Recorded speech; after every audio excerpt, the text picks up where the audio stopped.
Please adjust your audio as needed. The California State University is the nation's largest public four-year university. We provide a quality education at an incredible value to more than 450,000 students. The CSU offers more than 4,000 degree programs, allowing students to pursue their passions, from engineering to entertainment, science to sports. Welcome to the live stream of the California State University Board of Trustees meeting. Please adjust your audio as needed. Our graduates, many of whom earn their degrees without taking on any student debt, increase their earning power and happiness. Our 23 campuses rank highly as engines of social mobility. Just last month, 9 were listed among CollegeNet's top 20 in the country. Welcome to the live stream of the California State University Board of Trustees meeting. Please adjust your audio as needed. Key to students' achievements are CSU faculty and staff. Every year, the Wong Family Excellence Award recognizes 5 outstanding individuals. The awards are given out to 4 faculty members and 1 staff member selected from nominees submitted by the universities. Welcome to the live stream of the California State University Board of Trustees meeting. Please adjust your audio as needed.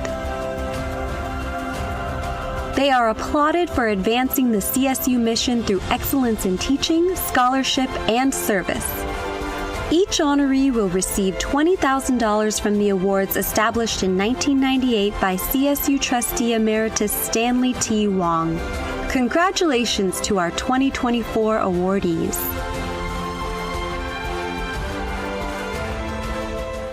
Welcome to the live stream of the California State University Board of Trustees meeting. Please adjust your audio as needed. The California State University is the nation's largest public four-year university. We provide a quality education at an incredible value to more than 450,000 students. The CSU offers more than 4,000 degree programs, allowing students to pursue their passions, from engineering to entertainment, science to sports. Welcome to the live stream of the California State University Board of Trustees meeting. Please adjust your audio as needed.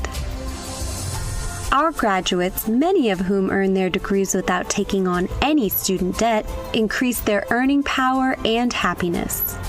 Our 23 campuses rank highly as engines of social mobility. Just last month, 9 were listed among CollegeNet's top 20 in the country. Welcome to the live stream of the California State University Board of Trustees meeting. Please adjust your audio as needed. Key to students' achievements are CSU faculty and staff. Every year, the Wong Family Excellence Award recognizes 5 outstanding individuals. The awards are given out to 4 faculty members and 1 staff member selected from nominees submitted by the universities. Welcome to the live stream of the California State University Board of Trustees meeting. Please adjust your audio as needed. They are applauded for advancing the CSU mission through excellence in teaching, scholarship, and service. Each honoree will receive $20,000 from the awards established in 1998 by CSU Trustee Emeritus Stanley T. Wong. Congratulations to our 2024 awardees.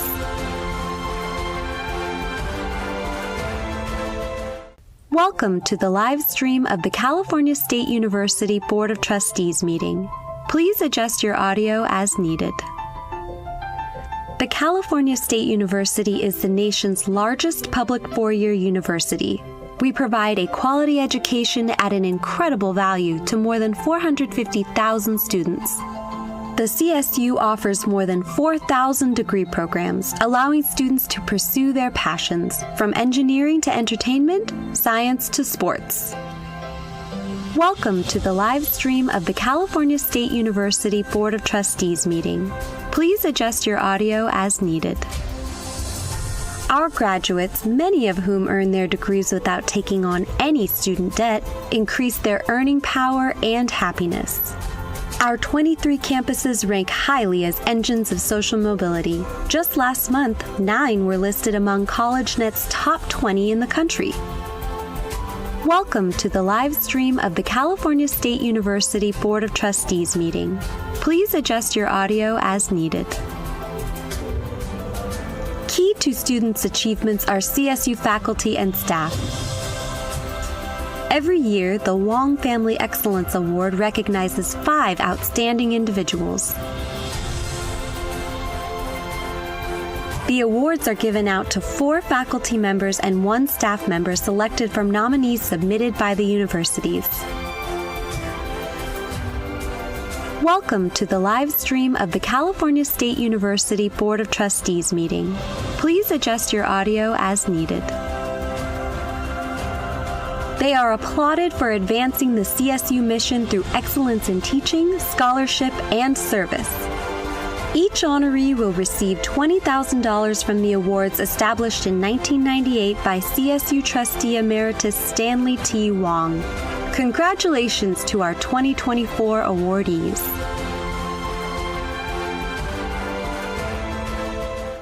Welcome to the live stream of the California State University Board of Trustees meeting. Please adjust your audio as needed. The California State University is the nation's largest public 4-year university. We provide a quality education at an incredible value to more than 450,000 students. The CSU offers more than 4,000 degree programs, allowing students to pursue their passions, from engineering to entertainment, science to sports. Welcome to the live stream of the California State University Board of Trustees meeting. Please adjust your audio as needed. Our graduates, many of whom earn their degrees without taking on any student debt, increase their earning power and happiness. Our 23 campuses rank highly as engines of social mobility. Just last month, 9 were listed among CollegeNet's top 20 in the country. Welcome to the live stream of the California State University Board of Trustees meeting. Please adjust your audio as needed. Key to students' achievements are CSU faculty and staff. Every year, the Wong Family Excellence Award recognizes 5 outstanding individuals. The awards are given out to 4 faculty members and 1 staff member selected from nominees submitted by the universities. Welcome to the live stream of the California State University Board of Trustees meeting. Please adjust your audio as needed. They are applauded for advancing the CSU mission through excellence in teaching, scholarship, and service. Each honoree will receive $20,000 from the awards established in 1998 by CSU Trustee Emeritus Stanley T. Wong. Congratulations to our 2024 awardees.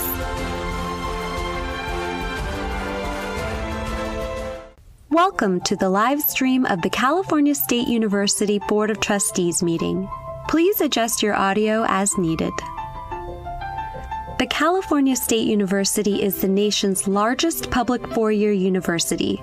We provide a quality education at an incredible value to more than 450,000 students. The CSU offers more than 4,000 degree programs, allowing students to pursue their passions, from engineering to entertainment, science to sports. Welcome to the live stream of the California State University Board of Trustees meeting. Please adjust your audio as needed. Our graduates, many of whom earn their degrees without taking on any student debt, increase their earning power and happiness. Our 23 campuses rank highly as engines of social mobility. Just last month, 9 were listed among CollegeNet's top 20 in the country. Welcome to the live stream of the California State University Board of Trustees meeting. Please adjust your audio as needed. Key to students' achievements are CSU faculty and staff.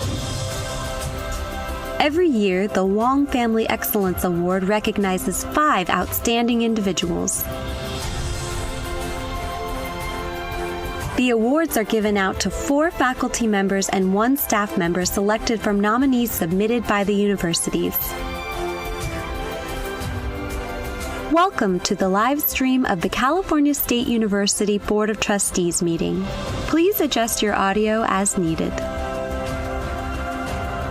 They are applauded for advancing the CSU mission through excellence in teaching, scholarship, and service. Each honoree will receive $20,000 from the awards established in 1998 by CSU Trustee Emeritus Stanley T. Wong. Congratulations to our 2024 awardees.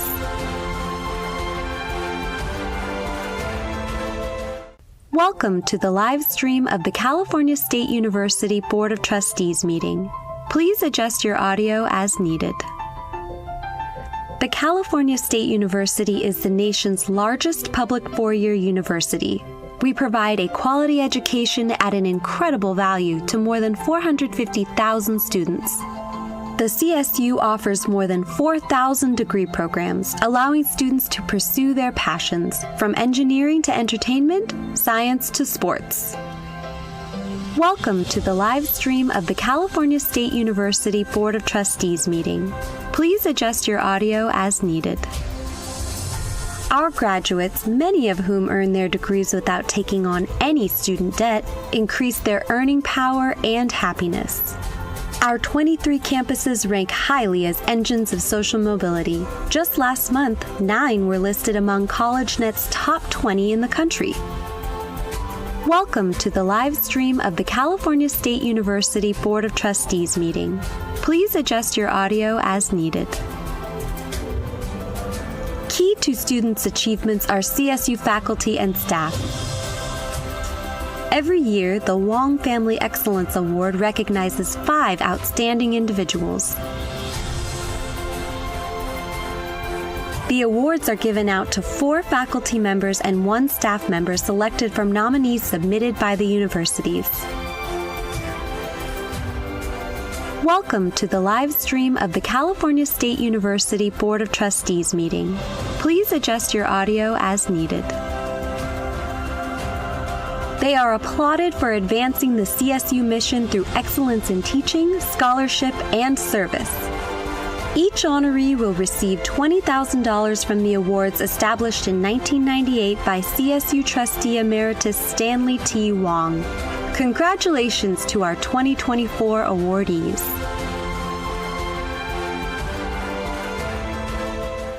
Welcome to the live stream of the California State University Board of Trustees meeting. Please adjust your audio as needed. The California State University is the nation's largest public four-year university. We provide a quality education at an incredible value to more than 450,000 students. The CSU offers more than 4,000 degree programs, allowing students to pursue their passions, from engineering to entertainment, science to sports. Welcome to the live stream of the California State University Board of Trustees meeting. Please adjust your audio as needed. Our graduates, many of whom earn their degrees without taking on any student debt, increase their earning power and happiness. Our 23 campuses rank highly as engines of social mobility. Just last month, 9 were listed among CollegeNet's top 20 in the country. Welcome to the live stream of the California State University Board of Trustees meeting. Please adjust your audio as needed. Key to students' achievements are CSU faculty and staff. Every year, the Wong Family Excellence Award recognizes 5 outstanding individuals. The awards are given out to 4 faculty members and 1 staff member selected from nominees submitted by the universities. Welcome to the live stream of the California State University Board of Trustees meeting. Please adjust your audio as needed. They are applauded for advancing the CSU mission through excellence in teaching, scholarship, and service. Each honoree will receive $20,000 from the awards established in 1998 by CSU Trustee Emeritus Stanley T. Wong. Congratulations to our 2024 awardees.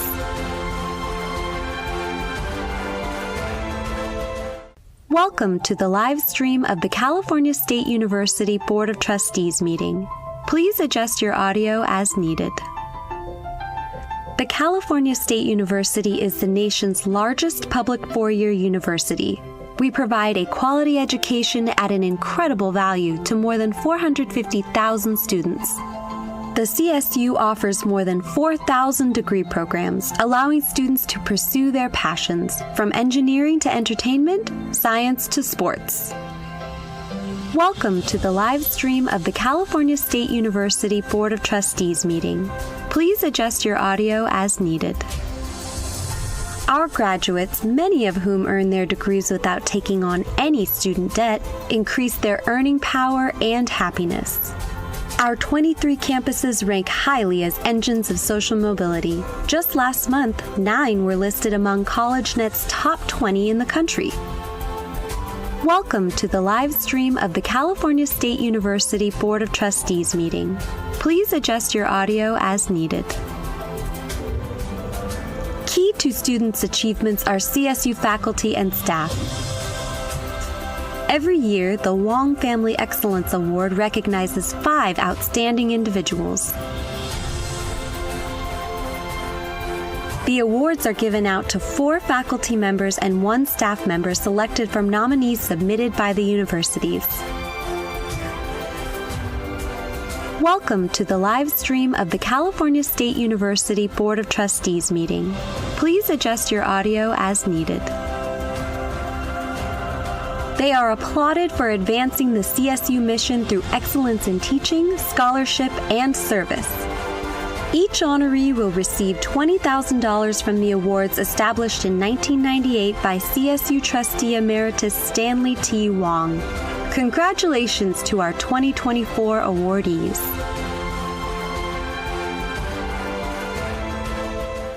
Welcome to the live stream of the California State University Board of Trustees meeting. Please adjust your audio as needed. The California State University is the nation's largest public four-year university. We provide a quality education at an incredible value to more than 450,000 students. The CSU offers more than 4,000 degree programs, allowing students to pursue their passions, from engineering to entertainment, science to sports. Welcome to the live stream of the California State University Board of Trustees meeting. Please adjust your audio as needed.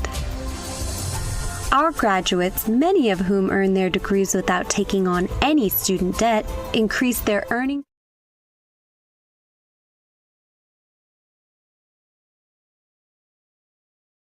Last month, 9 were listed among CollegeNet's top 20 in the country.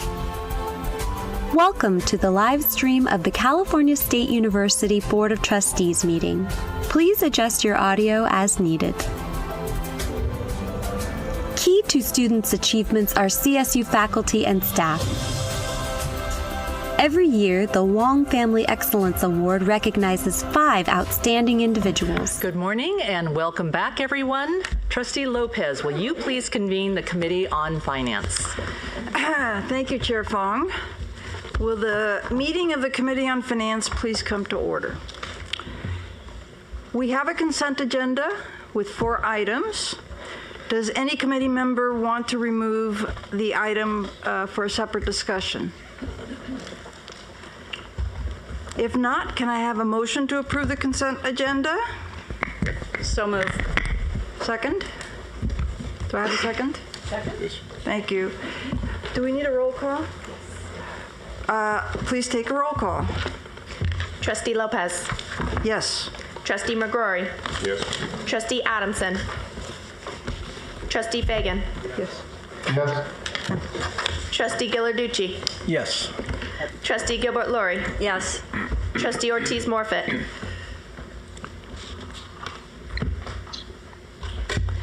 Trustee Vargas. Yes.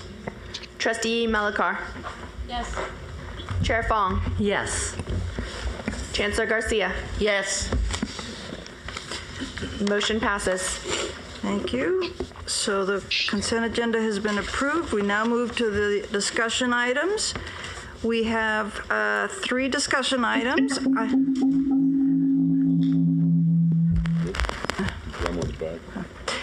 Item 5 is an information item on auxiliary education. This item is going to be presented by Steve Relier, Executive Vice Chancellor and Chief Financial Officer, President Erica Beck from CSU Northridge, Colin Donahue from CSU Northridge, Vice President of Administration and Finance and CFO of Northridge, and Heath Carnes, Associate Executive Director of the University Corporation of the California State University at Northridge, and President of the Auxiliary Organizations Association. Steve, please begin. Thank you, Chair Lopez.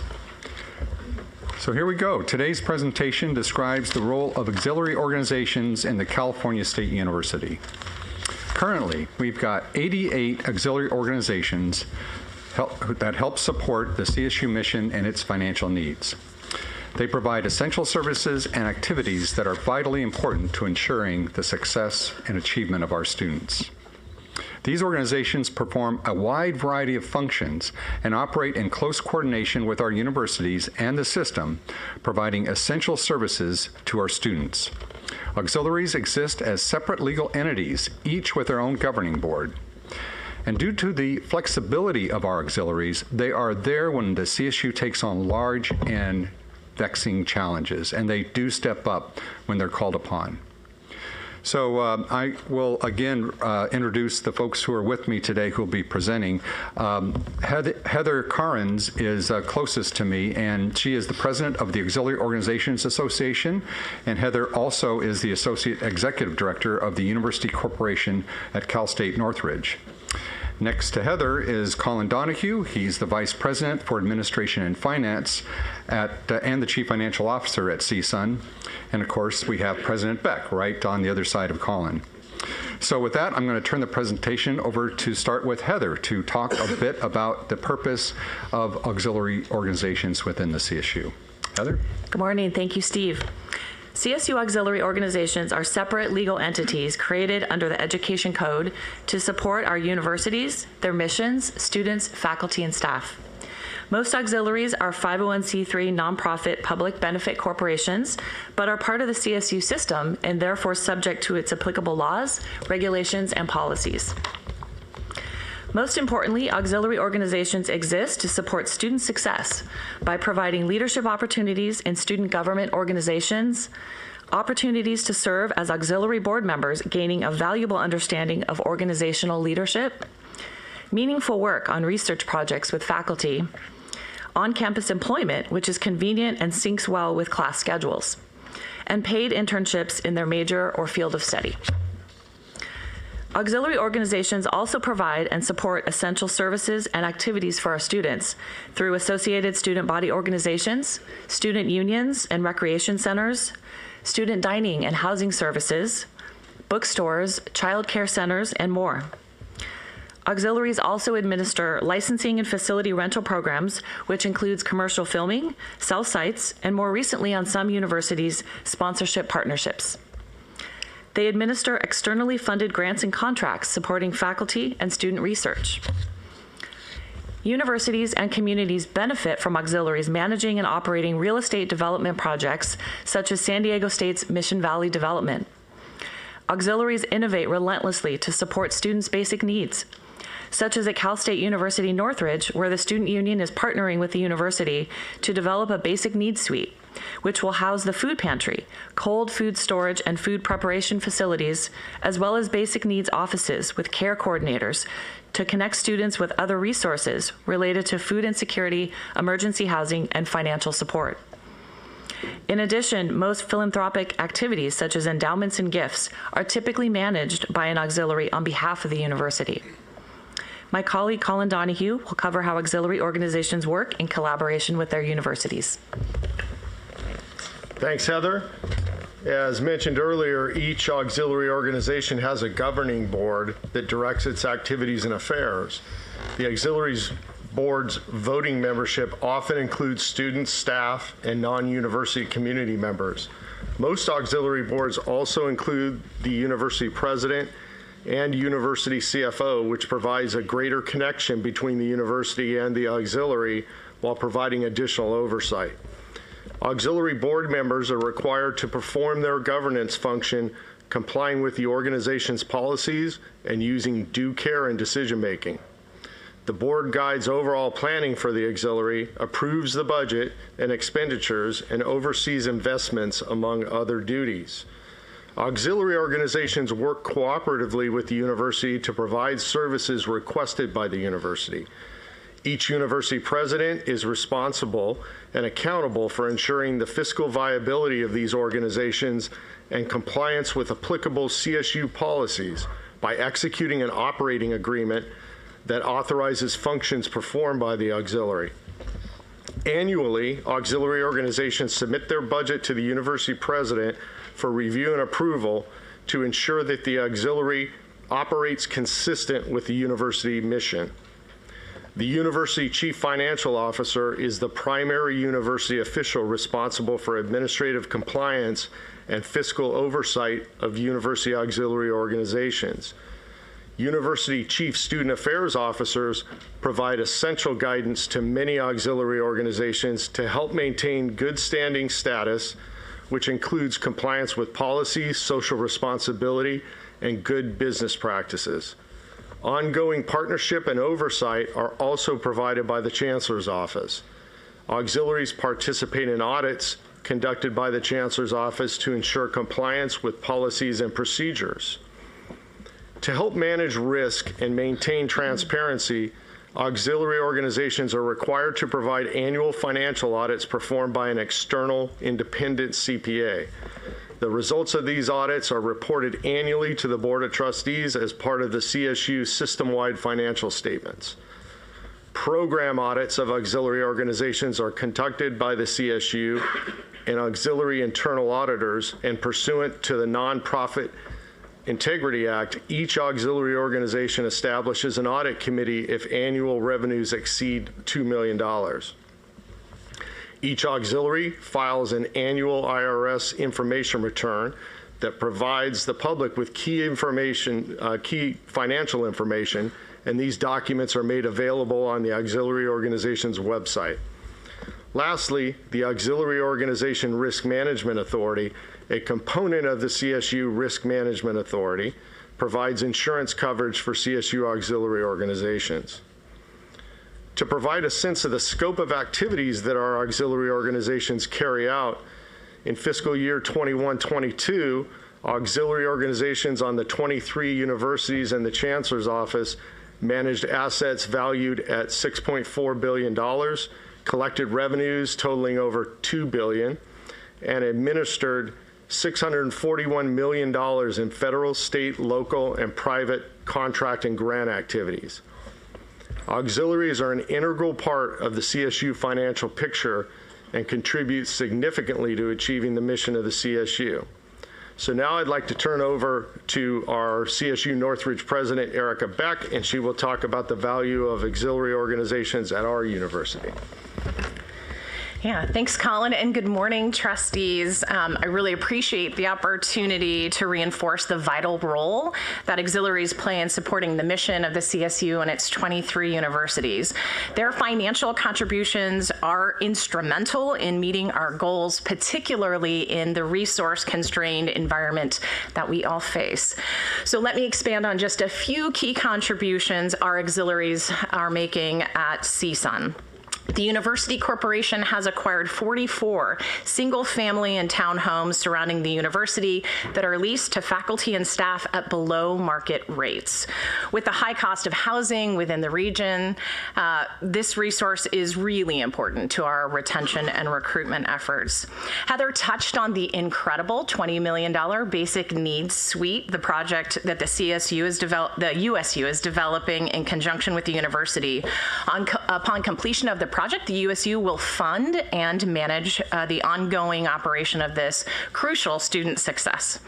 The University Foundation recently completed our first ever Matador Match Challenge, wherein the board allocated $9.5 million in unrestricted investment income to generate $14.5 million in new matching philanthropic gifts from donors.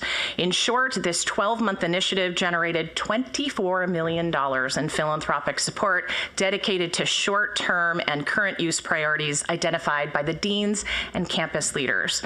The foundation board is also currently collaborating with campus leadership on the potential allocation of a portion of its investment portfolio toward campus-based sustainable energy projects. In addition to helping the university achieve state and system-wide sustainability goals and mandates, this would reinforce CSUN's commitment to tangible, sustainable investment practices. These vital contributions to our mission, as well as many other examples that I could share, would not be attainable within the university operating resources. And the entrepreneurial nature and partnership of our auxiliaries with university divisional partners is really essential to both our financial sustainability and the success of our students, faculty, and staff. With that, let me turn it back over to Steve. Thank you, President Beck. Thank you, Heather and Colin, for sharing your insights on our auxiliaries. I'd also like to take this time to thank your colleagues from the other 88 auxiliaries across the CSU for their work in helping the CSU fulfill its goals and its mission. As we've discussed, auxiliaries provide a wide range of essential services, from research opportunities to student government, from childcare to land development, and student employment, and so many other areas. Indeed, auxiliary organizations are an integral part and a partner of the CSU. Auxiliary organizations support the university's mission, provide our universities with flexibility and opportunities, and most importantly, support the graduation initiative efforts and enable and empower student achievement and success. With that, Trustee Lopez, we're going to conclude the presentation. We're happy to address any questions.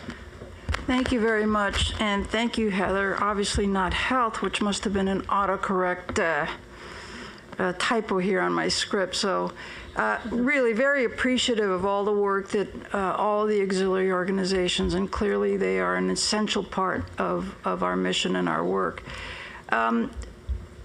And they all do fantastic work, and occasionally we have a problem. Could any of you or all of you, just to start out this conversation, perhaps share with us some lessons learned from some challenges that have occurred, be few as they may, and how we may address them going forward so that neither you all nor the board has any surprises when things come up? And then I'll open it up for questions from my colleagues here. Yeah, Colin, would you like to go ahead? Thanks, Trustee Lopez. I would say, in general, what I've learned over the years is the daily interaction with the auxiliaries and the campus side is particularly important, right? And especially on the financial side. So I would say, from time to time, we have had issues arise in auxiliaries. And we have close partnership with our financial service side, our accounting side, to make sure that we're addressing those things promptly before we have a significant issue. So I think, I know it's a pretty broad statement here, but just having that partnership on a daily basis, I can tell you with Heather and her team, she probably sees more of me than she'd like, but we're talking every single day. The other thing I would say is, other example I would give is, where you can have problems is in projects, right? These major capital developments that are millions of dollars. We work extremely closely with our auxiliaries in the development of those financial plans, vetting those, working with the Chancellor's office. I think that's an area where, when that's not done, we can have some issues. And so we've learned to partner very closely on our campus from the outset to make sure that we have a success plan that we all agree on. President Beck. And I would just reinforce that extends to the president as well. And so Colin and I have regular interaction. I am on the boards, lead some of those boards as well. So there is a very close coordination between the objectives, the mission, and the vision of the strategic priorities of the university, along with the auxiliaries, and lots of back and forth. Thank you. I have Trustee McGrory, then Trustee Melikar, Trustee Kimball, Trustee Steinhauser. I think the auxiliaries will obviously play a very important role. I used to call them enterprise funds, I think is the term that we use, but they are very important.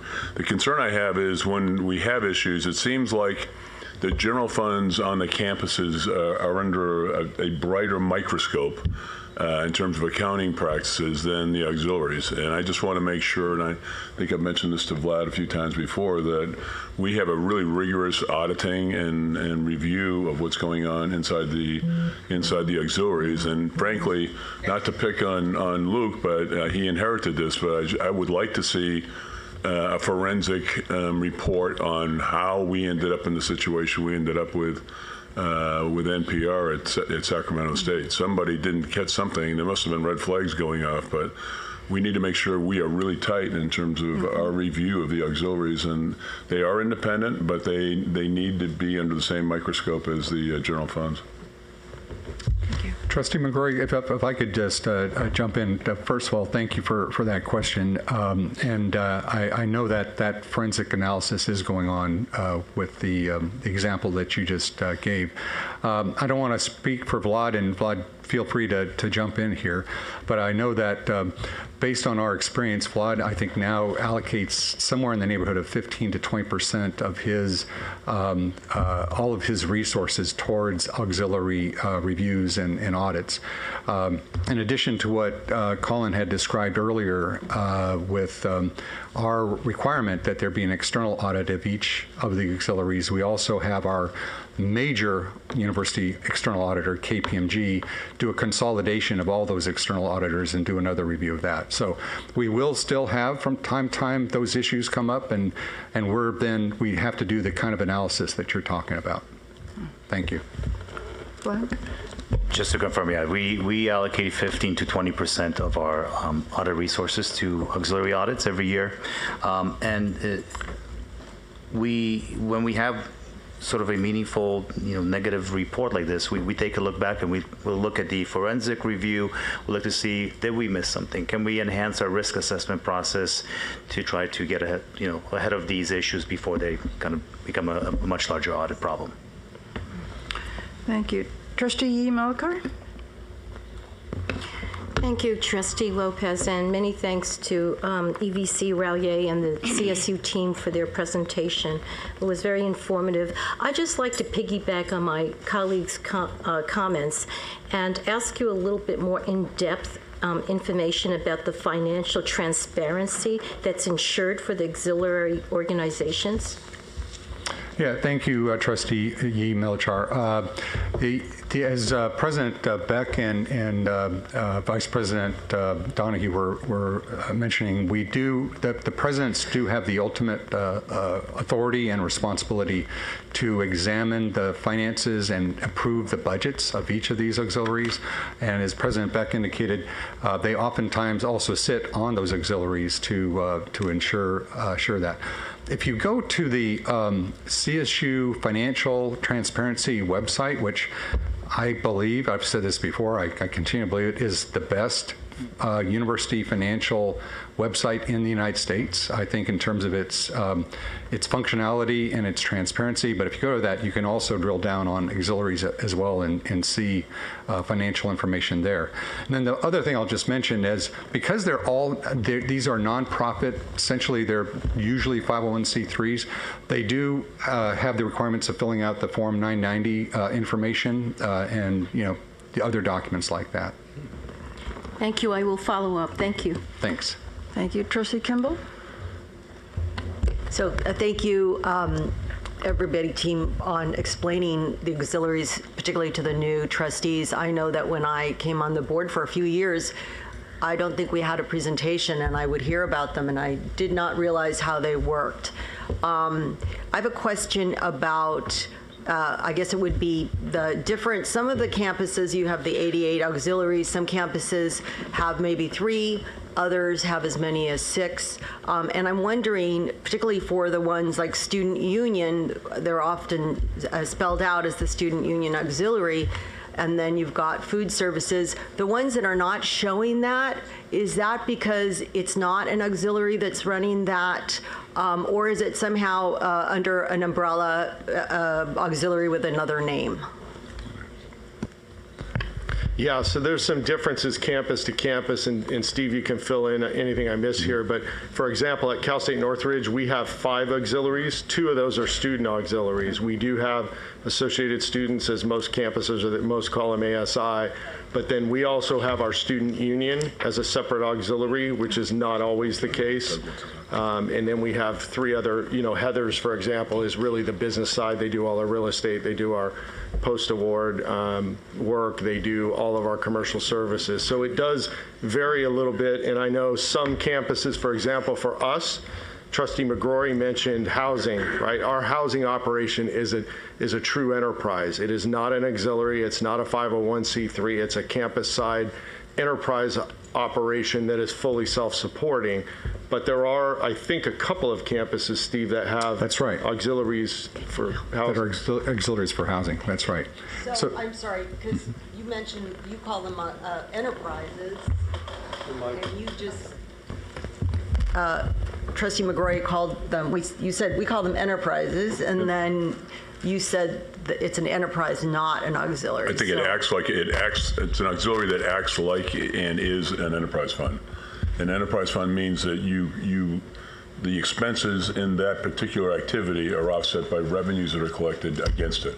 So it's an independent financial system within the campus. Okay, so it is independent from to a certain extent, like auxiliaries from the campus. Auxiliaries may help. Correct, even though they're not, in our case, housing and parking, for example, are not separate 501c3 auxiliary organizations, but they are standalone enterprises that receive no state funding. They're fully self-supporting. Okay, thank you.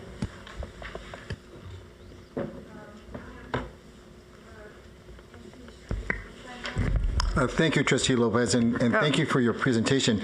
In the nonprofit world, there's a recommended amount of reserves. So do we allow each auxiliary to have its own reserve policy, or do we have a system-wide one for all 88? That's a good question. I don't think we have an overall auxiliary reserve policy. Let me see if Robert?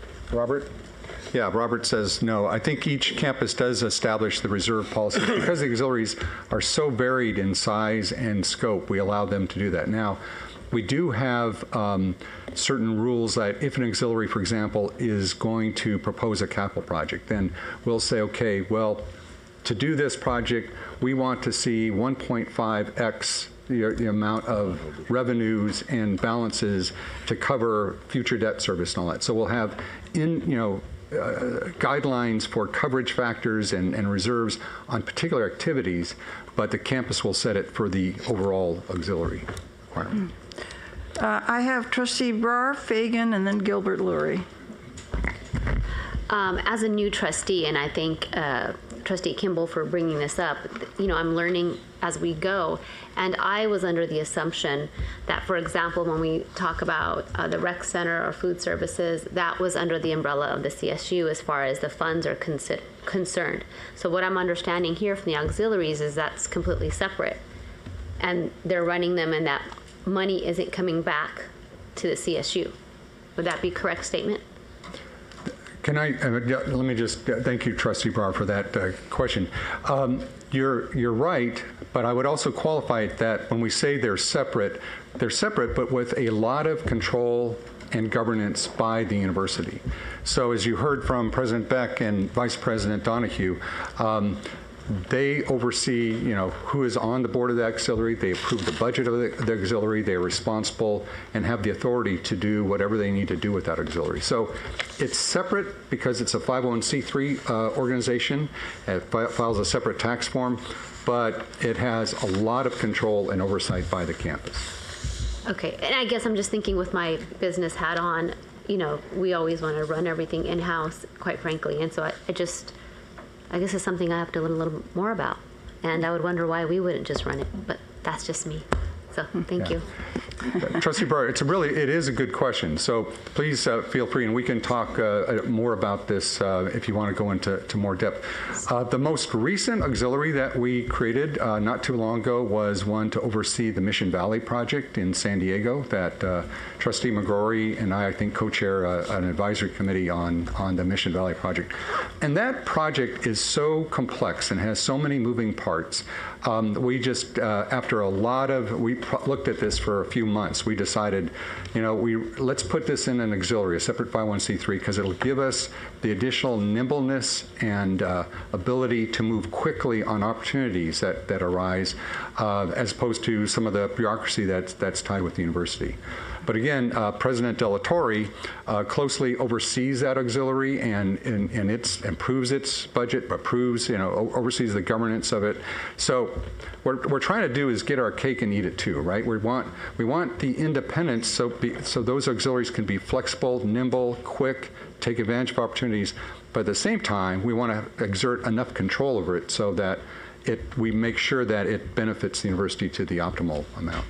And I understand that, but I guess the way I'm looking at it is that we keep talking about that we have a budget shortfall, we need more money, we need more fund. And to me, it'd be interesting to see what the auxiliaries, profit is. What does that look like? Right. And that's something maybe, I understand the bureaucracy, I understand all of that, but as we're well aware, we're struggling in so many senses.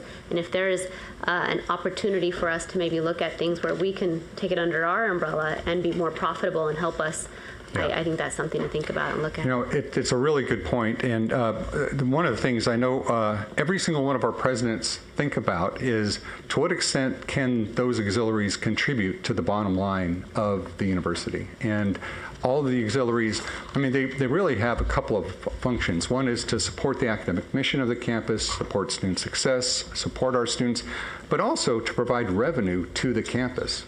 And so there are a lot of opportunities for revenue streams to come from the auxiliaries to the campus. Now, what we don't do is the other way. We don't send campus funds to the auxiliaries, but oftentimes auxiliaries are a great source of additional revenues, and frankly, in a lot of cases, have kind of saved some of our campuses, because when the state funding goes down, like period that we're having right now with when business cycles go on, a lot of times the auxiliaries are not affected by that. Their revenue may stay the same, it may go up. So the campuses also are very vigilant on what kind of indirect costs auxiliaries should pay to the campus for being on the campus.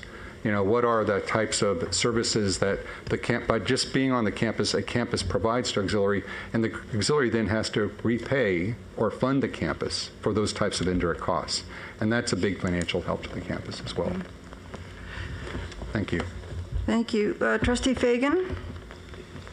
So it's pretty impressive about all the things that the auxiliaries do. And thank you for responding to Trustee McGrory and Julia's questions about some of the things that have gotten a little iffy. But from a basic standpoint, and a little bit of a naive question,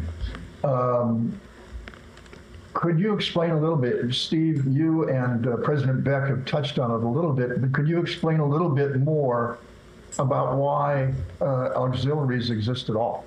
And why can't the campuses take care of these issues? I've heard the story before, but I always forget, and I think a few of us might have not heard these stories either. So that's my question. Thanks, Trustee Fagan. I will start, then maybe I'll ask either Vice President Donahue or President Beck to maybe add some comments. First of all, it's great to see you virtually. So I didn't get the chance to see you in person, but it's great to see you on the screen.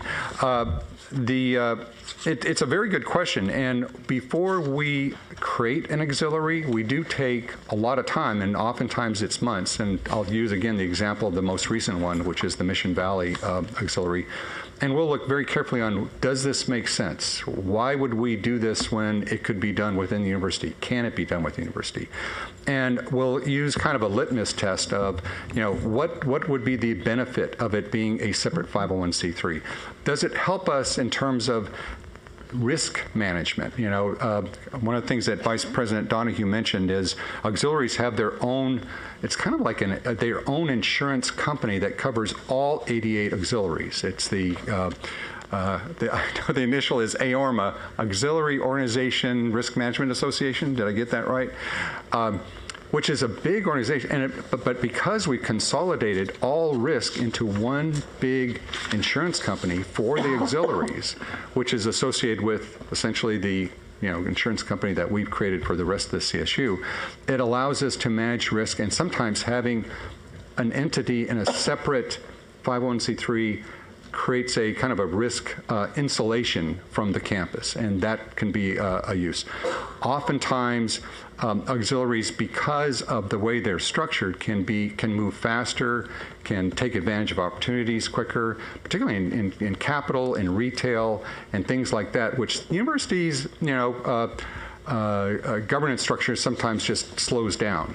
So it is a judgment call, but we do, I think, when we looked at the Mission Valley one that we just set up, we probably studied this, President Delatorre, I think at least maybe 3 months, 4 months, something like that. We worked with the campus on the structure of it and the governance of it and all of the other elements.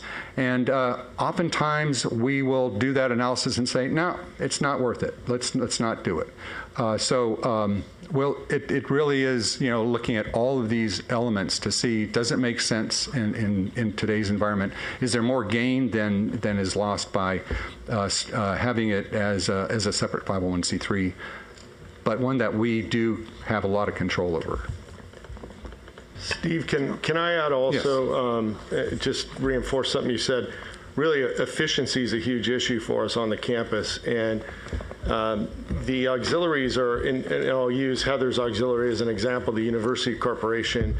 President Beck mentioned real estate acquisitions that we make from time to time. We're in the middle of one right now on a single family residence. They actually have a broker on staff that does that among many other things. So there's certain skill sets, they built skill sets in corporate partnerships. And actually, Heather herself does an incredible job managing some pretty significant aspects of meeting those partnership responsibilities on the campus side for our partners.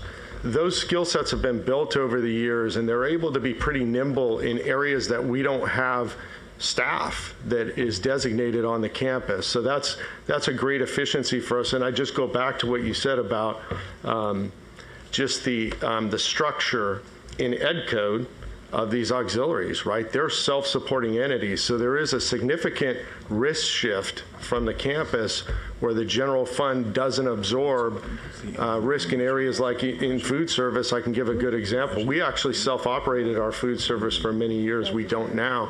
But at the time of the pandemic, there was a huge impact when there was no students on campus. And the University Corporation was able to ramp up and survive that in a way that would have been incredibly difficult for the campus and would have been a burden to the general fund. So those are some other things that we consider. Thanks. Trustee Gilbert-Lurie is the last person I have on my list.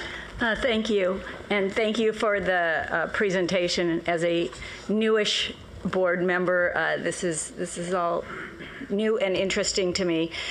2 questions. One, is there a correlation between the auxiliaries and student fees and level of student fee on campuses? And second, because I'm trying to extrapolate from the specific CSUN experience to the broader university system. So, you've talked about there's a wide variety of numbers of auxiliaries across the university, across campuses.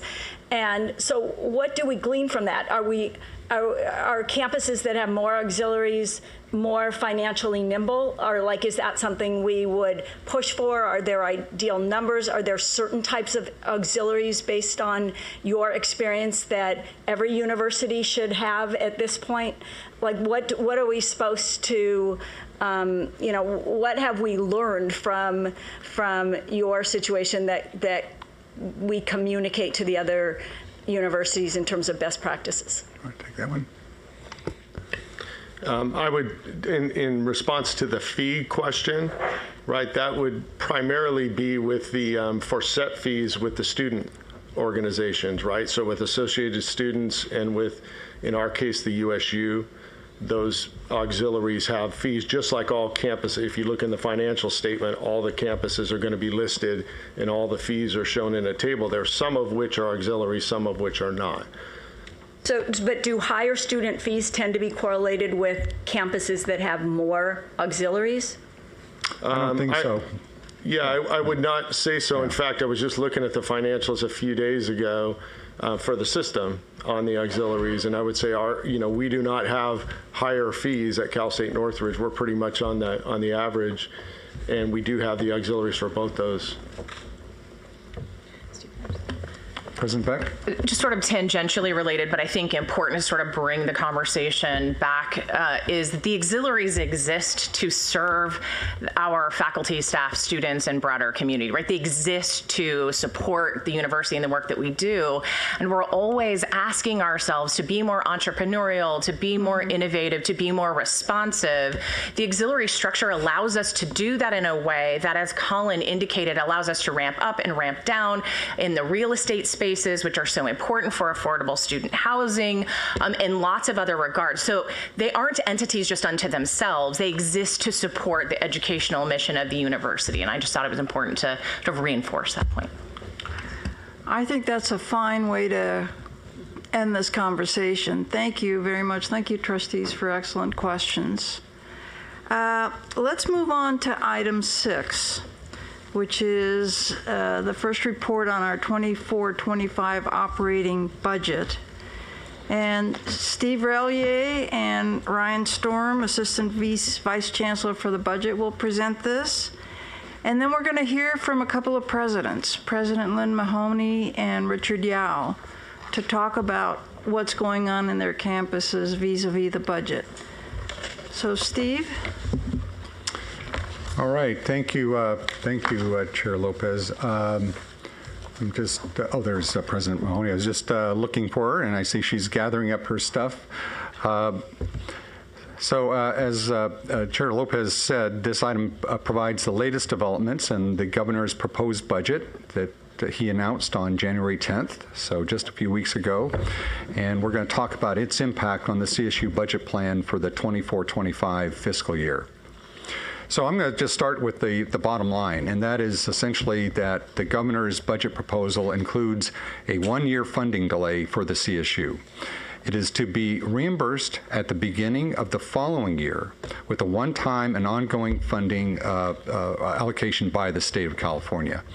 Given the state's challenging economic circumstances, the governor's plan attempts to both acknowledge the financial commitment to the CSU and our students while taking steps to resolve the state's budget deficit. The governor's proposal would eventually deliver the same level of funding per fiscal year as originally outlined in the compact, although with the additional risk to the CSU if the state's budget condition further erodes and the state cannot fulfill its restructured commitments. So here's what we're going to cover today. We're going to discuss first the California overall budget outlook, and Ryan's going to provide that discussion and go into some more detail in the governor's budget proposal for the university. After that, we'll review the CSU budget priorities as well as the 24-25 operating budget plan. And then we'll spend our remaining time describing the fiscal challenges that we're going to face and how we're going to address them. Now, when we line up the difficult state budget news with our budget plan, there are some significant implications for the university. Assistant Vice Chancellor for Budget Ryan Storm will summarize those implications, and Presidents Lynn Mahoney and President Richard Yao will share how they are addressing these financial challenges at their universities. So with that, I'm going to turn it over to Ryan Storm. Ryan. All right. Well, thank you, Steve. Here is a glance at the annual budget timeline, moving chronologically from left to right. This past summer and fall, and in purple, we developed and finalized the CSU operating budget plan for 24-25. Now, the state's part of the timeline is in green, and it begins with the governor's budget proposal in January of each year. And for the next 5 months, the state will work to finalize the state spending plan that begins on July 1st. Now, this slide provides a high-level view of the state's budget outlook. You may recall that last July, the state anticipated a budget deficit for the 23-24 budget cycle, and they closed that budget gap with a number of fund shifts, reductions, delays, and borrowing. Unfortunately, the state's difficult budget circumstances persist into this cycle as well. So for the short term, the governor's administration estimates a $38 billion deficit. Now, this is equivalent to an average deficit of 6% per year for the 24-25 cycle. The main stated reasons for this deficit are a dip in revenue due to stock market volatility and incomplete information due to the federal tax filing delay this past calendar year. There is disagreement on the threat of further downturn or a recession. The Legislative Analyst's Office believes a recession remains possible, while the State Department of Finance and the UCLA Anderson forecasts both believe a near-term recession is unlikely. Now, for the longer term, it is forecasted that state tax revenue growth will return to pre-pandemic, more normal rates. However, after the 24-25 year, the governor's administration and the Legislative Analyst's Office both anticipate annual operating budget deficits of 15% each year for the state. So in other words, if the forecast were to hold, the state cannot cover its planned spending with the revenue it anticipates collecting as of today. But this is California, so please note that these long-term circumstances may not materialize and certainly can change. The state of California is heavily dependent on personal income tax and the progressive tax structure. And so that's why you've seen over the years some pretty significant swings in terms of state budget surpluses and deficits. So right now we're looking at a short-term look at deficits, but obviously that can change pretty rapidly as it has in the last couple of years.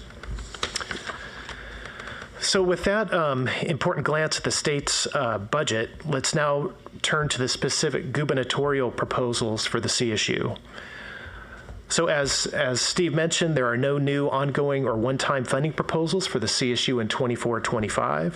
This is significant because we were anticipating a proposed third year of compact funding commitment as we enter the 24-25 year.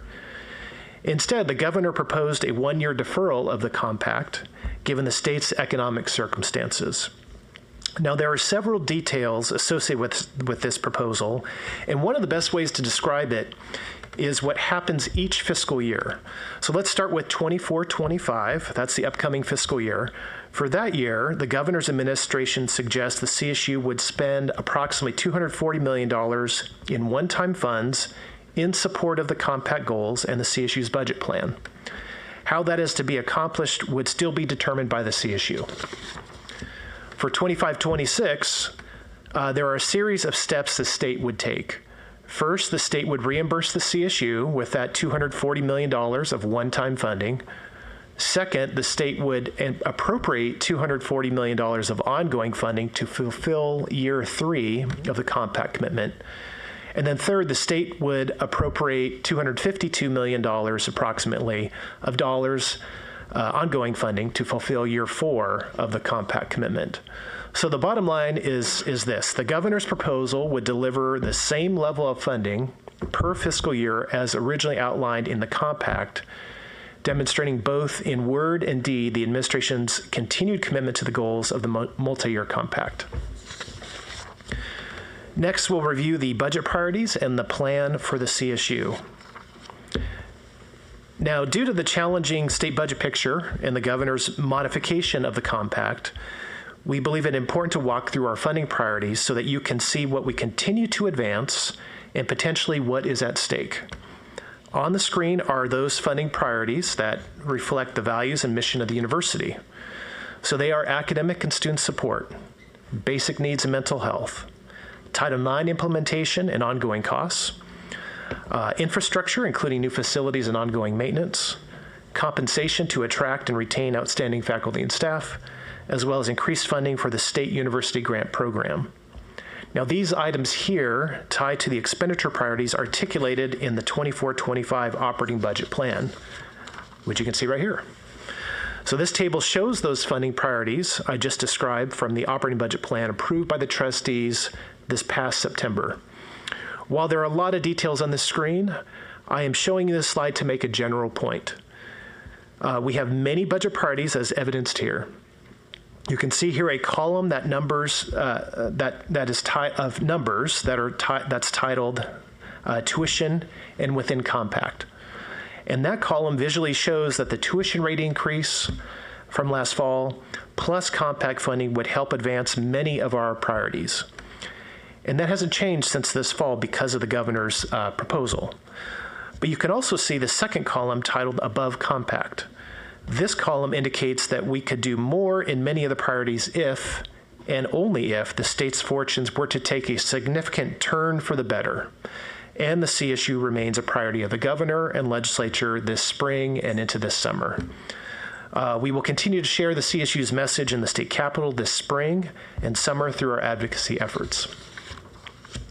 And now we will discuss some of those budgetary approaches and actions we are taking to address our financial challenges in the current year and in planning for 24-25. Now let's start with some budget planning implications. The state continues to face fiscal challenges, and the CSU has both compulsory and programmatic investments in ideals. So what does this really mean? This slide pulls together several of those issues and challenges into one place: the state's deficit, the compact proposal, tuition, collective bargaining, enrollment challenges, and student success efforts, and the resulting burden on our universities, students, and employees.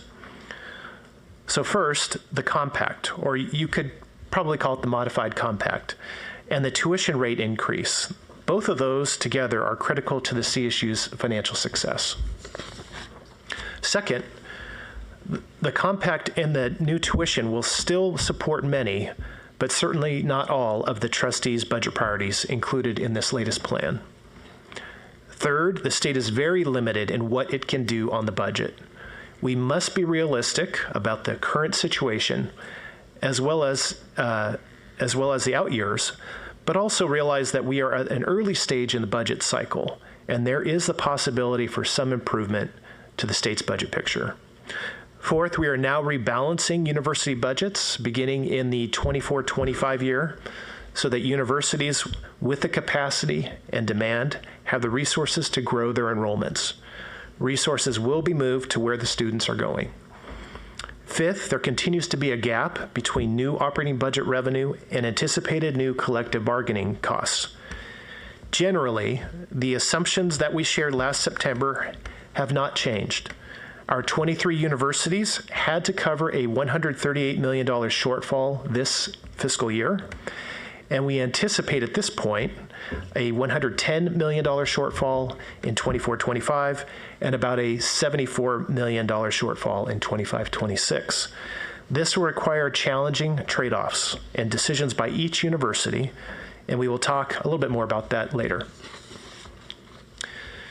And to continue with these implications, number 6, if the state's economy and budget conditions worsen, there will be limits on what we could accomplish in our budget plan, and more costs would be borne by the universities. 7th, there is a heightened risk of reduction to student services and academic offerings.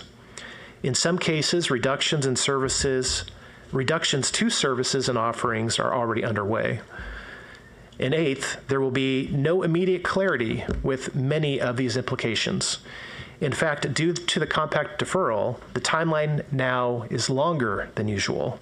It is likely that we will receive partial clarity in 6 months when the Budget Act of 2024 is finalized, but it will be a full 18 months before we gain final clarity on the governor's deferral proposal and when the Budget Act of 2025 is finalized.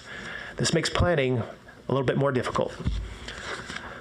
So to provide you with a better sense of the cost reduction strategies underway or being considered on our 23 universities, this slide summarizes the types of strategies that are being implemented or being considered. As you can see, this is requiring very difficult decisions on our university campuses. Some examples are program consolidation, putting off capital and deferred maintenance projects, course and class size changes, curtailing hiring and eliminating positions, and restricting spending in areas such as non-essential purchases as well as travel. To dive a bit deeper into the difficult decisions that face us, two of our presidents will share their perspective on how they are addressing financial challenges at their universities. So first we'll hear from President Mahoney, and second we'll hear from President Yeo. Thank you, and good morning. It's nice to have a chance to share all of this with you. At San Francisco State, we rely heavily on the work of the University Budget Committee, the UBC. It's co-chaired by the Provost and the Vice President for Admin and Finance, and the UBC includes staff, faculty, administrators, and students. Union representatives serve as ex officio members, as do several campus budget officers. It's a large group. The UBC has as its primary goal budget transparency and serves in an advisory capacity to the president, to me. One of the benefits of the pandemic is we meet by Zoom, and meeting by Zoom has allowed regularly more than 150 people tune in to the meetings. The UBC, and it meets monthly. The UBC has been critical in educating the community about issues around our enrollment and budget, as well as crafting policies for my consideration. As a result of its work, I'll give one example. We now have a very transparent, undesignated balances, reserves, and carry-forwards policy that's clear to everyone. We've also aligned our budget planning, with the CSU's multi-year budget and its reallocation plan, to create a multi-year plan that allows the university and each cabinet area to plan for consistent annual reductions which align enrollment revenues with costs. While seeing the figures in stark relief has been painful, it is a critical part of campus transparency and engaging the university community in planning. To achieve the targeted reductions, we've enacted a hiring chill, which requires my approval for all searches, and we are implementing a voluntary separation program this spring. All cabinet areas are now looking at how they can take advantage of staff and administrative vacancies to restructure work while ensuring we continue to meet students' and employees' needs. Academic Affairs has been working hard to align the course schedule with actual enrollment demand. In the short run, this requires strategic use of enrollment data to predict which courses will fill and which have historically been low enrolled, and then carefully building out a schedule which is leaner without impeding students' graduation goals. In the long run, this requires, and this is the work that's happening now and will continue for the next 2 or 3 years, in the long run, this requires departments, particularly those with lower enrollment, to rethink their entire curriculum. The Provost's office has provided funding for departments to revise their curriculum to meet student learning outcomes in alignment with the actual number of students they enroll. The reductions have been and will continue to be painful. But integrating budget and enrollment planning in alignment with our strategic plan and our enrollment management plan will allow the campus to ultimately achieve, hopefully within about 4 years, enrollment and budget stability. Thank you. Good morning, everyone. So at CSU Channel Islands, our overarching approach for our multi-year budget planning requires a combination of cuts, economic uncertainty reserve draws, and also maximizing the flexibility and use of philanthropic and other one-time alternative revenue sources, really to try to keep us as whole as possible and ensure that we're allocating resources to the programs that support enrollment growth and student success. For example, we've utilized our unprecedented philanthropic support to fund program costs for all of our first-year experience initiatives, including our expanded 6-week residential summer success academy, embedded peer-to-peer academic support in almost all sections of first-year composition and quantitative reasoning courses, an expansion of our first-year learning communities, and financial assistance for students through renewable scholarship opportunities and summer session financial support. And we're also focusing on several of the mitigation strategies similar to those outlined a few slides ago. And more specifically, and really at the foundation of this work, we've taken the necessary steps to ensure that we're building a course schedule that is aligned with our very steep decline in enrollment.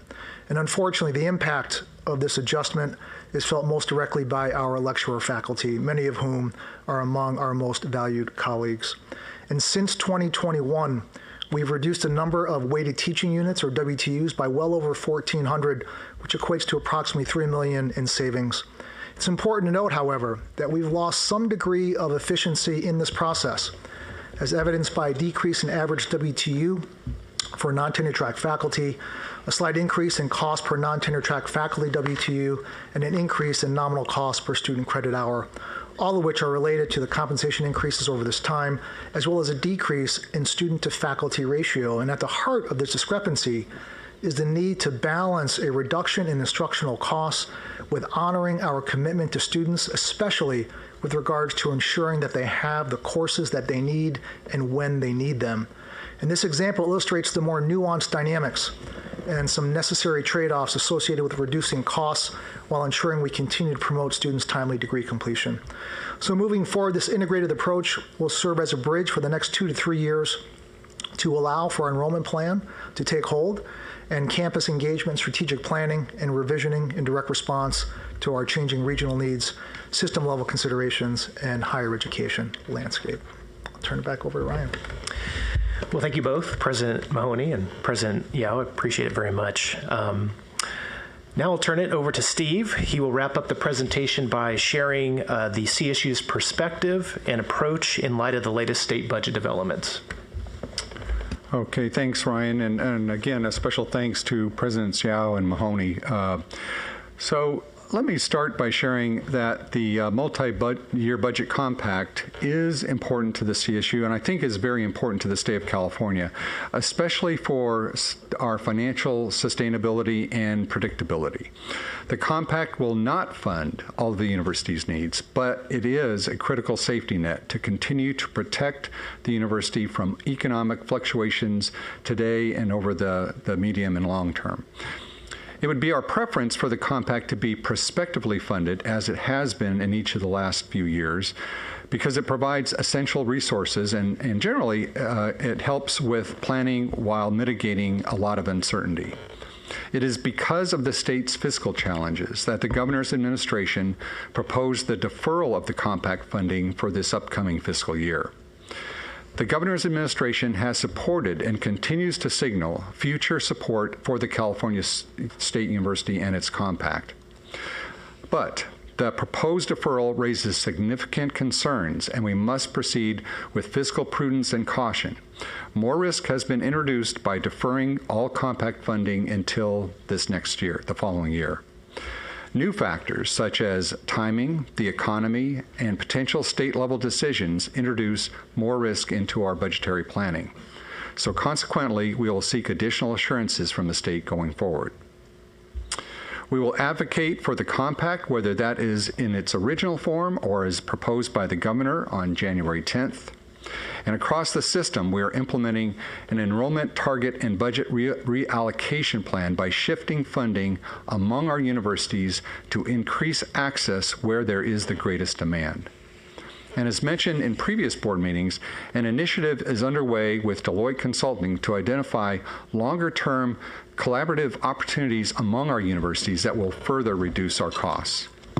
As California's fiscal outlook continues to develop, we will proceed with the strategies outlined by our presidents in this presentation, as well as the other strategies we discussed to adapt to the state's evolving financial conditions. We will protect our students' education and support those areas of highest priority, including compensation for our faculty and staff, maintaining progress in critical areas such as Title IX, NAGPRA, and other priorities. At our March board meeting, we'll be talking more about cost reduction strategies in 24-25 and beyond. It's important to remember that the January 10th budget proposal is the beginning of this process, not the end, and that will stretch from now until June. We will all need to work together to make the strongest case that increasing the state's investment in the California State University, even in a time of financial challenges, will be critical in California's recovery and in California's economic future. So Chair Lopez, with that, we're going to conclude the presentation, and we're happy to address any questions. Thank you, Steve, Ryan. Very sobering report. And thank you very much, Presidents Yao and Mahoney, for your presentation. It gives the board a real sense of, what's happening in the front lines. And I just want to add, I think you're the canary in the coal mine. This is just the beginning of a reality we're going to be facing over the next few years. So I think we have to take all of this very seriously. I just want to make a few comments, and then I'll open it for comments from the rest of the trustees. First, on the governor's proposal, which I appreciate the fact that he is signaling his commitment to us in a very difficult time. He is facing some incredibly difficult choices, and his proposal to defer is, I think, a signal that says we still want to do this. It's just we can't do it right now, and I think that's important. The issue for us as a board is that he suggests that we find the money, how to do it. And that's the issue that we ultimately will face. Now is not the time, however. We still have to see how this all plays out. For example, it is the beginning of the conversation in Sacramento. Just yesterday, the legislative analyst issued their report on higher education, and their recommendation to the legislature is do not offer a deferment, hold the budget flat. In other words, no more state funds increases, no more general fund increases for the CSU. The point is, we are at the very early stage, and what we have to think about is not necessarily right now about that specific issue, but rather have a clear and shared understanding of the problem that we are facing as a system. And so that all of our stakeholders, trustees, presidents, everybody involved with the CSU understands what we need to do, particularly over the next few months. Let me just take what Ryan presented and offer my own take, and it's a little bit same information, but here's how I think about it, and maybe this will spark some conversation. When we proposed and approved this budget last fall, we said we needed over $500 million to pay for what we needed to get done, what we thought we wanted to get done in the coming fiscal year. That was to inform the governor's proposal. Now we've heard what the governor's proposal is. So where are we? We have a budget right now we don't have the revenues to pay for. What do we absolutely have to pay for? Ryan and Steve talked about this. We have made commitments in salary increases. We have health insurance premiums that are going up. We have insurance payments that are higher. We have debt service. These are fixed costs, or these are commitments that we have made that we have to pay. And those alone, if you look at his chart, will add about $346 million right there. You add the commitments we have made to Title IX and CalNAGRA, add another $20 million to things that we have to find money to pay for, okay? And so now we're at $366 million, okay? Add the financial aid commitment we make, because the tuition dollars, 1/3 of those tuition dollars go to the institutional fund. All of a sudden, we have $429 million of expenditures that we have to figure out how we're going to pay for. Given the governor's proposal, what money do we know we have for sure? The only increases in revenue come from the tuition increases we approved that take into effect this fall. Okay? And those add up to, between the increases in enrollment, $172 million. There's a huge gap between what we have to pay for, commitments we've made, and the revenues we've identified. Okay? So the ball's in our court to figure this out. Okay? I think we need to understand how and be very clear about our strategy going forward, okay? About how we approach this. There is an advocacy strategy. The conversation in Sacramento is just beginning. We need to have our voices heard, and we need to be very clear. It isn't just that we need more money. Is that when I mention what we have to have, that does not include key things, critical, central things to our mission. The graduation initiative, basic needs, student supports, okay? That's how we line item these things. I didn't even include those.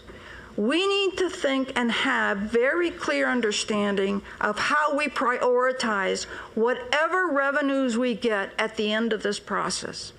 And we need to start thinking about that now and signaling it now, both to Sacramento, to the presidents, and the constituencies at large.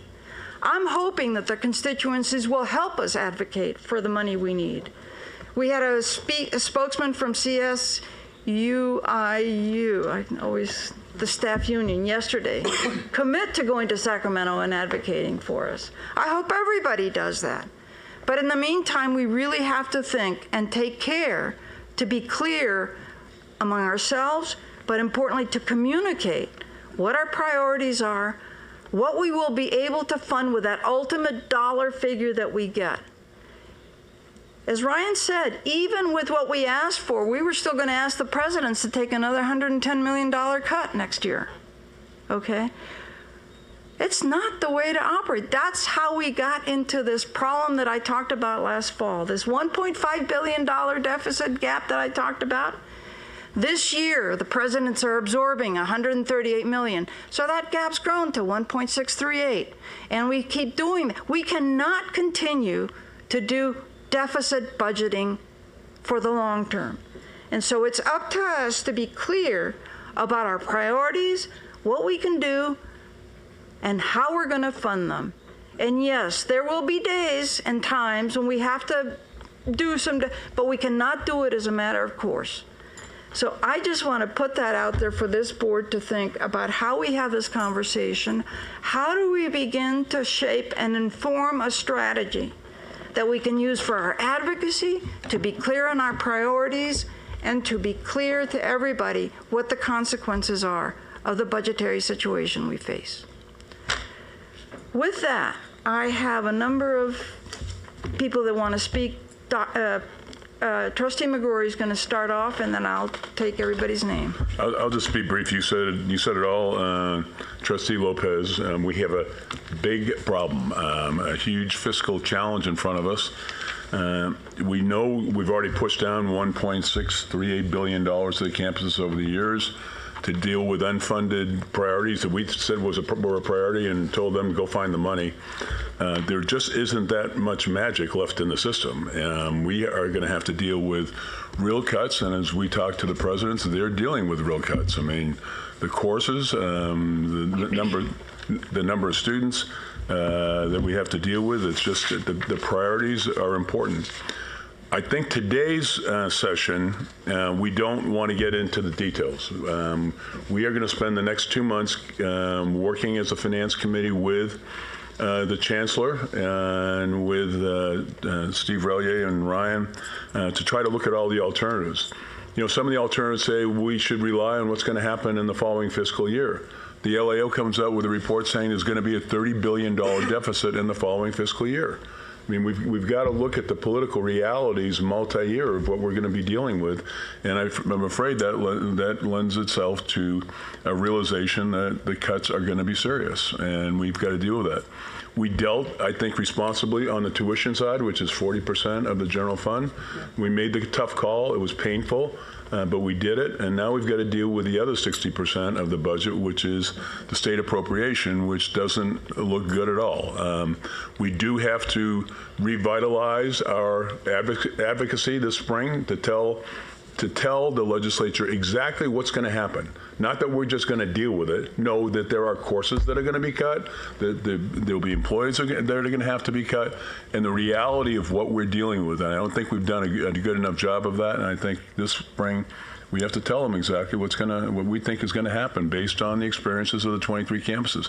It isn't some glitzy solution. It's just tough cutting, looking for efficiencies, being more cost effective, but also having to deal with the reality. We just don't have the money to put the same level of curriculum up in front of the students that we had before. We're just going to have to be more efficient. And so today I hope that we don't get wrapped up in a lot of details, that we move this forward, that you direct us to come back in March with solutions, with alternatives.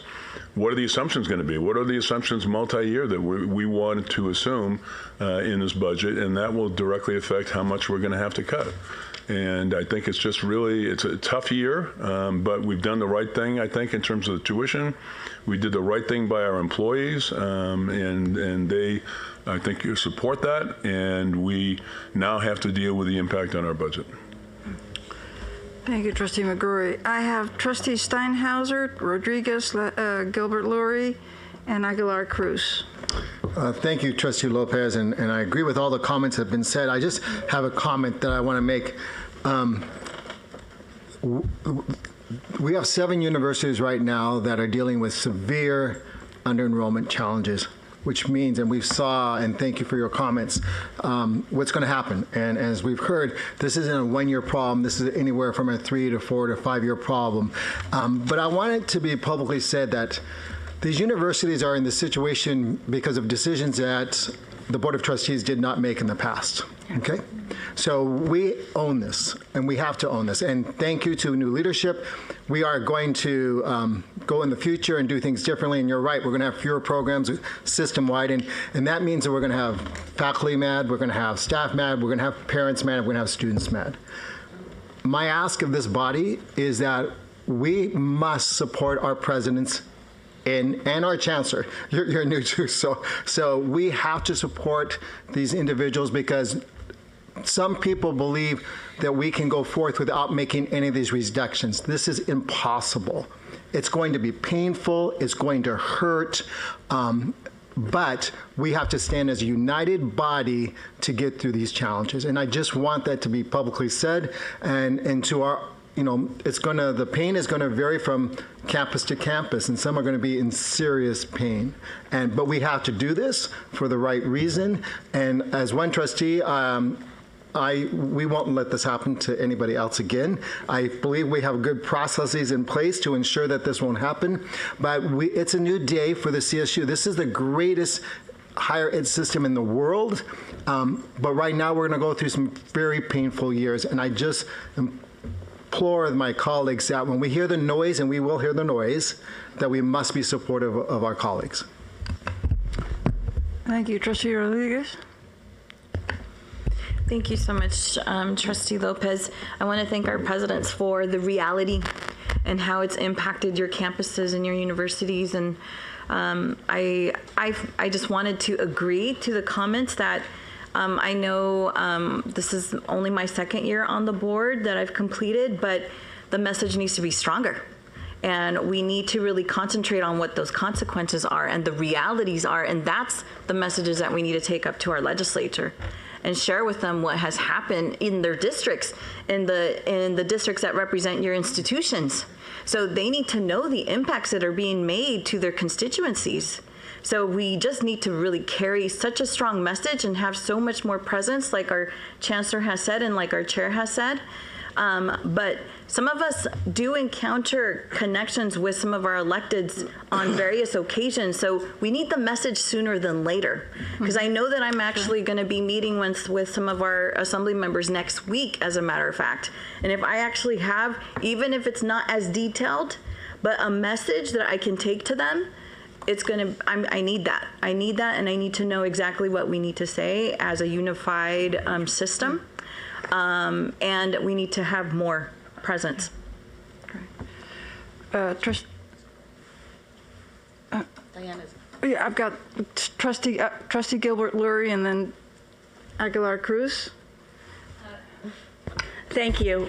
I first of all agree with everything that has been said so far. And so I think this presents two opportunities for us, again, amplifying some of what is said. One, I think it's incumbent upon us not to be in this situation 5 years from now and said, we didn't do it right even when we had the wake-up call 5 years ago.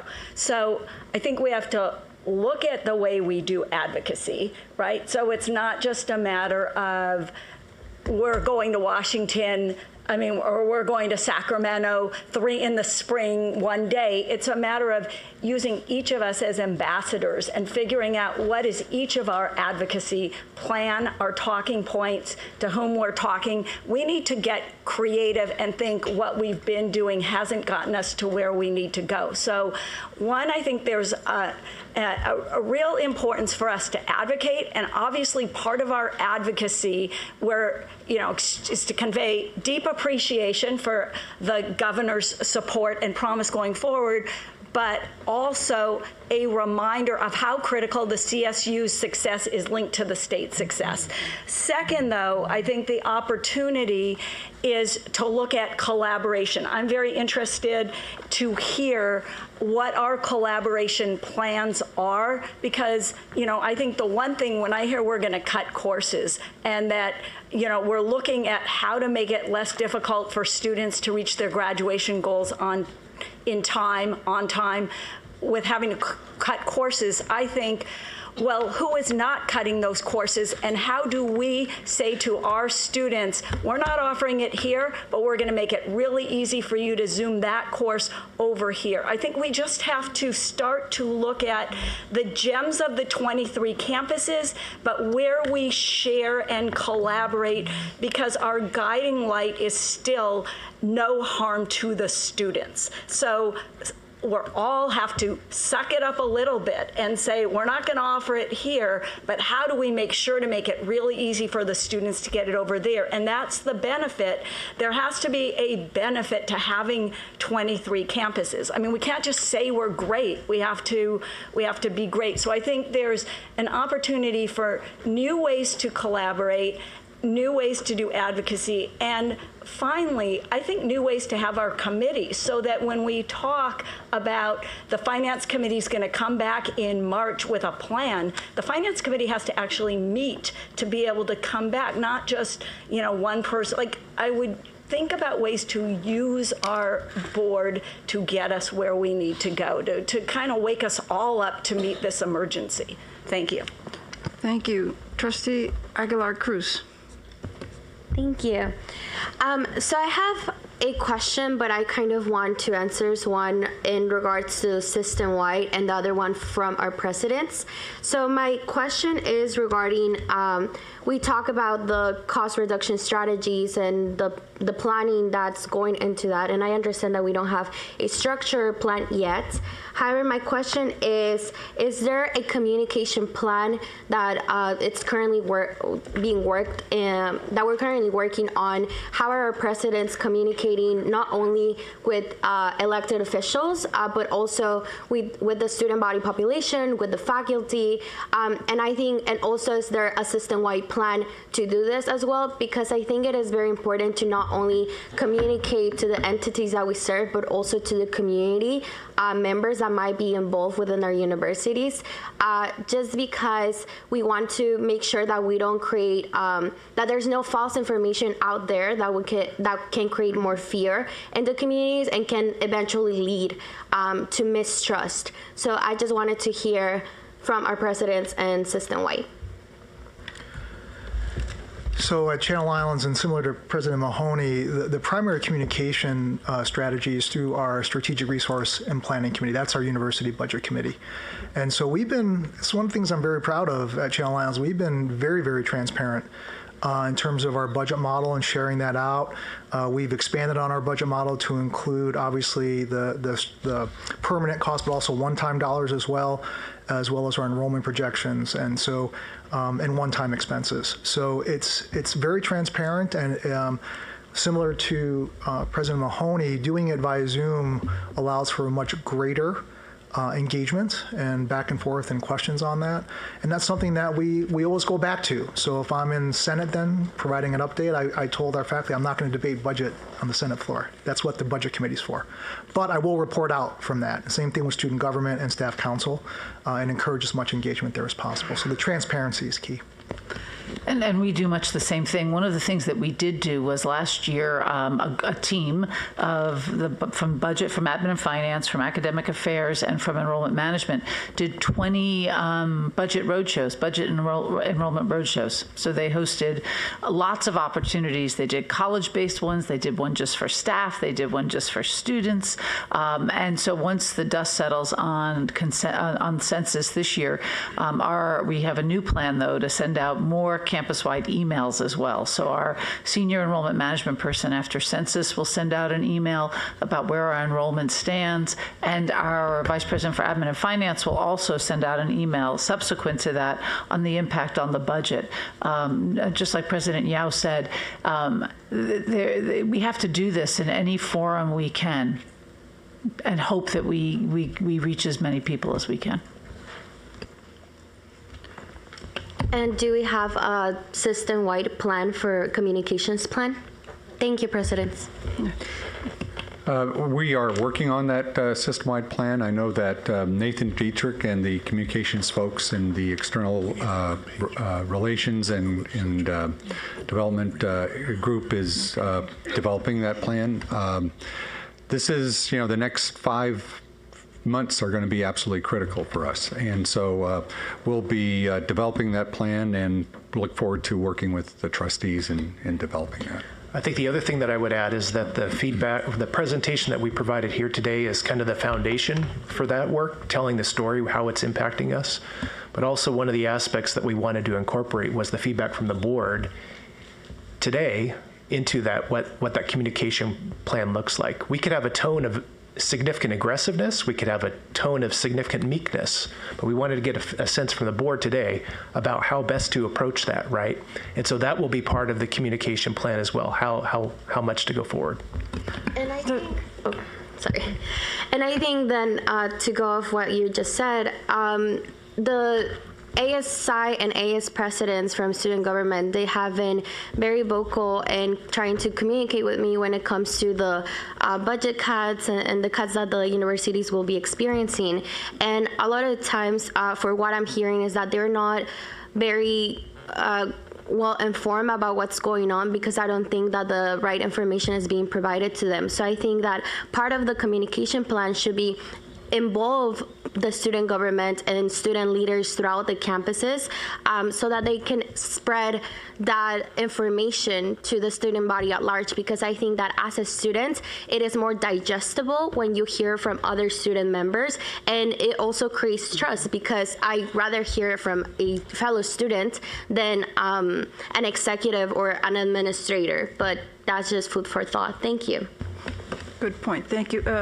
Just to add to that, Trustee Aguilar-Cruz, thank you very much. I know that our presidents do involve their student governments very carefully, because they are the voice for the students. So thank you for that point. I will tell you that we will be bold in advocacy. We have just going to hire a new vice chancellor, where we're going to start a communications plan, not only for this, but for all the great things that we do at the CSU. We have learned today many of the points, and I want to thank the trustees for that, but we have to be very strong with grace.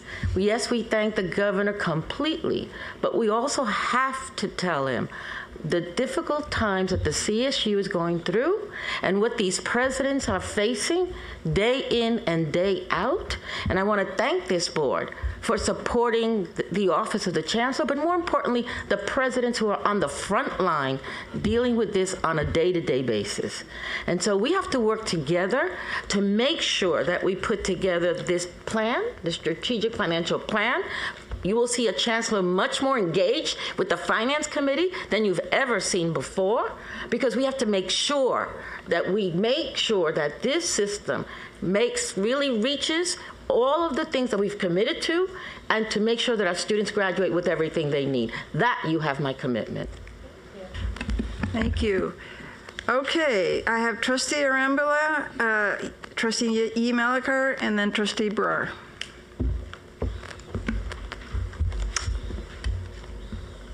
I'll stand with the Chancellor's comments. Thank you. Trustee Malakar? Thank you, Trustee Lopez, and thank you, EVC Rallier, AVC Storm, and Presidents Mahoney and Yale for your comments. They're serious comments, and we need to work as a team. And I echo the Chancellor's comments and the previous trustees' comments. I like to just add and chime in and say that I really heard Trustees Rodriguez and Gilbert Laurie's comments about the need for common system talking points. I think it's really important when this new Vice Chancellor comes in, or whoever develops the common talking points, that we all in the system, whether it's the trustees, the presidents, the campuses, the statewide senate, the CSSA, alumni council, that we're all on the same page and try to echo those talking points and get it through. I also think the need for inter-campus synergy is really important. So being able to fill our courses, whether it's campuses sending students to another campus to get courses they can't get on their campus so students can graduate, is really important. I would even go so far as to say, if you are looking at degrees or programs that are in danger of being suspended or discontinued, why not look at inter-campus synergy and look to see if consortiums can be developed so that we can continue the degrees that the students need, especially as they graduate from our universities and go into careers that they are interested in. I especially think that it's important for us to not to really focus on the system as a whole, but then also to highlight each of our campuses in terms of how they stand out in the system, so that we have some sort of a marketing plan for each of our campuses too. Thank you. Thank you. Trustee Brar? Well, I think Chancellor Garcia, said everything that needed to be said, and I echo all the comments of our trustees that we have to go forward with a unified plan. And at every level, we have to advocate and tell the story of the CSU and the budget cuts. And Trustee Aguilar-Cruz, what you said is absolutely perfection. I think that's what needs to happen. And as our trustee said, I stand with the Chancellor's comments. So looking forward to this. Thank you. I just want to make a comment, and then I'm going to ask Ben Chita, who represents the governor's office, to make a couple of comments, and then Chancellor Garcia will have the last word. I just want to get back to this issue of the students and class cuts and so forth. I want us to be very clear about the priority that we have around student success. And that means making sure that we literally, there's a strategy. Let me just put it out bluntly. There's a strategy that says if we say we don't have enough money, then we can ask for it, and that's true. When it's all said and done, the best strategy to continue to get more money in the long run is to make sure that people have confidence in the way we allocate whatever resources we have. And so in the long run, we want to make sure that student success, graduation, closing equity gaps remains a big priority in how we allocate any funds. And I want to make sure that we communicate that, especially to our students. I don't want them thinking that all these cuts are going to fall on their shoulders. They are our priority here. So I just wanted to say that. Mr. Benchita. Thank you for giving me the opportunity to address everybody. So what I want to do is just share, we so feel that Governor and I and we are all in this together, and I want to make 6 points of evidence just to express that. So first, I want to communicate, I'm going to be in the administration, unless I physically cannot do it, for the remainder of the 36 months. That's how much time we have remaining. So if anybody, if moving forward on the compacts, there's anybody in terms of, us not being able to fully commit on the 5 years, it's going to be me looking you in the eye, and I promise you that. Unless I pass away or I'm incapacitated. So that's my only caveat. But otherwise, I'm going to be the person who looks you in the eye. Number 2, historical context. In prior years too, actually almost every administration has tried to compact. Schwarzenegger, Brown, we studied them before we engaged in ours. The story of all those prior compacts, I know our memories are short, is the same, which is as soon as it hit any sort of financial crunch, which California always does, it was a reduction, it was a cut. It was just a, never mind, we're not gonna do this anymore. So I just wanna make that clear. Number 3, last year, we moved forward with the compacts in its full, the ongoing base increase in its full capacity. And we took quite a bit of beating just in terms of the governor's administration when it comes to the budget fights and the competition around general fund dollars. You know how fierce that is. Climate advocates, healthcare advocates, immigration advocates, housing advocates, homeless advocates. Every dollar that you're competing for is a dollar that could go to an encampment or a mental health bed or things like that. So that's why the fight is so intense. So I just wanted to communicate that, last year we moved forward. That was a demonstration too. Everyone was like, really? You move forward with that? And you want to take those hits from the immigration advocates and the healthcare advocates because CSU and UC and the community colleges? And it's because we believe in the enterprise. We believe in you. We all believe that we need to all be good stewards, and we all have a stake in this. So that's number 3. Number 4 is what a deferral is, at least from I'm not a finance expert, but I just want to share something that was very helpful for me. So basically, when you're down $38 billion, you're not looking under couch cushions and you're just hoping that you fill the gap. There's 4 basic options you got. Reserves, reductions, delays, or deferrals. You all got deferrals were the smallest pot, and it's the best pot, and that's what we put compacts in. So obviously, having the reserves is just everyone, it's only about out your risk, really. It's all of us bearing out your risk. So we tried to figure out what is the right level of reserves that we're ready to tap. Number 2 is reductions and cuts. That was the biggest thing that we did. And that was basically saying, never mind, we said we're gonna spend money on this. We're just not gonna, governor's proposing not to do that anymore. We're just gonna cut it all together. And that was the biggest chunk. That was 12 billion or something along those lines. The next biggest chunk was delays, which is just a kind of a promise from the governor and our administration that's kind of hey, we're not gonna put anything code, but we promise you, we're gonna really, really work to make sure this gets done. And then deferral, though, and that was the next biggest tranche. The deferral was the smallest tranche because it is a codified promise.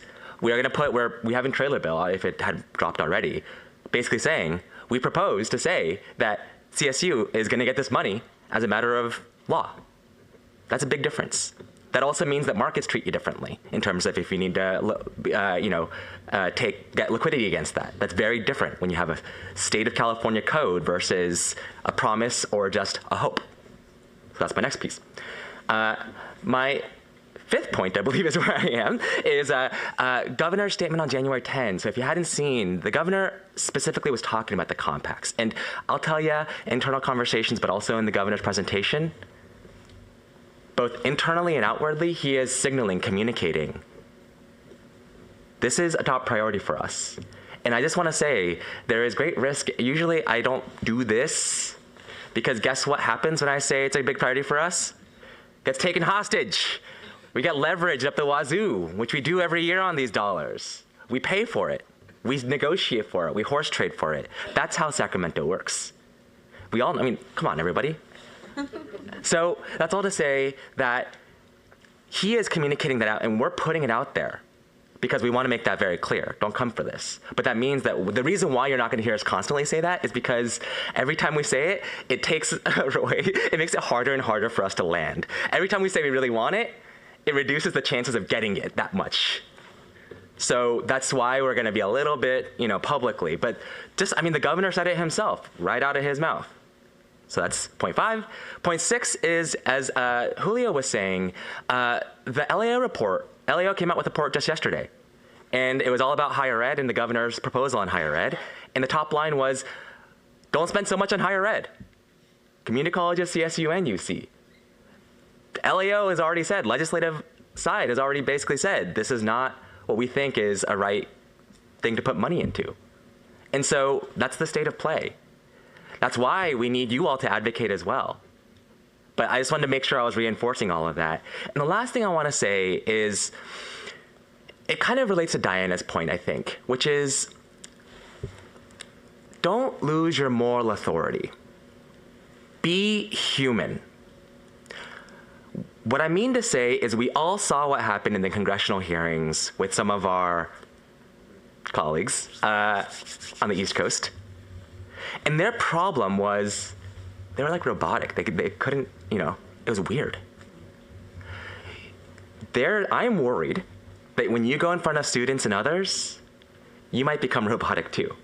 I'm a little worried because that's what happens when we talk about cuts and solutions and things like that, is we're so sorry, we get really defensive. We're so sorry, we have to cut this and this and this. But you have the moral authority. We have the moral authority.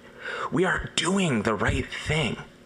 We are doing the right thing, the courageous thing. And so all I'm saying is, to Diana's point, don't lean back and be afraid. Lean in and make the moral argument for why this is, big picture, the best for us. That doesn't mean lean in on the idea of cuts, but that means articulate your vision for your community, articulate the vision for the system, and how we all need to get aligned and be good stewards. And that could mean that in the near term or in the myopic term, that might not be the best, but it's about all of us. It's about humans. And I just really, really encourage you to not lose that fundamental humanity and that fundamental moral authority. Because what you are doing across the board is taking serious charge of your stewardship. And just know that Governor sees that, I see that, we all see that. And you're brothers and sisters in this work. And at least I'm going to be here, whether it's to look you in the eye and say sorry, or to be with you hip by hip and say, fuck yeah. I'm going to be there. So just really, really appreciate you.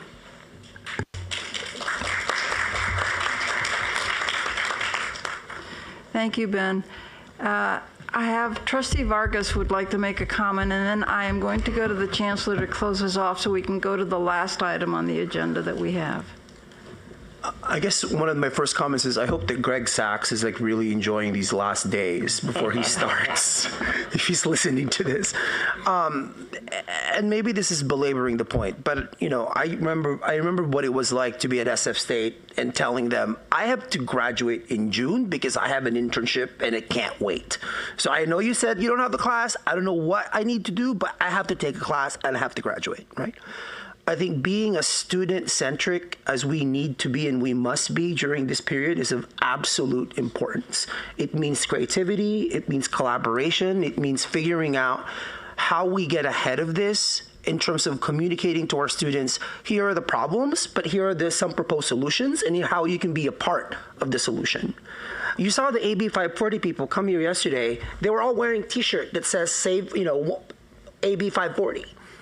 What does it mean when Trustee Rodriguez says, we're all on the same page, give us a script, give us the talking points? What does that actually really mean? All of us here have different relationships and different strengths.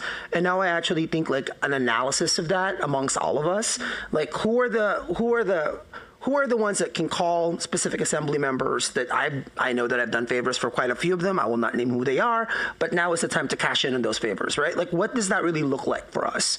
And I think for me, this is where transparency doesn't mean anything if we're not communicating it clearly and we're not operating from the same set of facts.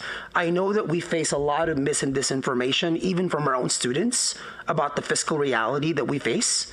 And I think making sure that we're really being proactive about here are the facts, here are the problems, here are the solutions, and this is how you can be a part of those solutions, I think is of absolute importance.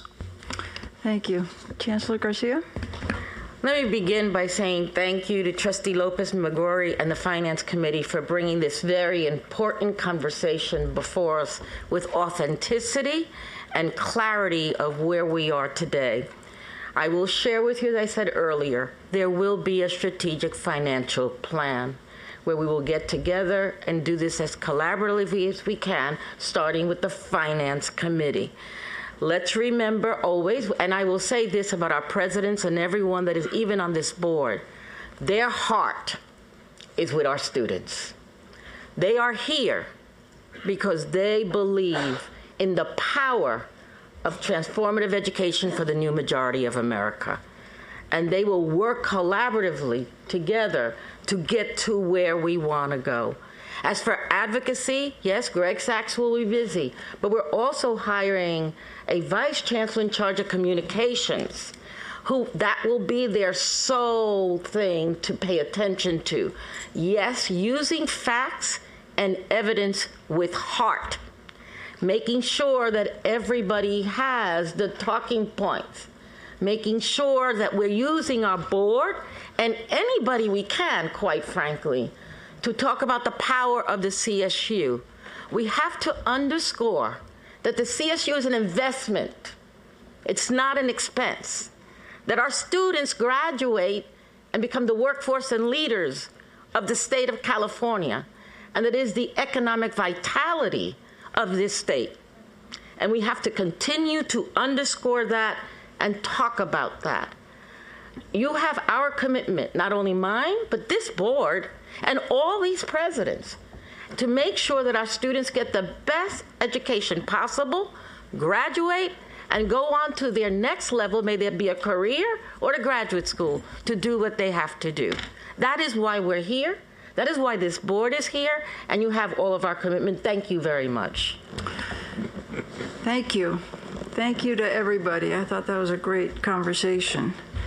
We have one more item, item 7, which is again an information item on the student fee report from 23-24. In addition to Steve and Ryan, our two steady, trusted folks here, we're going to hear from two other presidents, from President Saul Jimenez Sandoval and President Tom Parham, which is always great, by the way. I think hearing from the presidents just adds enormously to these conversations, so thank you. Steve? Thank you, Trustee Lopez. Before I start, just want to add my thanks to the trustees for the very thoughtful discussion we just had. Extremely helpful and very encouraging. Each year, we prepare a student fee report for the Board of Trustees that explains campus-based mandatory fees. Before presenting this year's report, I'd like to provide some context on the fee policy and its fiscal impact on our 23 universities. Now, as you know from our regular budget updates, the CSU operating budget has really two primary funding sources: the State General Fund and tuition and fees. As part of our continuing commitment to keep a quality CSU education as affordable as possible for our students, our primary focus is on the operating budget and specifically our funding request to the state of California. However, campus-based fees play a pivotal role in supporting a variety of activities not covered by the operating fund. These fees provide essential and complementary student services that enrich the educational experience for our students. Student fees are governed by a comprehensive CSU student tuition and fee policy, which is available at the link included in your agenda material. The policy describes the types of fees and the authority and processes by which fees are established, adjusted, and abolished. I now will turn the presentation over to Ryan Storm, who will continue. Ryan. Before you speak, Ryan, could I just, I'm mindful of time. We've spent a fair amount of time on the first two items. And I know this is a really important conversation. Just to the extent that you can hit your highlights and your points, same thing with the presidents, and then we can have a conversation. This is really an important topic. If we need to, we can always come back to it. But I know we have a few other agenda items that are also really important coming up. So my apologies for not keeping better track of the time earlier. Go ahead, Ryan. There we go. Sorry, the mic was having troubles. All right, well, I'll abridge my prepared comments and say we're going to cover two areas, the background and provide some more background, but then we're also going to go a little bit into the actual report on campus-based mandatory fees today. So the CSU tuition and fee policy includes 6 fee categories that cover all student fees authorized for the system. First, the policy states that the system-wide tuition and other system-wide fees are established and adjusted by the Board of Trustees. That's like the tuition adoption earlier this year. Second, the policy authorizes the chancellor to establish campus-based mandatory fees for certain activities and for all students on a specific university. And then third, and more globally, the policy has delegated presidential approval and adjustment for most types of fees after ensuring accountability, as well as appropriate and meaningful consultation with students. Attachment B of your agenda materials provides more details on each of these fee categories. What we'll do is, for the remainder of the discussion, we'll focus on the campus-based mandatory fees outlined here on the screen.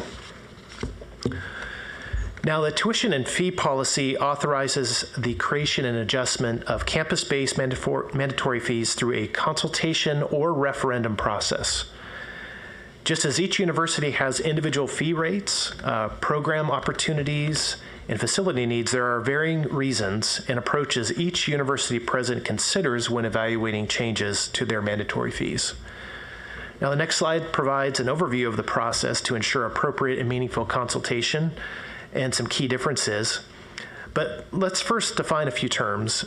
Boiling it down to a simple definition, consultation is a discussion about a fee proposal that includes input from the student body and various groups. And a referendum is a vote to measure student support for a particular fee proposal. It is often held concurrent with the annual student election cycle. Each university has a fee advisory committee, which provides advice and recommendations to the presidents. And those entities are made up of student members who are the majority. They're appointed by the University Student Body Association and include University Student Body President. They include faculty members as appointed and consistent with normal university processes and include the faculty senate chair. And the president appoints other members to the committee, but not students, and the president appoints the chair of the committee. So just want to show some transparency there and some accountability measures there. This next slide, what we could do is we could briefly go through this, but this is a comparison of the consultation and referendum processes. There's lots of information here. We'll go real quickly through it. One of the things that is first to be noted is on the first row of the information is student participation.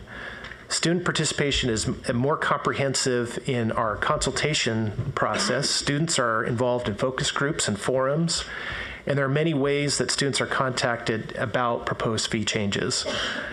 And student participation is a little bit more limited on the referendum process because it is simply a yay or nay on the vote. We have a fee advisory committee, as we talked about a little bit earlier, and there's other consultation with students that's an effective choice in many ways. There's enhanced interaction with in-person feedback. We probably hear that from our presidents here in a few moments. There's multiple venues and dates, foster increased participation. And as far as the result of a referendum, it's binding in 3 ways, in 3 types of fees, in our student body fees, in our new student union fees, and our student success fees. For all of our other fees, both consultation and referendum are advisory to the president, who has the authority to adjust fees or if a new one, is the person to recommend the creation of a new fee to the chancellor. So each campus-based mandatory fee serves a specific purpose, ensuring targeted investment in areas that directly benefit or have been expressly requested by the student community. And they consist of 7 distinct types of fees.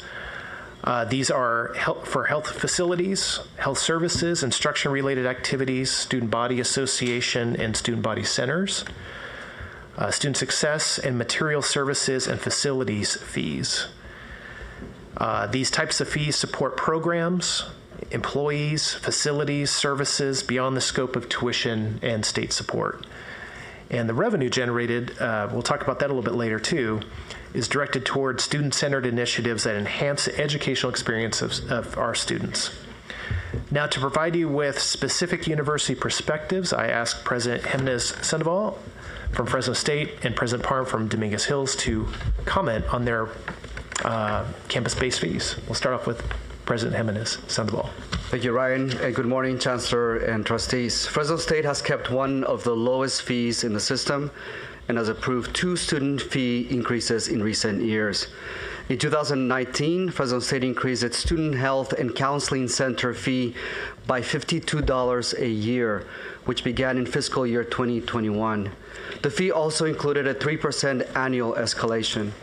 The fee was approved through alternative consultation with the Campus Fee Advisory Committee, in which students comprised the majority of the vote.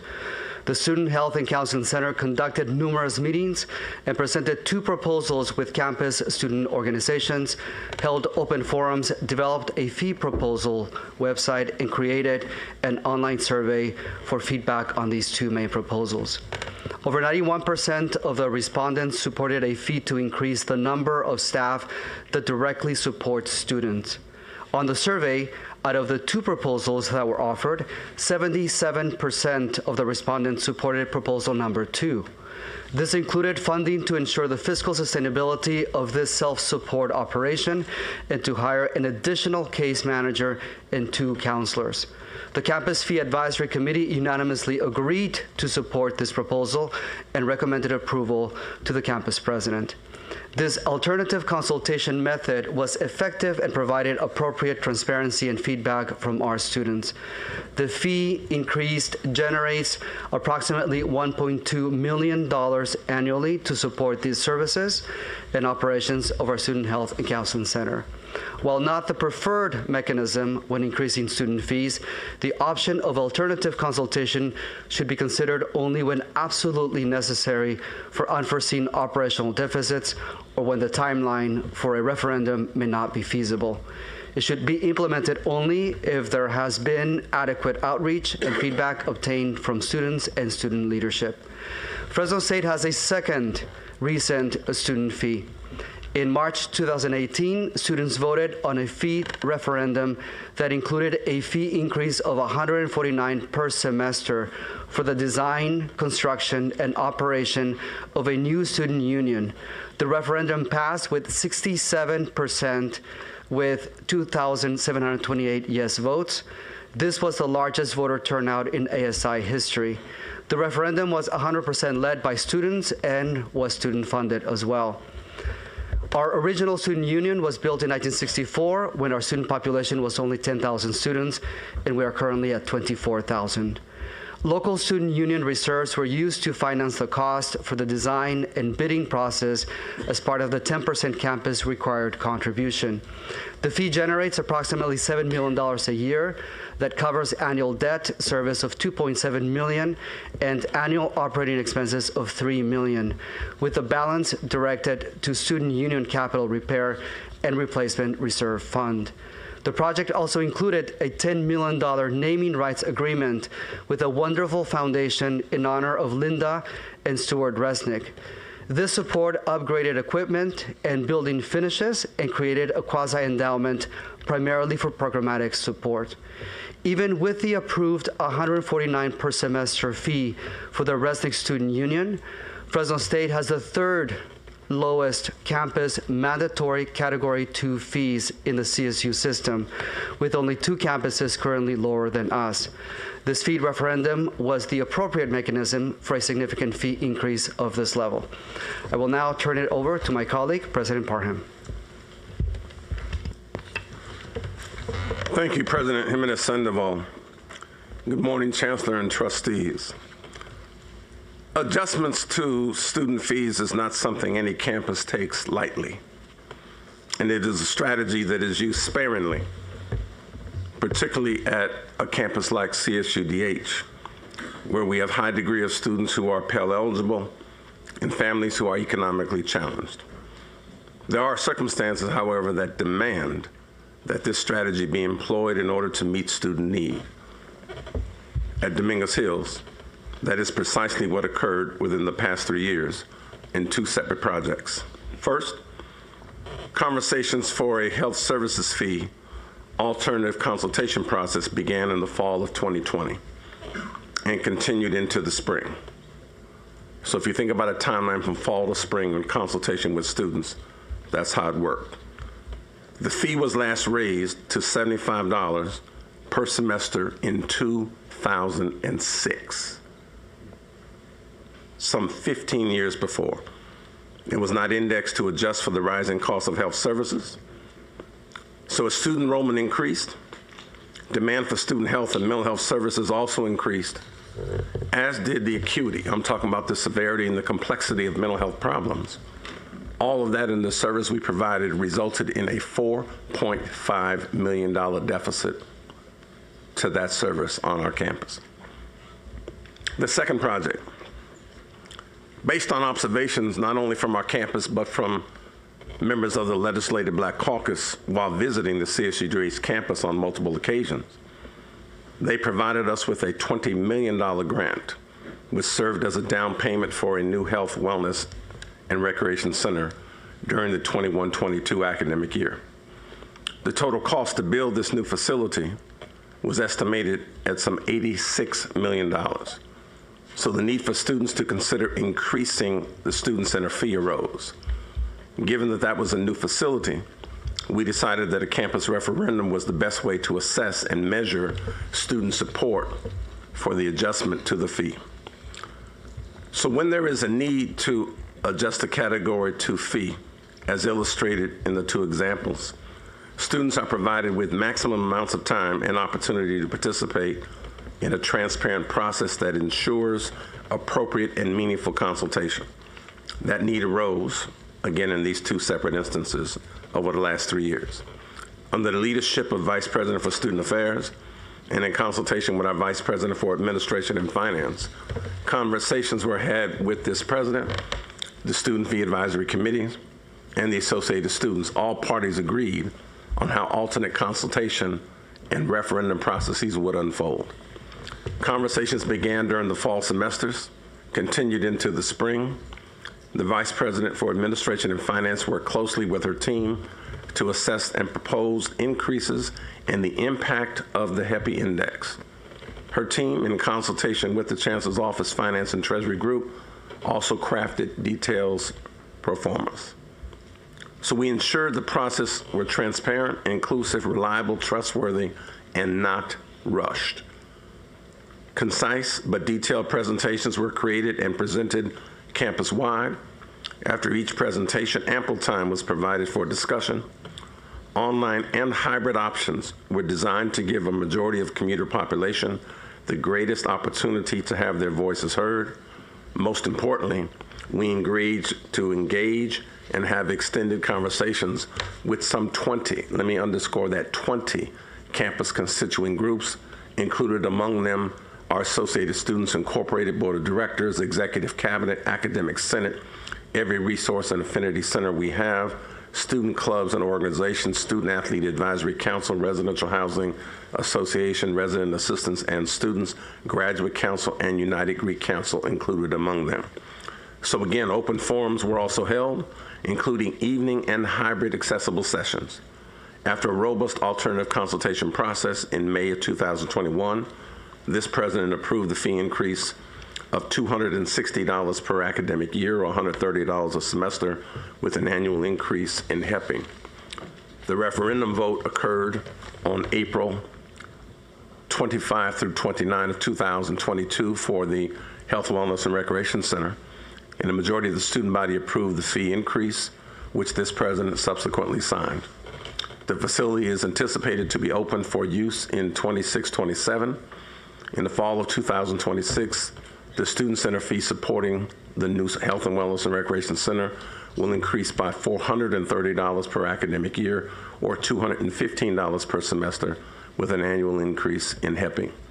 So I hope this brief summary addresses questions you may have about why raising Category 2 fees is important and how that process occurs when increasing fee is considered. And now let me turn the presentation back over to Ryan. Thank you both very much. So we just covered a lot of background. We heard from our presidents. Now I'm going to turn to the this year's campus-based mandatory fee report. And here's some newer information that we are about to share. First is that the CSU universities collected about $819 million through mandatory fees in 22-23. This slide shows the breakdown of revenue collected from the 7 fee types I described earlier. As you can see in the chart, student centers and health services, both in blue and orange, account for more than half of the fee revenue on our campuses. Now this slide displays campus-based mandatory fee expenditures by category, as well as showing you the percentage. The 2 largest expenditure categories are salaries and benefits at 37% in blue, as well as operations for student centers and student associations at 23% and in red. And those largely, as we heard earlier, are operated through our 501c3 auxiliary organizations. A sizable portion of mandatory fee expenditures are for non-personnel items, such as supplies, contracts, debt service, facility improvements, as well as utilities. And this slide will provide a summary of mandatory fee rates and other important information. Individual university details are included in your materials, and I will highlight only some of these just to save some time. So first are the fee rates. The 23-24 average system-wide fees are about $1,880 per student per year, which is an increase over last year by $98 per student. Those mandatory fees range from about $1,100 to $2,500, differing by university and based on the facility and services offered by each university. This range applies to 22 universities and excludes San Luis Obispo. With respect to tendencies, it is typical for health services and student center fees to increase each year. Also, overall, most fee increases are due to pre-programmed inflationary adjustments, such as HEPI or CPI. And increases are also due to the expansion of services or facilities, like you just heard from our presidents. And finally, I would like to note that these fees are included in the total cost of attendance for each university and are considered when awarding financial aid to students.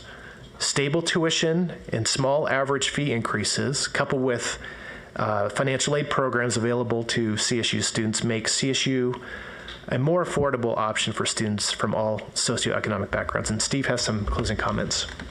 And Steve's closing comments are going to be very brief since we're running late. Everything that you see here has been covered by our presidents and Ryan, so I'm just going to jump to, please take a look, and this concludes the presentation. We're happy to address any questions. Thank you. I have failed miserably as chair of the Finance Committee. We are over half an hour beyond my allotted time. I'm looking around. There is one question from Trustee Melikar. And what I'd like to suggest is this. This is a really important topic. I don't want to shortchange this topic. And I think we should come back to this under a broader rubric of having a conversation around affordability, which would tie some of the conversations we're having today.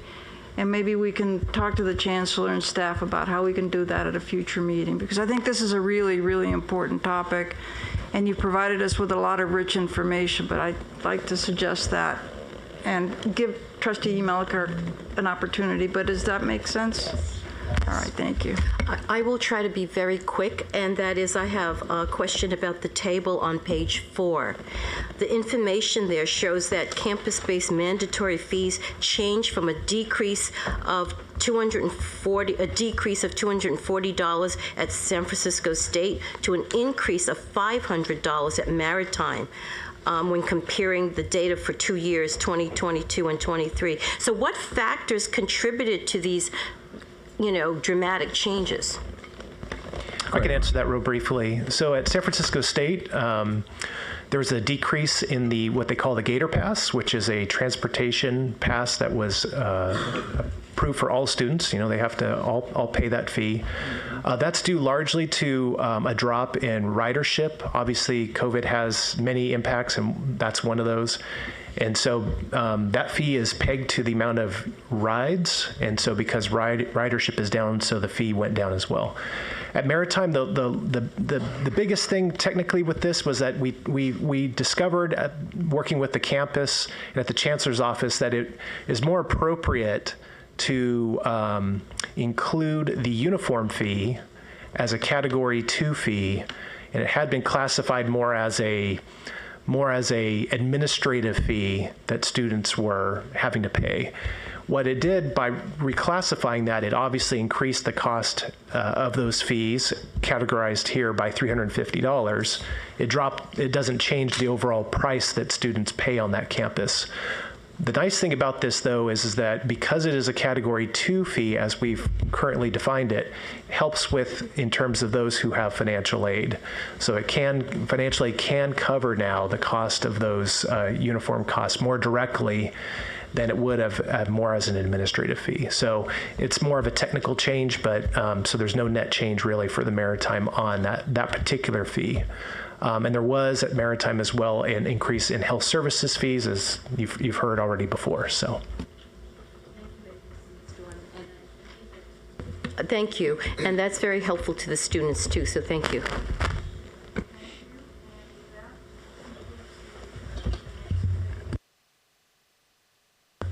I conclude the agenda of the Finance Committee with apologies to the Chair and Trustee Arambula and his committee. Thank you so much, Trustee Lopez. And it was a very important conversation that we had. It was a very important discussion, and I appreciate you, the suggestion of including these student fees in the overall financial aid discussion later on. So thank you. So Trustee Arambula, I turn it to you to ask you to convene the Committee on Educational Policy. Thank you. I'd like to convene the Committee on Educational Policy. I'm going to try and speak quickly, but also not too quickly. Really excited for the two topics that are in front of us today. We are continuing our ongoing focus on student success. We're going to look at an annual update on research, scholarship, and creativity activity across the CSU. This is going to help highlight some of the amazing work that's happening across our 23 universities to advance research and knowledge throughout the state. What's more, you're going to hear the CSU brings a distinct approach to research, promoting an experiential learning experience for students early in their undergraduate careers.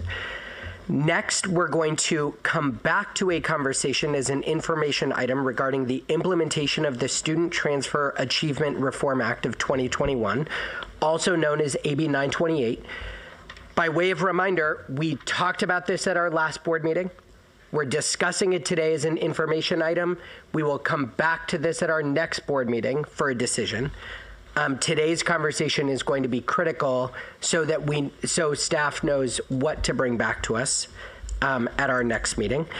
The consultation practice, even though we've been working on it for these, has been ongoing for a long time, even before those months, though. Specifically in the context of potential changes to general education.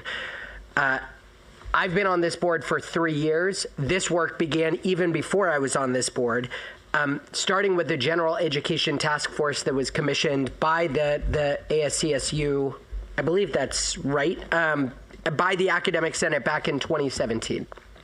So there's been a lot of conversations happening on this work for years and years. As we come to this conversation, we're going to be looking at two potential pathways. One is going to be the implementation of CalGETC specifically for community college transfer students, which will result in two potential pathways. Some students being on one general education pathway if they transfer, others being on a different one if they start with us. The second approach that we're going to be talking about is to modify our CSU GE breadth so that all students have the same general education pathway, regardless of whether they start with us as a first-time student or whether they come to us as a transfer student. Today's presentation will outline those two proposals, the amendments to Title V necessary to implement the STAR Act. And I just want to remind you, today is an information presentation. We will come back for a vote in March. We expect a robust discussion, and I'm sure we're going to have the time for that. Okay, with that, I'm officially bringing the Committee on Educational Policy to order. It's now time for the committee to consider today's consent agenda. Approval of the minutes for the November 2023 meeting. Are there any objection to the approval of the minutes? Hearing and seeing none, the minutes are approved.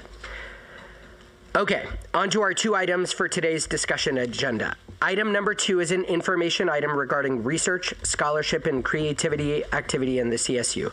This item is going to be presented by Dr. Dilsey Perez, Deputy Vice Chancellor for Academic and Student Affairs, Dr. Ganesh Raman, Assistant Vice Chancellor for Research, and Cal Poly Humboldt President Tom Jackson. Thank you, Chair Rumbla. The CSU is distinctive for its experiential learning model in which our students work directly with our faculty scholars on a broad array of research, scholarship, and creative activities. These hands-on immersive opportunities challenge our students to engage more deeply in their studies, to discover new passions and career paths, and to push beyond what they ever thought was possible. Working alongside our students, the CSU faculty researchers are applying their immeasurable expertise, talents to expand knowledge, to explore and develop cutting-edge fields, and to build deep connections with the communities we serve to address our society's most pressing challenges. During this presentation, Dr. Ganesh Raman, Assistant Vice Chancellor for Research, will share an update on the wealth of activities now underway across the CSU. I am especially excited about our 3 special guests who will join us to share their impact and experiences. Dr. Raman. Thank you, Dr. Perez. Research, scholarship, and creative activities are intrinsic to the CSU. These hands-on opportunities provide a high-quality education where students can engage with issues and topics that impact the world, develop and test hypotheses, and push boundaries of discovery. What's more, the CSU makes this high-impact practice available to undergraduate students through an experiential model in which students work directly with faculty scholars on research and creative projects where research is embedded in the curriculum. During this presentation, we will share highlights of research, scholarship, and creative activity in the CSU. The written agenda item offers many more examples of the exceptional work occurring in at all 23 campus universities. And while the topics and campuses vary, what unites these efforts is a singular focus on our university's mission to advance student success and equity, enhance faculty excellence, and address the pressing needs facing California and its diverse communities. These efforts would not be possible without external funding, which serves as another measure of our impact. CSU research expenditures from grants, contracts, and awards have increased by $118 million over the last 5 years. In 2021-22, the CSU had nearly $708 million in research expenditures, an increase of $45 million over the previous year. It's important to know that these external funds are distinct from state general funds. These funds also include approximately $85 million to cover the institution's facilities and administrative costs, also known as indirect costs. Additional marks of success include the attainment of Carnegie R2 status for 7 CSU campuses and the consistent increase in published research articles. Over the past 5 years, CSU faculty and students have published more than 41,000 articles. Many of these papers have included student co-authors. The opportunity for students to work closely with CSU faculty early in their academic careers enhances their success as well as supports innovative and entrepreneurial work that can expand to support our larger communities. Additionally, the CSU holds an annual student entrepreneurship competition to catalyze students' innovative thinking with $200,000 in prizes for students to pursue their dreams. Last year, 19 campuses participated at the system-wide competition at San Jose State University. This year's competition will be held at Dominguez Hills on the 3rd of May. We've invited one of our student entrepreneurs to share his story with you today. Emmanuel Tafizi is a business management information systems major at Cal State Long Beach who plans to graduate in spring 2024. With the support of a faculty mentor, Emmanuel has grown his idea of a study buddy system to support peer mentoring into a viable startup. Emmanuel? Hi, my name is Emmanuel Tafizi. I'm a student at Cal State Long Beach. I was born and raised in Long Beach for my early life and moved to Cypress for 2nd grade. As I began taking an interest in technology in high school, I had noticed that I, like many other students, found learning from other students through a study buddy system to be very helpful. This is called collaborative learning, which is proven to be among the best learning methods for students. To facilitate these collaborations, I decided the best approach would be launch my own app called Class Chat that allowed students to join groups centered around their classes. The results were great, and within our first 3 days, we boasted over 500 downloads. I graduated, I came to Cal State Long Beach with not much but a few hundred users for my app, and also brought along a dream of hopefully having students across America use it. I decided to email Dr. Wade Martin at the CSULB Institute of Innovation and Entrepreneurship, asking for help on how to progress with my app. Dr. Martin spent about a year mentoring me through different school-sponsored pitch competitions, which helped turn my app into an actual company. What I did not realize was Dr. Martin was preparing me for a much bigger pitch, one that would inevitably change my life.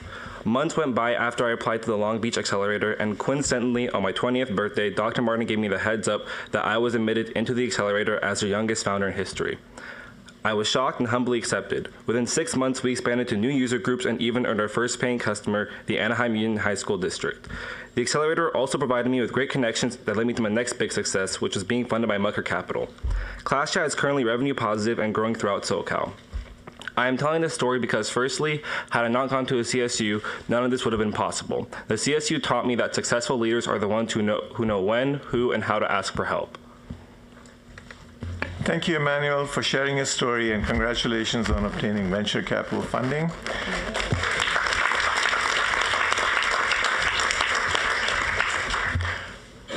Yesterday, we witnessed several CSU faculty receive the Wong Excellence Award. Indeed, CSU faculty play an instrumental role in our student success. CSU faculty help students connect research to classroom learning while helping students develop a comfort with complex situations. Research, scholarship, and creative activities help foster the skills, knowledge, and networks needed for future graduate and professional study, as well as future careers, giving CSU students the edge when applying in competitive fields. Alongside students, CSU faculty also stimulate innovation and create new knowledge, keeping CSU curricula at the leading edge of its respective disciplines. Research provides CSU faculty an opportunity to demonstrate leadership in their discipline through peer-reviewed awards, presentations, performances, and publications. Through research, scholarship, and creative activities, the CSU can maintain faculty excellence by recruiting and retaining top-tier world-class faculty.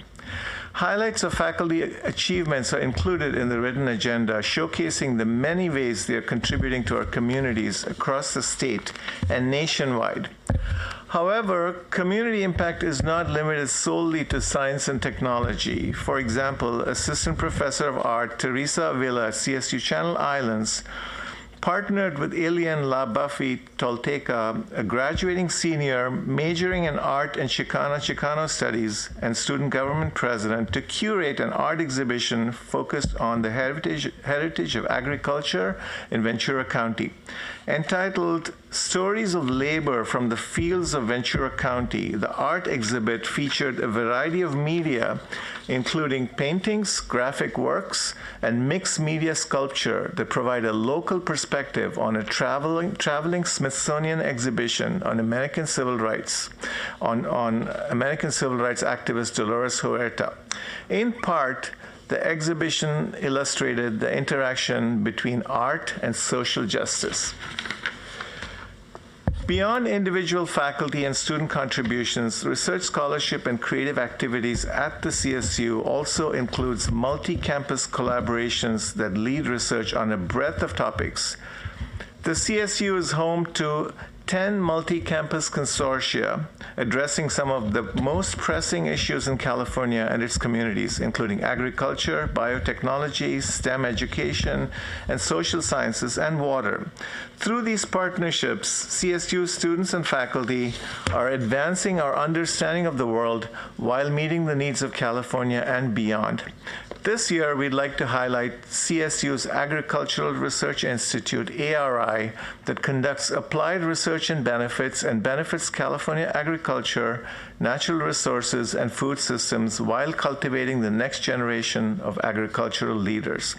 For example, ARI-supported students and faculty are adapting cropping systems to climate change by utilizing remote sensing to manage water and fertilizers, detecting disease and insect damage, and breeding crops to withstand heat that use less water and fertilizers. A promising new approach utilizes naturally occurring microorganisms found in healthy soils to help build resiliency against environmental and biological stressors.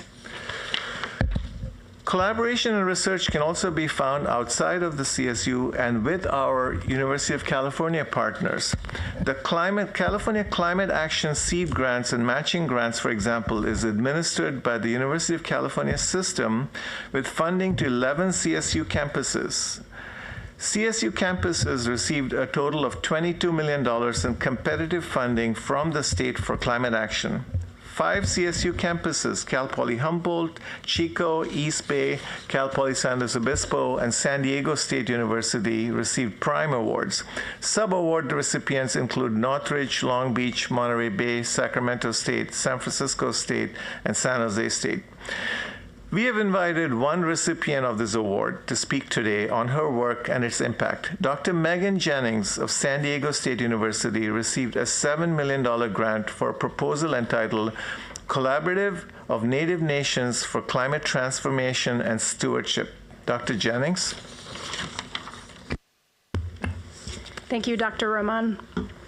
My research project, Connects for short, includes a collaboration of 18 different organizations, which you see at the bottom of the slide there, including the Ahachiman-Tongva Land Conservancy, Cal State Long Beach, among other universities, the Native American Land Conservancy, the Sacred Places Institute for Indigenous People, and the Viejas Band of Kumeyaay Indians.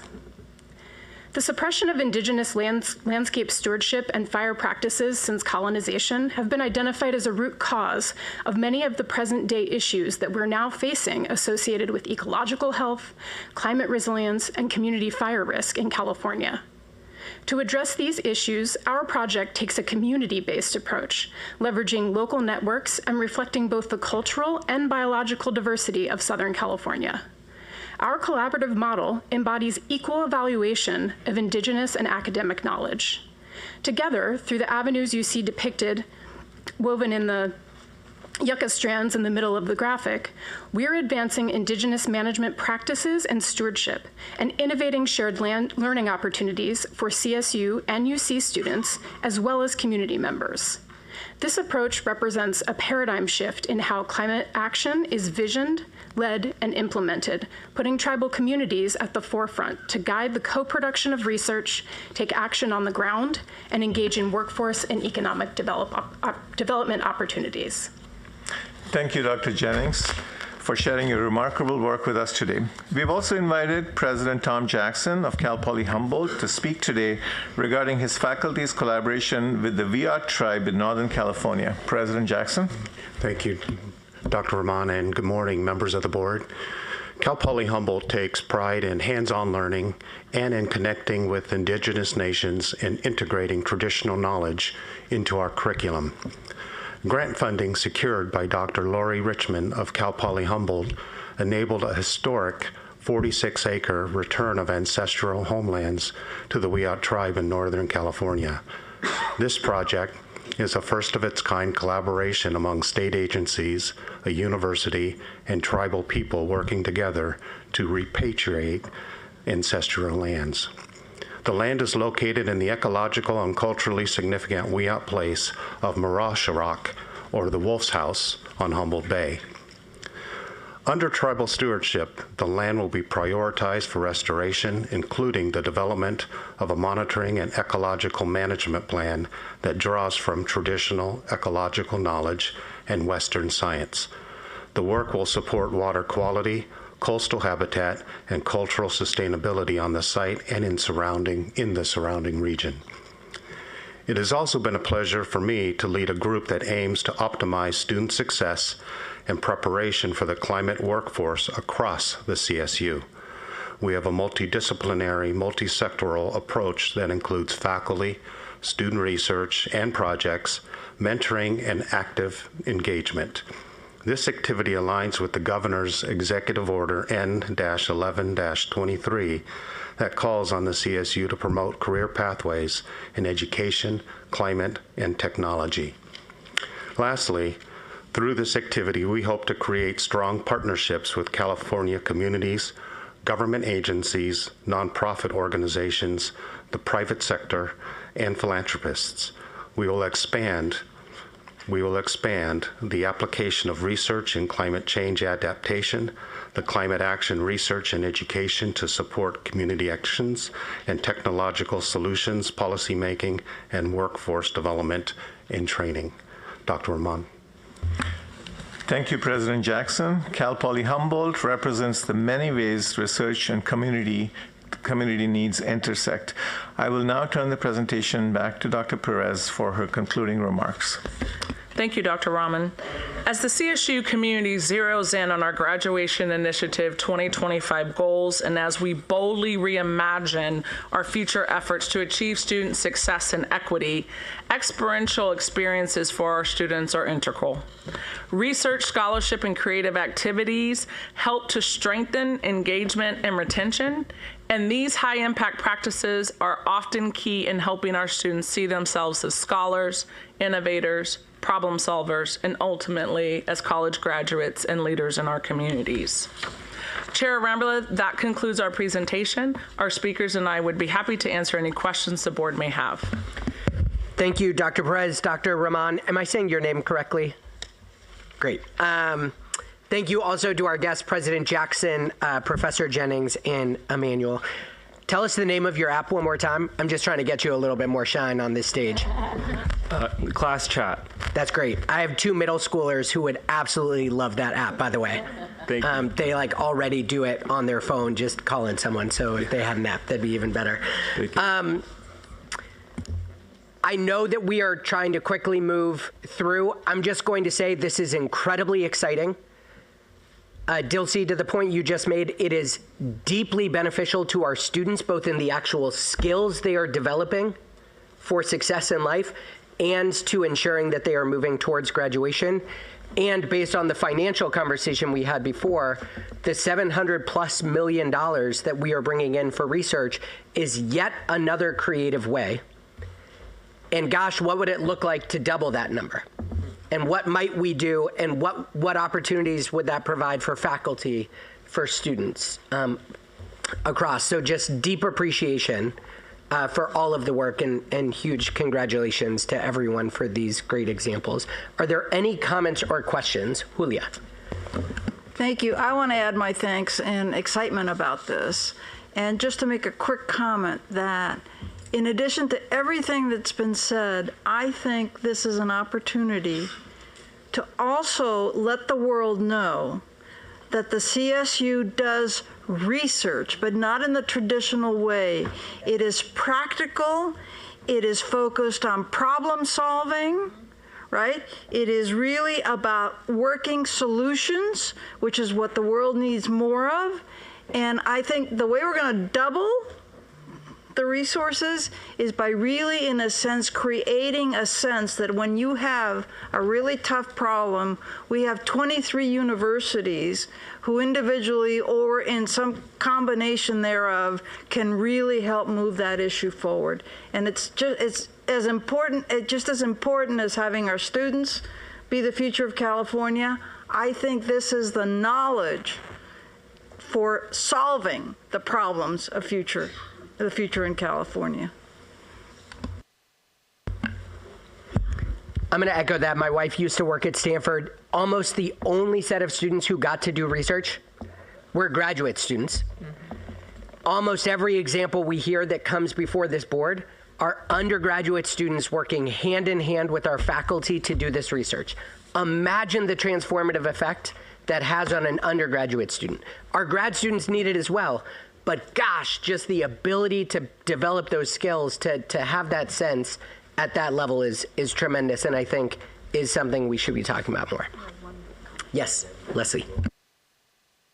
Along those lines, I was thinking in the same direction, and I think in addition to, this is though beyond a communication, advocacy point, it would be really interesting to hear ways in which we could help increase the funding for our research. And the other thing I was so interested in hearing about Dr. Jen's your work is the collaboration with the UC. Like, I think, the other point is there is not a monopoly on brain power or research or advanced thinking in this state. So the idea that we could think about additional ways to collaborate and bring funding into that higher education pool to begin with is really interesting too. So I would just love to hear more about what it would take to double that amount of, instead of $100 million or whatever the number is of how much more we brought in the last 5 years. It'd be interesting to hear, how do we double that 5 years from now, and what is our plan? Thank you.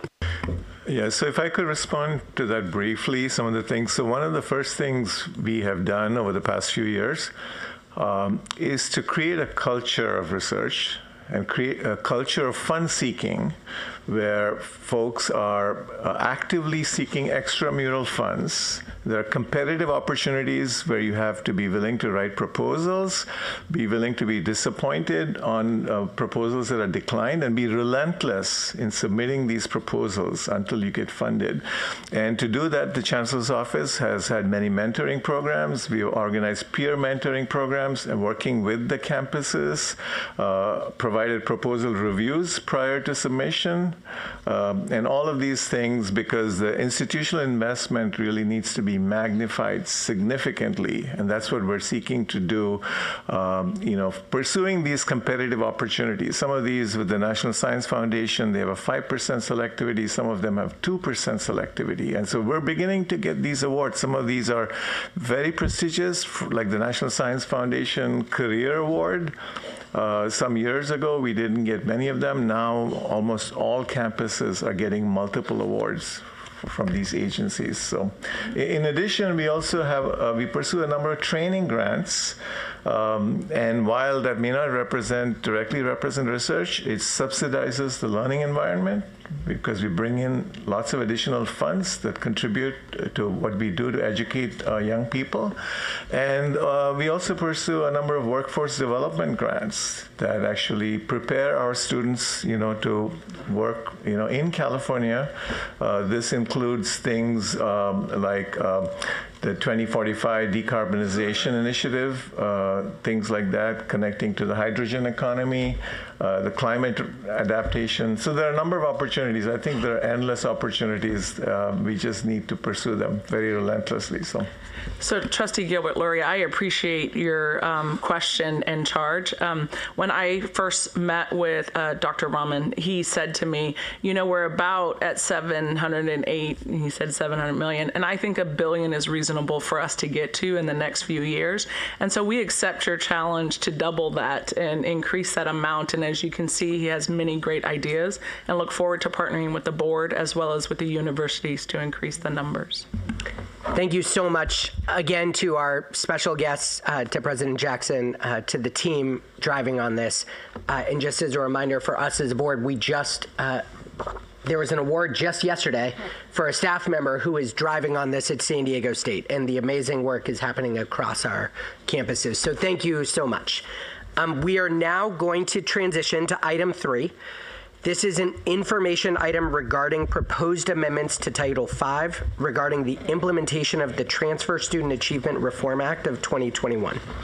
This item will be presented by Dr. Nathan Evans, Deputy Vice Chancellor for Academic and Student Affairs, Dr. Abel Gromo, Assistant Vice Chancellor for Strategic Enrollment Management, Dr. Laura Massa, Interim Associate Vice Chancellor, Academic and Faculty Programs.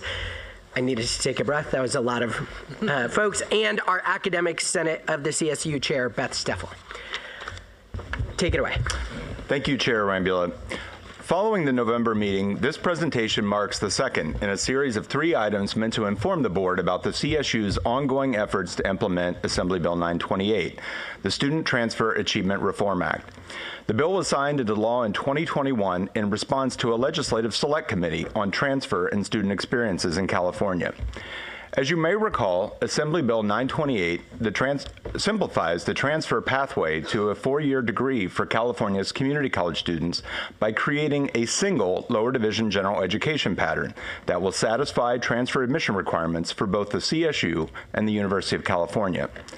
As we shared in November, this single pattern, called CalGETC, has been developed through the work of our academic senate leaders and the Intersegmental Council of Academic Senates, representing faculty leaders from the CSU, UC, and California community colleges. 5 CSU academic senators, along with 5 UC senators and 5 community college senators, developed the CalGETC pattern, which was then endorsed for transfer admission by each segment's full academic senate body. In order for the CSU to implement CalGETC by fall 2025, as required by law, this board will be asked to approve changes to update education and admissions requirements within Title V of the California Code of Regulations. To help ensure that our efforts achieve what is very best for all of our students and align with the goals we share with Sacramento of advancing equity and improving student experience, the Chancellor's Office has continued to engage in a wide variety of consultations, as you described earlier. In addition to our previous presentation to the board, we have also engaged in ongoing consultations with the CSU Academic Senate, CSSA student leaders, as well as other key stakeholders, such as the Campaign for College Opportunity, which, along with the CSSA, co-sponsored AB 928. And I'm going to expedite a little bit. So next slide, please. I'd like to take a moment to reiterate the request that we are making of the board today and in March. While faculty leaders guide and recommend academic policy, implementation of CalGETC ultimately falls under this board's authority to adopt changes to Title V, the administrative California Code of Regulations. In this case, the amendments will affect regulations governing admissions requirements for the CSU's educational program, specifically the content and minimum units of general education. Next slide. On screen are the sections of Title V that will require changes in order to implement the STAR Act of 2021. These sections address general education and undergraduate admission. Complete text of proposed changes can be found in the written agenda item. As it relates to admissions requirements, we have general alignment among all stakeholders, and edits to Title V will be largely administrative in nature. Regarding the educational program, at the November meeting, multiple trustees requested that we return and clarify those areas in which consensus has not been reached. As a result, we will be providing the board today with 2 possible options related to the section on educational programs and general education. At this time, I'd like to turn the presentation to Assistant Vice Chancellor April Gromo to first provide a brief overview of how these changes will impact admission of both high school and transfer students. Dr. Gromo? Thank you, Dr. Evans. The consolidation of the lower division general education pattern and course designations offered by community colleges has implications for the majority of CSU undergraduate students. I'd like to begin with transfer students. Historically, nearly half of the CSU's undergraduate students are transfer students, and on screen you will see a summary of the various kinds of transfer students who will be impacted by this change. California community colleges are a primary access point and launch pad for many of our undergraduate students, particularly those who are low income, first generation, or from other historically underserved or underrepresented communities. Ensuring transfer students have a clear understanding of the course requirements and a pathway to the CSU is critical to our future enrollment. When CalGETC is implemented in fall 2025, it will become the only transfer GE pattern offered by California community colleges. Community college courses will only be articulated to and designated by the new CalGETC designations. They will no longer carry designations of the existing CSU GE breadth areas. It is important to note that these changes will also have implications for first-time, first-year students entering with college credit. In fact, approximately 60% of first-year applicants to the CSU have some type of transfer credit. Many of these students have earned credit by taking community college dual enrollment courses in high school, and a growing number of first-year students are coming to us completing high school and an associate's degree simultaneously. There are also continuing students who may be concurrently completing lower division GE courses at their local community college, or even those that may find it necessary to transfer from one CSU to another. All of these populations will complete courses only aligned with the new CalGETC framework and have the opportunity to complete that pattern to fulfill general education requirements for their degree. The CSU has always had one unified GE pattern for all students, CSU GE breadth, whether they arrive as freshmen or transfer students. The CSU Admissions Advisory Council, which advises the Chancellor on admissions issues and reviews system-wide admission policy and practices, has met to discuss the implication of the potential of two separate lower division general education patterns as it relates to admissions policies. As Dr. Evans noted, the Title V admissions changes related to AB 2928 are mostly administrative in nature. But the conversation at the Admissions Advisory Council meetings on this topic were thoughtful and student-focused. What has emerged from that conversation is ensuring that we work with our California community college partners to make sure students clearly understand the new GE pattern, that we ensure these changes do not harm enrollment, but in fact bolster the future enrollment of transfer students, and that we be cognizant of students who need to transfer from one CSU to another, and that they should not be burdened with any credit loss. I'll now turn the presentation over to Dr. Laura Massa to discuss implications to academic programs and policies. Dr. Massa? Thank you, Dr. Gromo. Before we discuss possible changes to general education, it is helpful to first discuss the elements of a CSU degree. In general, there are three components that comprise a CSU undergraduate degree. There's major coursework, general education, and electives. Currently, CSU GE is 40% of a student's degree program. All right, that includes 39 units at the lower division and 9 at the upper division for a total of 48 units. Major requirements vary in number. For example, nursing and engineering may require more major coursework units, while other majors may have more room for greater numbers of elective units.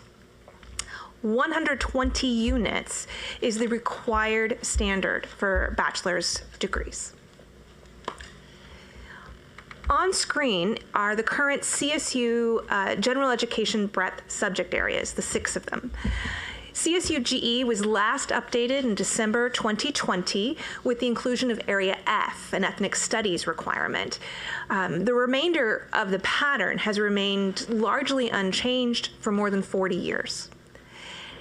As was the case with the most recent change, any changes to Title V would then be subsequently translated as revisions to CSU academic policy and then corresponding campus policies. Preparing for the implementation of CalGETC at the California community colleges will require CSU campuses to complete several activities related to the change, including updating articulation rules, revising catalogs, correcting degree roadmaps, refining student advising plans. And the Chancellor's Office stands prepared to support campuses through the implementation process, including resources to support faculty release, written guidance, and stipends for faculty efforts in off-contract periods. As we consider the changes to GE, the possible changes to GE, we hope this brief overview of GE helps to inform our discussion. I would now like to invite our faculty leadership to share their perspective and turn the presentation over to Academic Senate of the CSU Chair, Beth Steffel. Chair Steffel. Thank you. So first I want to talk about what general education is and why it's necessary. CSU general education courses introduce students to fundamental ideas and intellectual activities across various disciplines and focus on central ideas and societies. They offer diverse perspectives on how people think and feel, express ideas, create new knowledge, and solve problems. With these courses, students acquire the skills necessary to optimize their university-level learning, assess information, critically deliver reasoned arguments orally and in writing, and communicate effectively. CSU general education courses train students to collaborate, engage with 21st century challenge and politics, understand global complexities, contribute to the world around them, expand knowledge of the histories they embody within the United States, foster interethnic and interracial unity, make ethical decisions, and develop resilience and self-determination. And all of this comes together to make our community, city, state, society, economy, nation, and world better places. We were admonished earlier to think about our humanity, and so I want to, sometimes these presentations can be a bit dry and numeric, so I want to center us in sort of what we're doing and why it's important and how it helps our students. Common life skills that CSU general education cultivates in students include, in a necessarily incomplete list that's arbitrarily in alphabetical order, but just to give you something concrete, business and professional writing, civic knowledge and responsibility, community engagement, complex problem solving, critical thinking, effective study habits, effective written and oral communication, emotional well-being, empathy, ethical grounding, cultural competence, informed decision-making, quantitative reasoning, respect for the past and the future, and self-development. These skills provide students with a knowledge of the world around them, and they prepare students for the work necessary within the majors of their choice.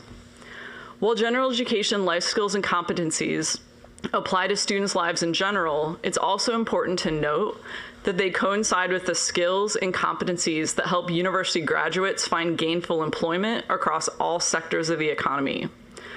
General education equips students with job skills employers look for and with key skills that are applicable outside the workplace. Employers value the intellectual skills and dispositions at the core of the general education curriculum. Employers have affirmed the importance of a university graduate's ability to innovate, think critically, communicate clearly, and solve complex problems, all of which students learn and develop in general education. And so I've spoken a little bit about what GE is, general education is, which I think is unfortunately named, but it is what it is. So a little bit about what general education is and why it matters. So I want to move on to AB 928 and CalGETC. So the development of CalGETC. As required by the Student Transfer Achievement Reform Act of 2021, which we often just shorthand AB 928, ICAS, comprised of the executive committees of the academic senates of the University of California, California State University, and California community colleges, negotiated a new unified CalGETC pathway. The pathway will replace its bifurcated predecessor, iGETC, and help streamline transfer from the community colleges to both the University of California and the California State University. These negotiations were constrained in two ways. And I'll remind you, if you recall from my report yesterday, which I realized was a very long time ago, I'm currently chair of ICUS this year as well and have served on the body for the last 5 years. So these negotiations were constrained in two ways. First, the legislation limits the new pathway to the number of units in iGETC. And second, the University of California's constitutional autonomy gives them effective veto power. The ASCSU negotiators advocated vociferously for CSU student needs. But with a few exceptions, the UC position prevailed. CalGETC thus primarily reflects the needs of UC-bound students. The UC and the CSU serve different populations with some overlap. By design, the CalGETC pathway serves those students eligible for both the UC and the CSU. CSU GE Breadth is designed to serve CSU students. Compared to CalGETC, CSU GE Breadth requires one more arts and humanities course, one course in lifelong learning and self-development, and has a different configuration of science lab courses. The learning outcomes in each subject area under CalGETC align closely with UC definitions. The CSU faculty are not categorically opposed to curriculum change. Faculty are constantly reconsidering and updating the curriculum to better serve our students, though most curricular innovation happens outside of the public view at the campuses. The faculty are thus open-minded about whether our students would benefit from changes to the CSU GE framework. The CSU faculty are categorically opposed to changing the curriculum without evidence that the changes meet our students' educational needs. At no point in the development of CalGETC were the needs of CSU students at the forefront. At no point has there been evidence that our students do not need to cultivate intellect, imagination, sensibility, and sensitivity, learn to respond subjectively as well as objectively to aesthetic experiences, and develop an understanding of the integrity of both emotional and intellectual responses, and cultivate and refine their affective, cognitive, and physical faculties through studying works of the human imagination, and have a better understanding of the interrelationships between the self and the creative arts and of the humanities in a variety of cultures that students learn in arts and humanities courses. And those, as you might imagine, the things that I'm reading there are the actual learning outcomes. Sometimes when we're just looking at sort of numbers on a screen, it can be decontextualized. So I want to make sure that you understand the content of that. At no point has there been evidence that CSU students do not need lifelong understanding and development of themselves as integrated physiological, social, and psychological beings, including student success strategies, human behavior, sexuality, nutrition, physical and mental health, stress management, information literacy, social relationships and relationships with the environment, implications of death and dying, or avenues for lifelong learning that students acquire in lifelong learning and self-development courses. And so there's a question about, will not changing CSU GE Breadth complicate the curriculum? So I wanted to address that as well. Approving CalGETC without changing CSU GE Breadth need not add additional complexity. Currently, today, a CSU student can satisfy their GE requirements in one of three ways: satisfying a UC's GE requirements before transferring to the CSU, and there are many different UC patterns currently, iGETC, or CSU GE Breadth. AB 928 only requires replacing iGETC with CalGETC. iGETC had differing standards. CalGETC is the same for both systems. A student who transfers with CalGETC completed would be done with lower division GE, just as they were with iGETC. A student who does not complete CalGETC before transfer would have their completed coursework articulated to CSU GE and then satisfy the remainder of CSU GE Breadth. A student who takes some GE courses while in high school before enrolling as a first-time CSU student would similarly receive credit for those courses. This can and should be handled behind the scenes through advising and technology. Indeed, it's not clear that changing CSU GE Breadth to match CalGETC's unit distributions would simplify the curriculum or reduce the units students take. This is because GE does not exist apart from the rest of the curriculum. It's deeply intertwined in at least two ways. First, On each campus, many major and major preparation requirements are satisfied by double counting GE courses. This is especially the case in many STEM and high unit majors. For example, many computer science majors satisfy their formal logic requirements through CSU GE critical reasoning courses, which courses meeting the CalGETC standards would not satisfy. We rightly brag about the world-class education CSU students receive. It's true that our students learn more than graduates from other systems because they take more units of GE. CSU GE breadth is tailored to the needs of our students and tightly woven into their majors. The faculty are urging the CSU Board of Trustees to stand resolutely on the side of educational quality and make only those changes required by the Student Transfer Achievement Reform Act of 2021, AB 928, by sunsetting iGETC and adding CalGETC. Thank you. We can go on to the next slide, and I look forward to your questions at the end of the presentation. Thank you, Chair Steffel. To help further explain the differences between these two GE patterns, you'll find on screen a comparison between the current CSU GE breadth and the new CalGETC intersegmental pattern. As designated in red, the CalGETC pattern will require 5 fewer units than CSU GE breadth. That difference in units, 5, would be available to individual students, affording greater flexibility in their academic plan, or could be considered in part for a campus requirement. It's also critical to point out that CalGETC is not simply the UC's curriculum. It was co-created, as described earlier, by the Intersegmental Council of Academic Senates that included 5 academic senate leaders from the CSU, UC, and Community College. It represents compromises across the segments, as was described, but it was developed through a faculty-led process. For example, while the CalGETC framework includes 5 fewer units than the historic CSU GE breadth framework, it does include oral communication at the top of the list and ethnic studies at the bottom of the list, which the University of California does not require for admission or to earn their degrees. The inclusion of those subject areas in CalGETC was a result of the vociferous and strong advocacy of CSU faculty leaders and compromise on the part of UC and community college faculty. And finally, while a CSU bachelor's degree most frequently requires 120 semester units, aligning the CSU's GE expectations with CalGETC will afford all future CSU students with greater clarity and flexibility in their degree planning. I'd like to take a moment to illustrate the practical impact on students of these changes. Each college year, the CSU enrolls approximately 125,000 new undergraduate California students. We've used the 22-23 college year as a basis for this illustration. Of those 125,000 students, just over half are traditional transfer students, completing at least half of their degree at a community college. Beginning with those students who enroll in community colleges in 2025, all of those students will follow the CalGETC GE pattern. Community college course catalogs will only carry designations related to CalGETC. And the other half of those 125,000 students enter directly after high school. Of those, more than half will have already earned college credit through a combination of dual enrollment and examinations. Again, starting in 2025, those students would also have earned credit aligned to CalGETC, as it will be tied to those community college courses they took while in high school.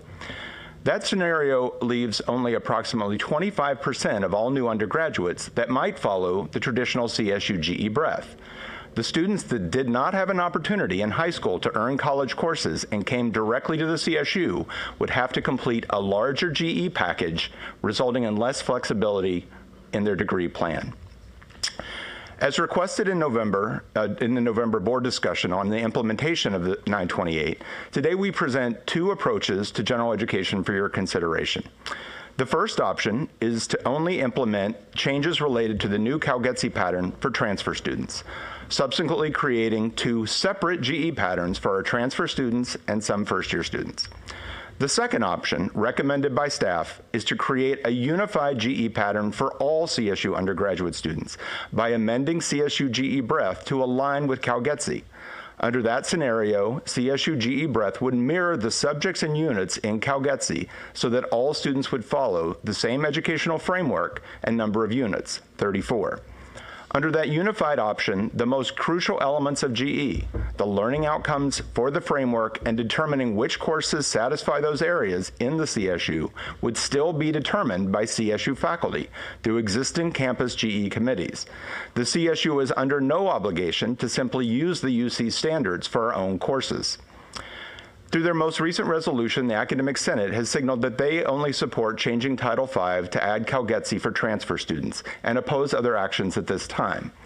Yet the Academic Senate's own GE Task Force report acknowledged in 2019 that CSU GE was long overdue for review and reform and envisioned a GE pattern with 6 fewer units. That committee formed 7 years ago and published a report 5 years ago.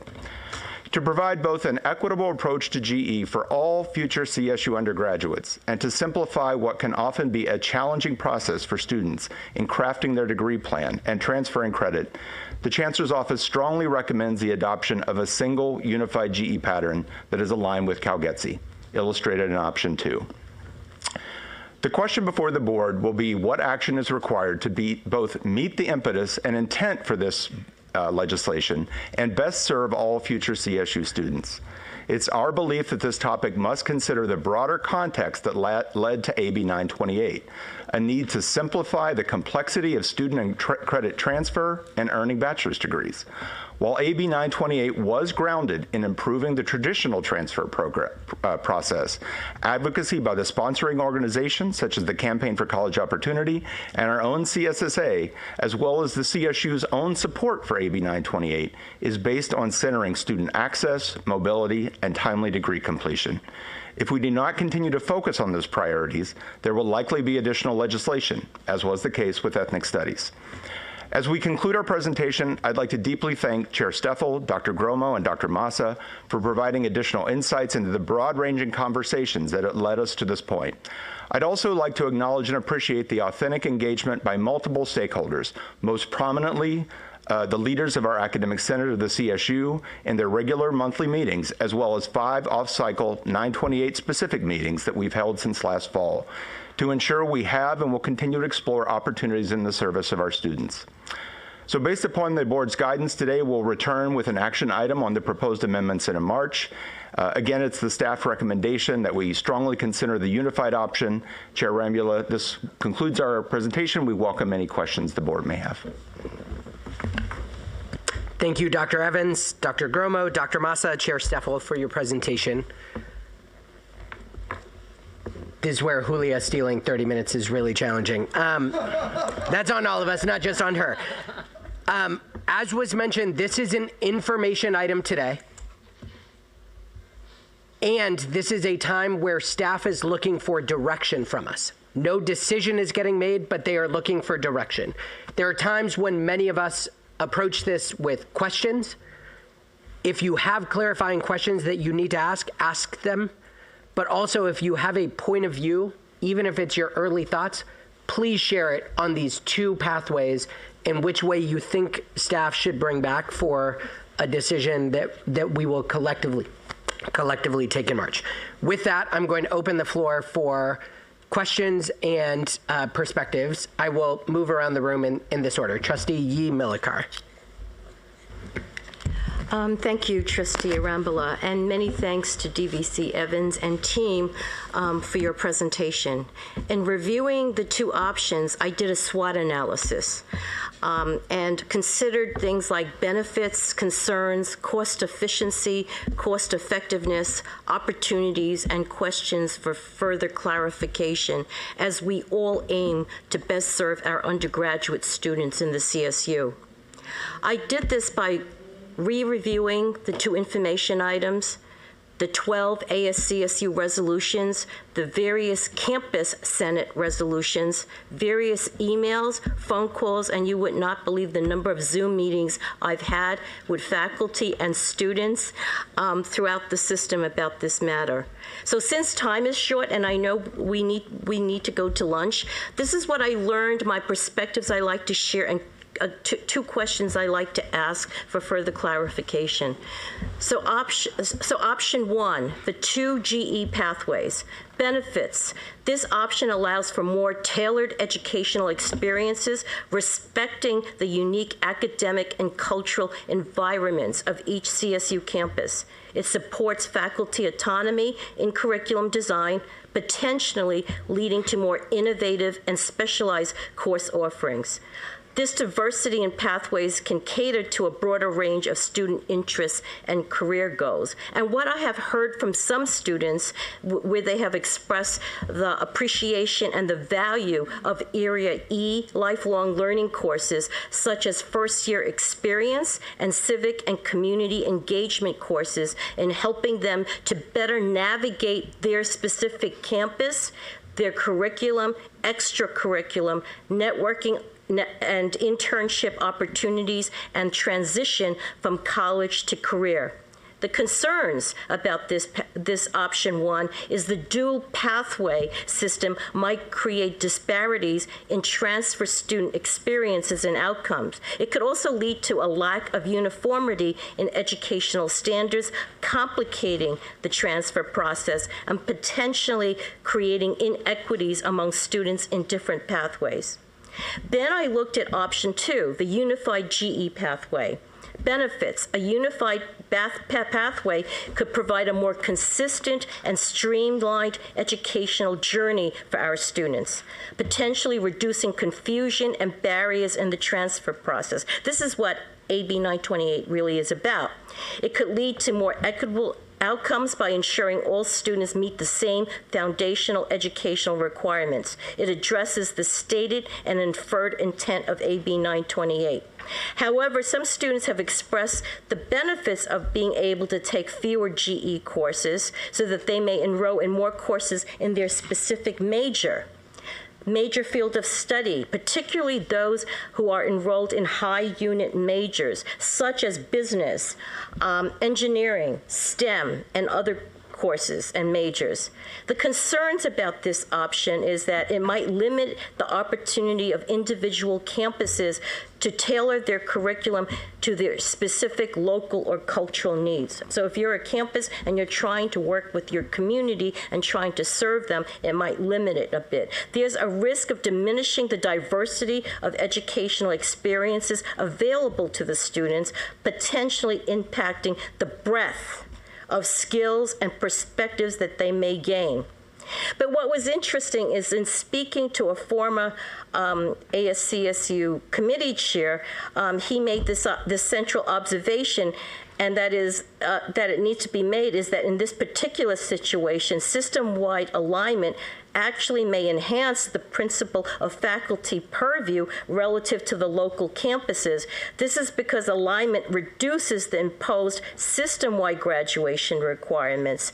This or any reduction in system-wide requirements always enhances the principle of faculty purview at the local campus level. So I have some other information about the cost efficiency and effectiveness and opportunities, but for the sake of time, I will go straight to my questions so that you can hear them and bring them back for the third item. And so I have two questions. The first question has to do with what measures will be in place to ensure a smooth transition for students who are affected by the Title V amendments. In other words, will students who are already enrolled in the CSGE breadth pathway be able to complete it in lieu of the CalGETC implementation in fall 2025? And will prospective students who are enrolled in an ADT still be able to opt out of CalGETC if they choose to do so in fall 2025? Did you want to answer that first, or want both questions at the same time? We'll maybe take one at a time, or I think there were a couple of parts embedded in that, so I'm going to turn to Dr. Massa on that one. Okay. These are really great questions. So regardless of what this board does, which option we choose, there's going to be a transition period for both the community colleges and the CSU, and we will work very closely with our community college counterparts to to support their decisions as they move forward with the implementation of CalGETC. For example, will they teach out CSU GE Breath for students who are enrolled prior to fall 2025, or will they move all students to CalGETC regardless of when they started? Whichever path they choose, we will be there to help support them. Community college students who start in fall 2025 and beyond will only be offered CalGETC. So there is no opting out of it if they're in an ADT program. That is the program they will follow. So I think that gets at the questions you were essentially asking there.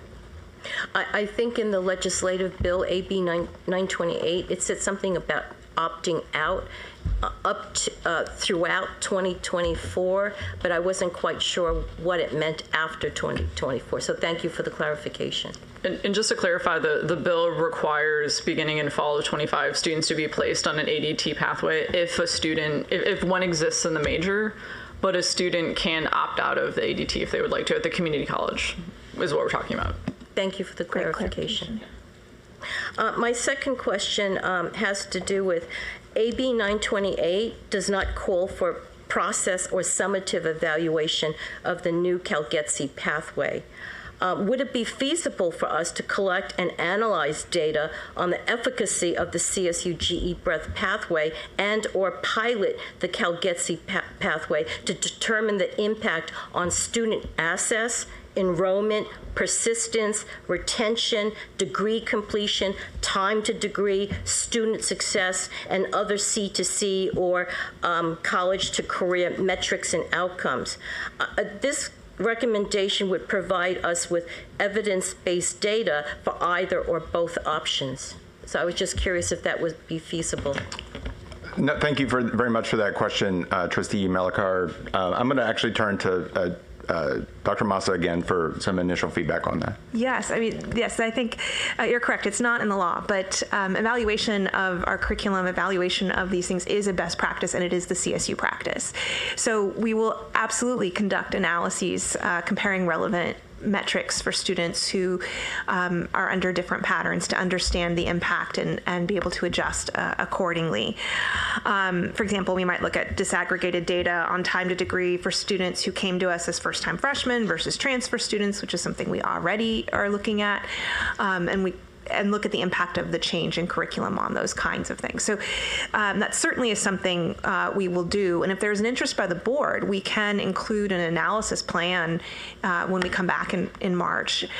I think what's really important is that campuses and faculty who teach in the GE program engage in regular assessment of student learning outcomes, which Chair Steffel highlighted so many of them, to make sure that student learning is still being met and utilizing those results to improve the GE program. That should be happening right away. It's going to take a few years to see time to degree impact. We should be looking at student learning impacts as soon as possible. Thank you. I hope you take the recommendation into consideration. And something the Academic Senate has been asking for is we've asked to see data for students transferring in with CSU GE Breath or IGETC or a UC undergraduate general education pathway to see if there are any existing effects on time to degree, persistence, all the things that we care about. And we're hoping that data will be coming forward, but not quite yet. I'm happy to respond to that very quickly. As was referenced earlier, right now, all students are, regardless of what preparation they came to the CSU, because we have currently one unified GE pattern, everything is mapped to that. So they're really, as we've shared previously, we don't necessarily disaggregate or don't know as students enter in the community college which of those they've followed, because it's all articulated against our single pattern today. We know from working through the ADT creation process that began in 2010 that very few students actually follow the IGETC pattern because that pattern did not historically include oral communication. That was the only marker that was often different. So there were very small numbers. But again, if it is the recommendation, and I appreciate the question, Trustee Malakar, I think incorporating an evaluation plan as part of the adoption would be welcome. Sorry to break in, just one clarification is that IGETC also didn't include lifelong learning and self-development. So that would be, looking at being able to to look at that would be able to potentially look at student success. And also just one more thing, whether a student came in with UC Lower Division certified or IGETSU certified or CSU GE certified, the courses they took in those were very different, but they all met sort of the bucket of being GE certified when they transferred to us. Okay. I saw yours up. Let me just say what we're going to do from a process standpoint, and I'm going to remind the folks, my colleagues, of what we're trying to do. We've talked about this before. We're talking about it again today. We're coming back for a decision in March. The most critical thing that we share today is for staff, which of these two pathways do you want? We are now 13 minutes over the time that we are originally allotted to be in this, which is not meant to curtail your comments. It's instead meant to focus them on which of these two pathways are most do you believe staff should bring back to us? And if you have appropriate reasons why, please do share those. With that, I'm going to name all of the people in order. Take note, you'll be ready when the next person before. We're going to go around this little circle. So we're going to start with Trustee Aguilar-Cruz, then we'll go to Trustee Lopez, we'll come to Trustee Kimbell, Trustee Fagan, who is on Zoom. I'm going to break in. Trustee McGrory's going to go after Trustee Lopez. We're just literally going. We'll come around. That means there are about 9 of you. Use that knowledge as you deliver your comments. Thank you.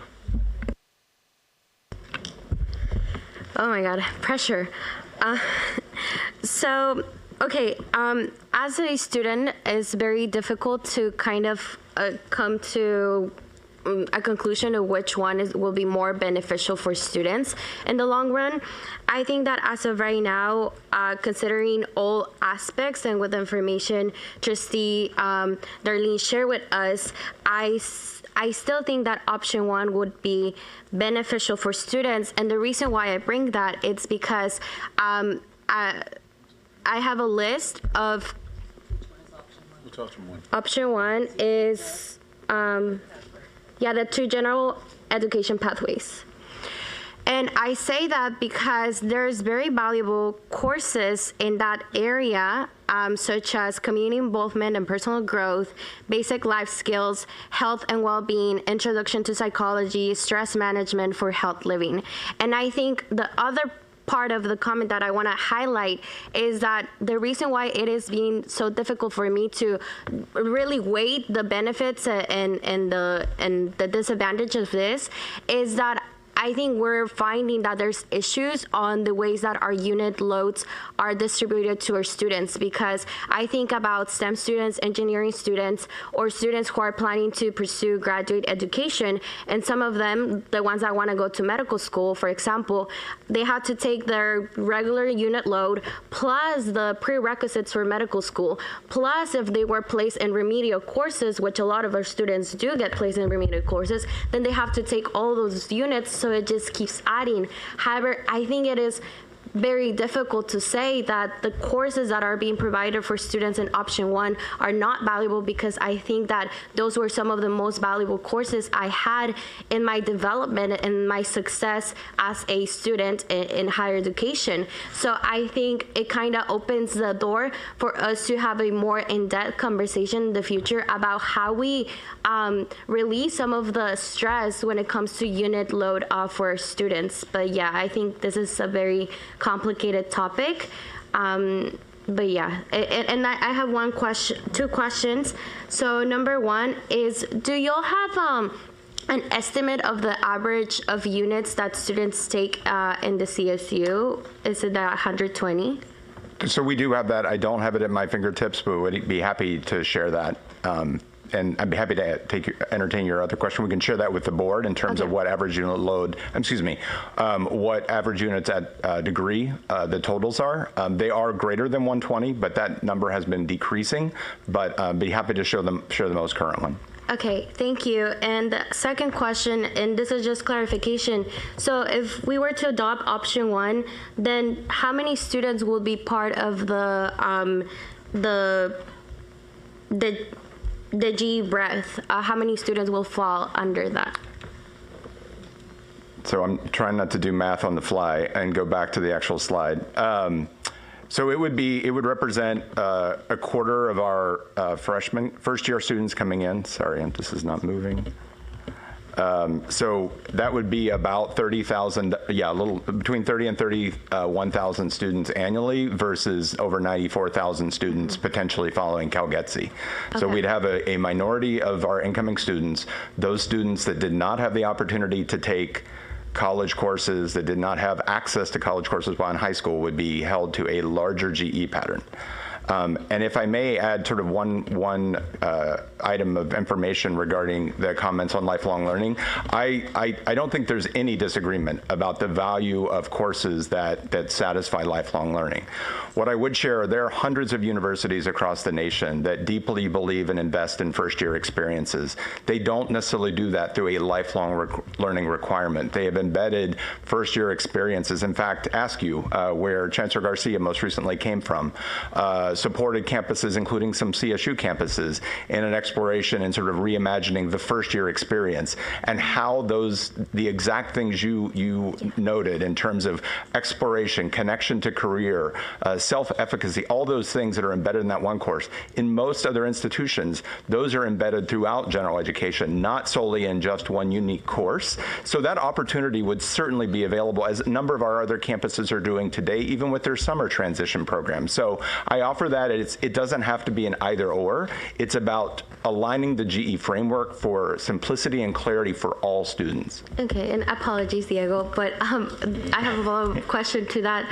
So let's say that the lifelong learning were to be removed, then those courses would automatically disappear, or what will happen to the faculty that were imparting those courses? So those courses need not disappear. I mean, again, they may satisfy other requirements in the university. Some of our individual universities have their own institutional or university requirement that is certainly a consideration. But what I was also describing is in some of our own campus contexts and other universities, those same skills, the same instructors that might be teaching that. For example, we experimented a number of years ago about spreading oral communication, not just through one public speaking course, but embedding that learning outcome across multiple GE courses. So there are different approaches to achieve similar student learning outcomes. But again, it doesn't have to be an either or about the learning outcomes. Thank you so much. And just to add to that, I was going to say that it's true. They might be integrated in different ways, but they also might not. And then you also have 23 universities thinking about how to do that versus having it be part of the GE package. So it's something to consider. And then the other thing, and I think this is something where we don't have a shared understanding yet, but I've asked for in our off-cycle meetings to have a primer on catalog rights. But currently the way that the CalGETC standards are written is that you take those courses at a community college and you are certified at a community college, and then you have met CSU GE lower division requirements when you come to the CSU. If you haven't done that, you do CSU GE breadth. So our understanding of those numbers of what CSU GE breadth would apply to which students, I think, are basically flip-flop between our understandings. So that's one thing that I hope we have clarity, because as I understand catalog rights statute is that a student can adopt the requirements for the campus they plan to graduate from, either which would be the CSU in this case, they're getting their bachelor's degree from the CSU, either when they start the community college at the time that they transfer or at the time that they graduate. And so that's something that I hope by the time we come to you again, we have a shared understanding and clarity on that. Great. Thank you so much. I heard which pathway. That was great. I'm going to encourage us to be succinct. I will try, given that I owe you a lot of time. First, I really appreciate Trustee Yee-Melikar's thoughtful consideration of this, not just for us here today, but I've spoken to her at length as well, and it's really helpful. I know finances. I don't really ultimately understand all the educational side, and I really appreciate the faculty and the faculty's point of view. Having said that, I also know faculty were involved in the creation of Option 2.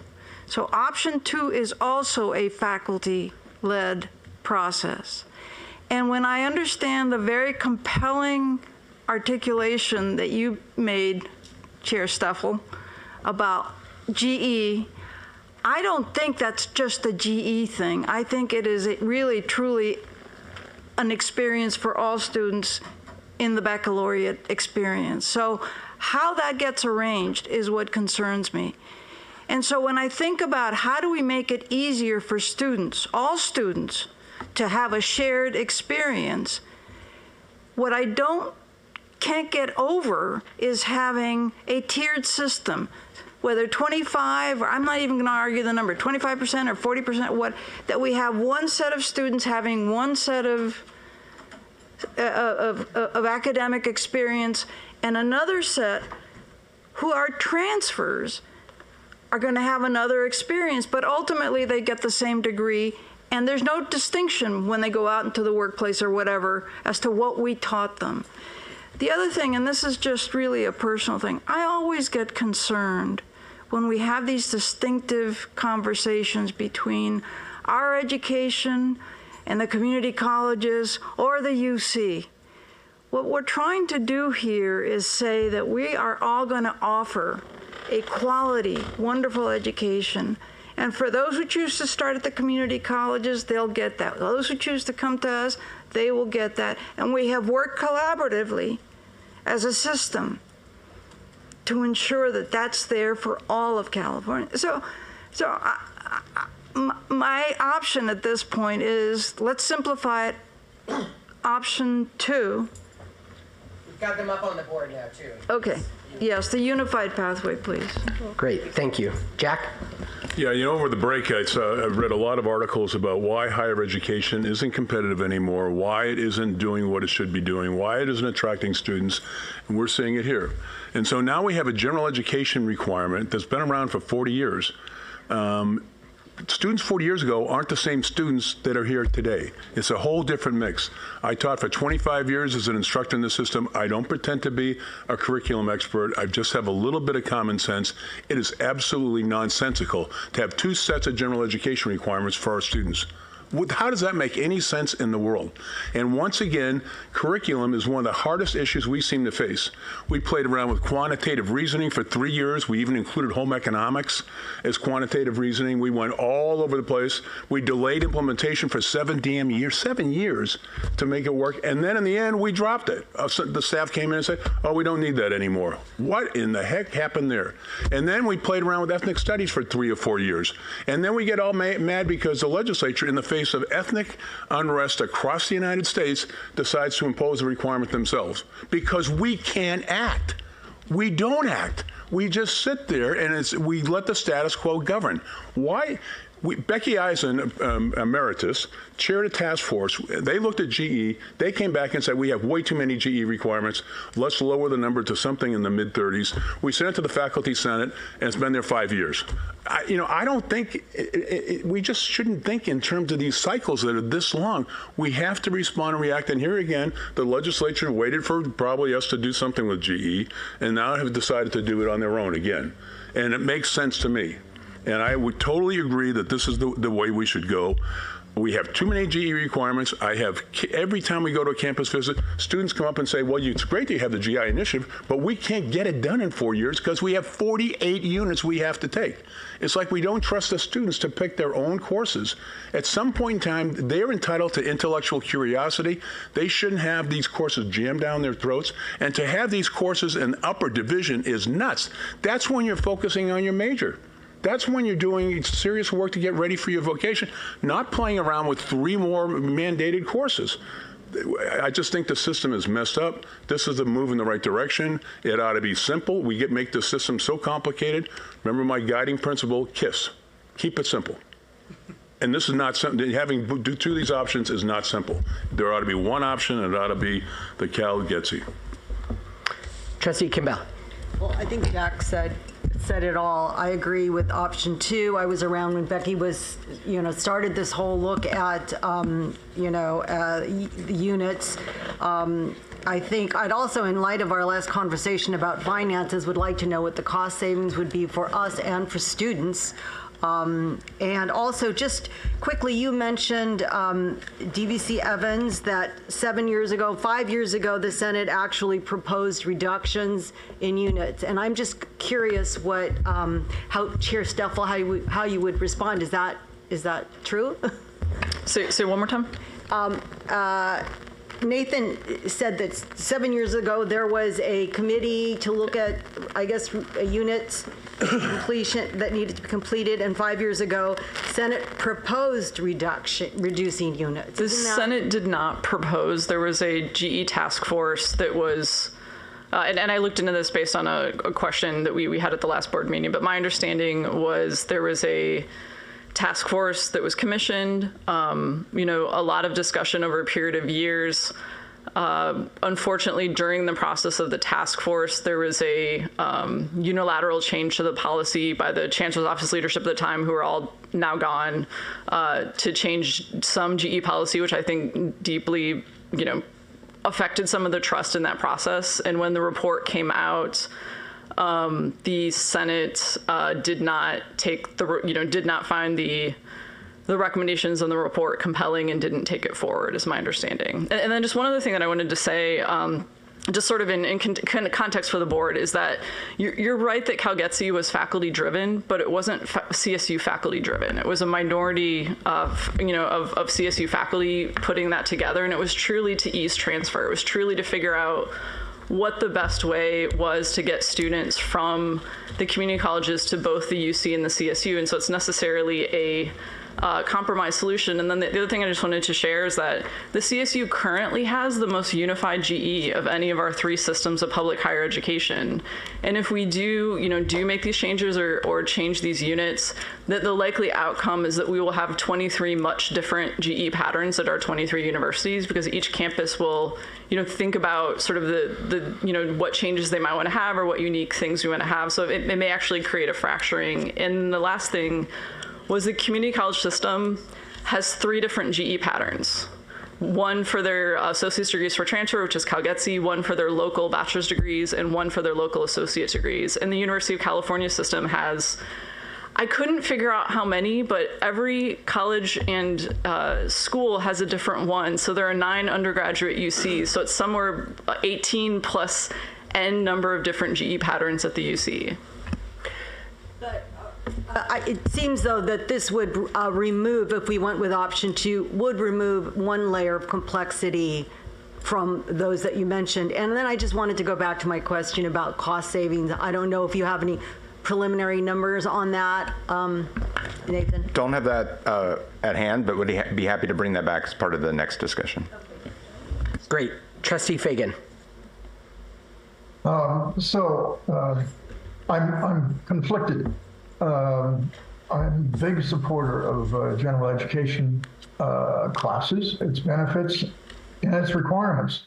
And thank you, Beth, for that wonderful description of the benefits of GE. But on the other hand, certainly the idea of consistency and streamlining is beneficial. I don't want to say streamlining at the expense of educational benefits.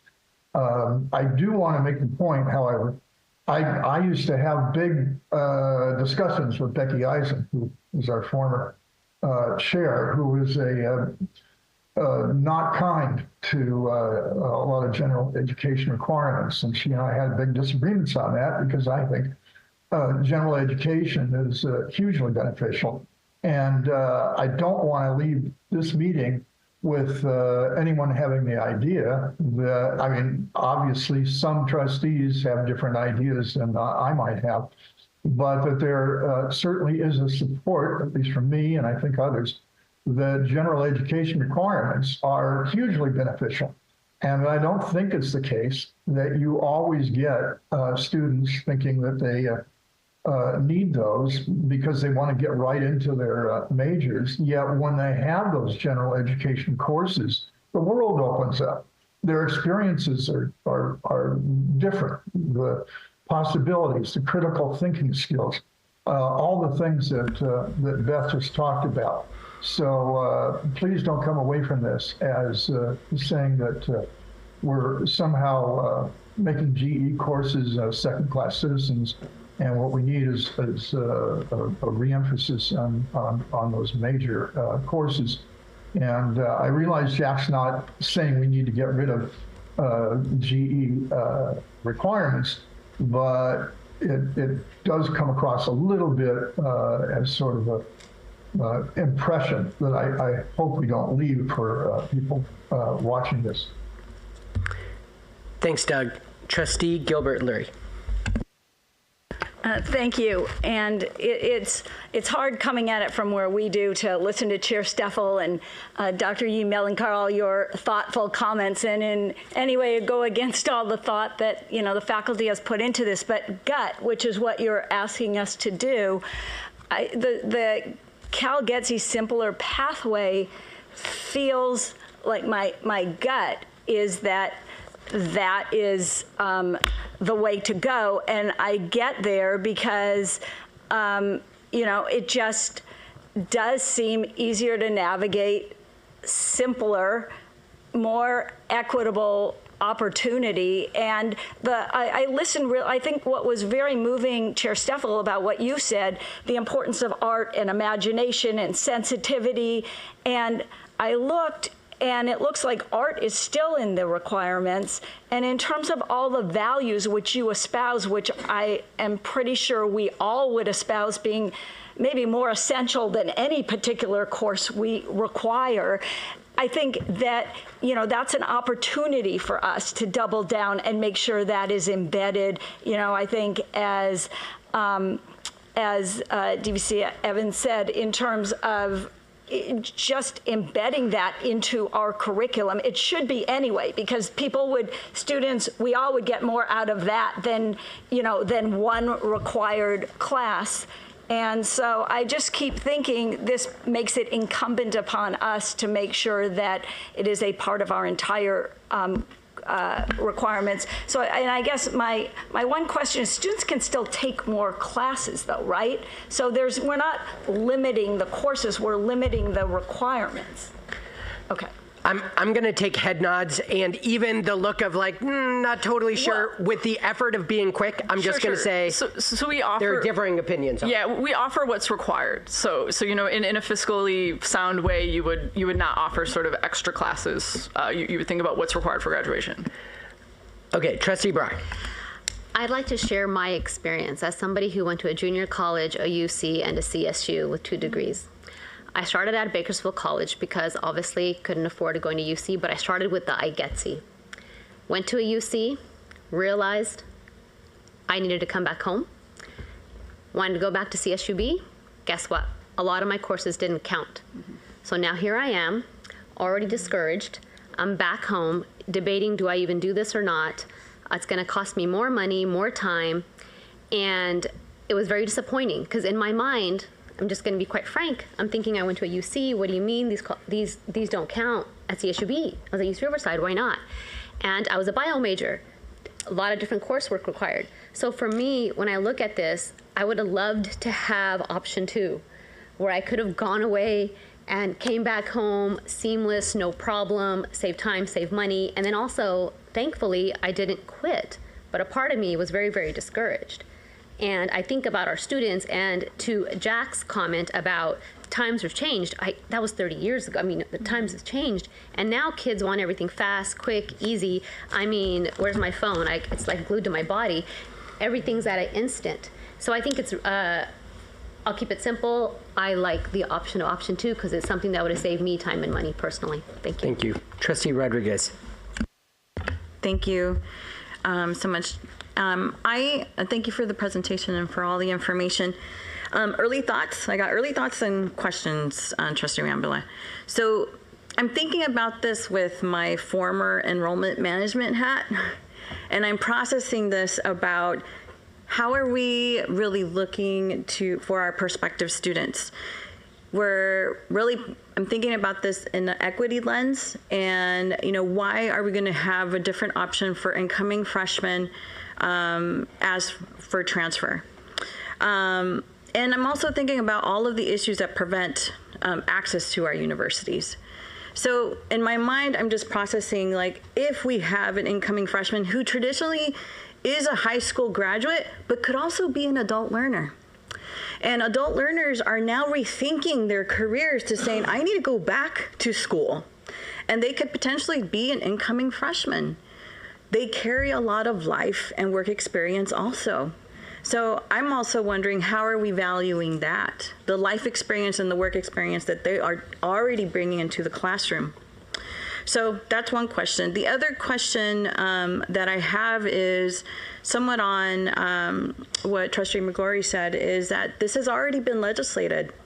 It already came down to us to fix this for our transfer students. And I'd love to ask our chancellor, in the conversations that you've had with the legislature, would this be also another bill that comes before us next year if we don't look at option 2? Well, let me begin by saying, and I know, but this is important, and I want to say this. I want to thank the faculty for all the work that has gone into this. It's a complicated issue. I get it. And I understand that we also have to think about our students. I do believe that if we don't go forward, it's going to be legislated for us.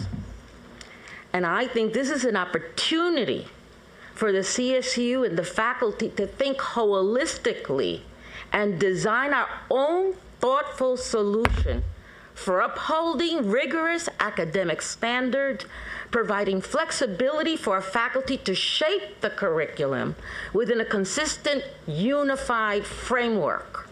That's what we need to do, and then align these goals with what Sacramento is asking on equity, so that it doesn't come from them, that we did it.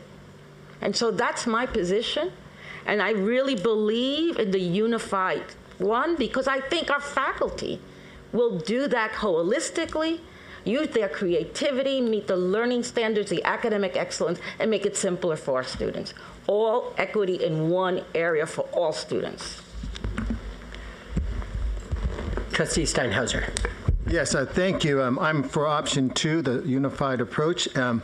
Most of our students who come to us are like me, first-gen poverty kids. When I went to community college, I was given a paper. These are the courses you need to take. 2 years at community college, 2 years at Cal State Long Beach, got my degree, and then got my job. And unbelievable. But I'm also thinking about the young people that came to us yesterday. They asked for unification, communication, simplicity. And so I just think this is the way to go. Okay. Oh, Jose, is that? No, that's Chris's. Okay. And Lily, I'm assuming that's still up from before, and I see no hands there. Hey, look at us. Here we sit. This is not easy. The both grappling with all of this is not easy, and the decision is not easy. I deeply appreciate that we as a board have been really thoughtful about this for months. I deeply appreciate faculty's input over months and years, staff's work on this, and bringing me along and us along. I was capturing notes as we went along, and I believe that while we have a variety of folks who are torn, and some who support option 1, which is having 2 pathways, that the majority of folks on this board are leaning towards a unified pathway. So for staff, I think the direction is pretty clear that that's the proposal we'd like to bring back. The reality I just want to share with all of us is, again, a decision has not been made today. Now we get really into the weeds to figure out, okay, what are the implications? What would this mean? We'll come back in March to really dive in deep and decide. Okay. We look forward to that. With that in mind, Chair Fong, that concludes the business of the Committee on Educational Policy.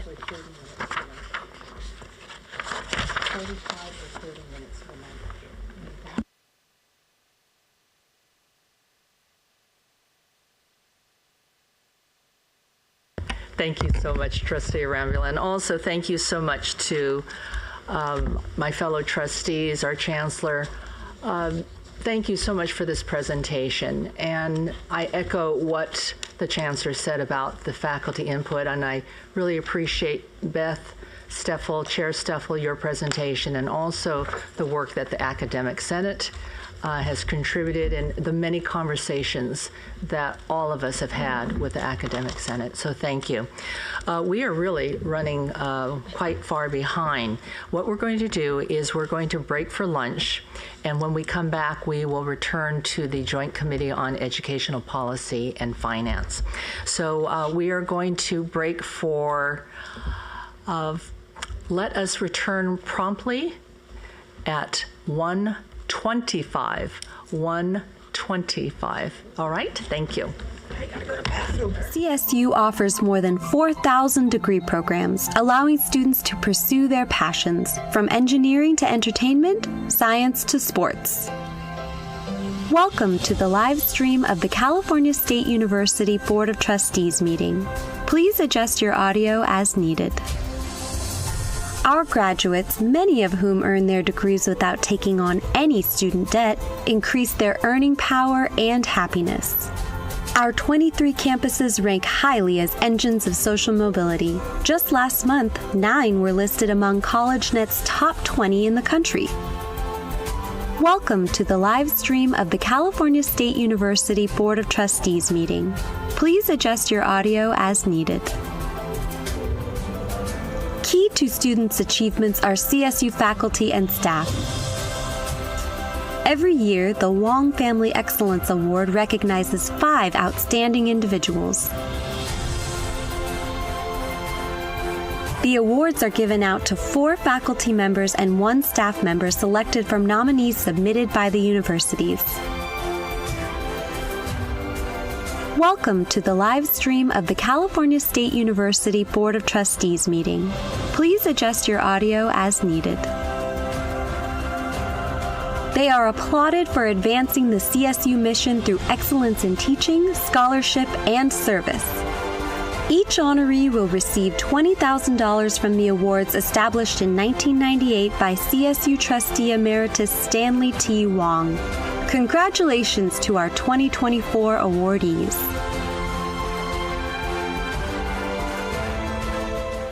Welcome to the live stream of the California State University Board of Trustees meeting. Please adjust your audio as needed. The California State University is the nation's largest public four-year university. We provide a quality education at an incredible value to more than 450,000 students. The CSU offers more than 4,000 degree programs, allowing students to pursue their passions, from engineering to entertainment, science to sports. Welcome to the live stream of the California State University Board of Trustees meeting. Please adjust your audio as needed. Our graduates, many of whom earn their degrees without taking on any student debt, increase their earning power and happiness. Our 23 campuses rank highly as engines of social mobility. Just last month, 9 were listed among CollegeNet's top 20 in the country. Welcome to the live stream of the California State University Board of Trustees meeting. Please adjust your audio as needed. Key to students' achievements are CSU faculty and staff. Every year, the Wong Family Excellence Award recognizes 5 outstanding individuals. The awards are given out to 4 faculty members and 1 staff member selected from nominees submitted by the universities. Welcome to the live stream of the California State University Board of Trustees meeting. Please adjust your audio as needed. They are applauded for advancing the CSU mission through excellence in teaching, scholarship, and service. Each honoree will receive $20,000 from the awards established in 1998 by CSU Trustee Emeritus Stanley T. Wong. Congratulations to our 2024 awardees.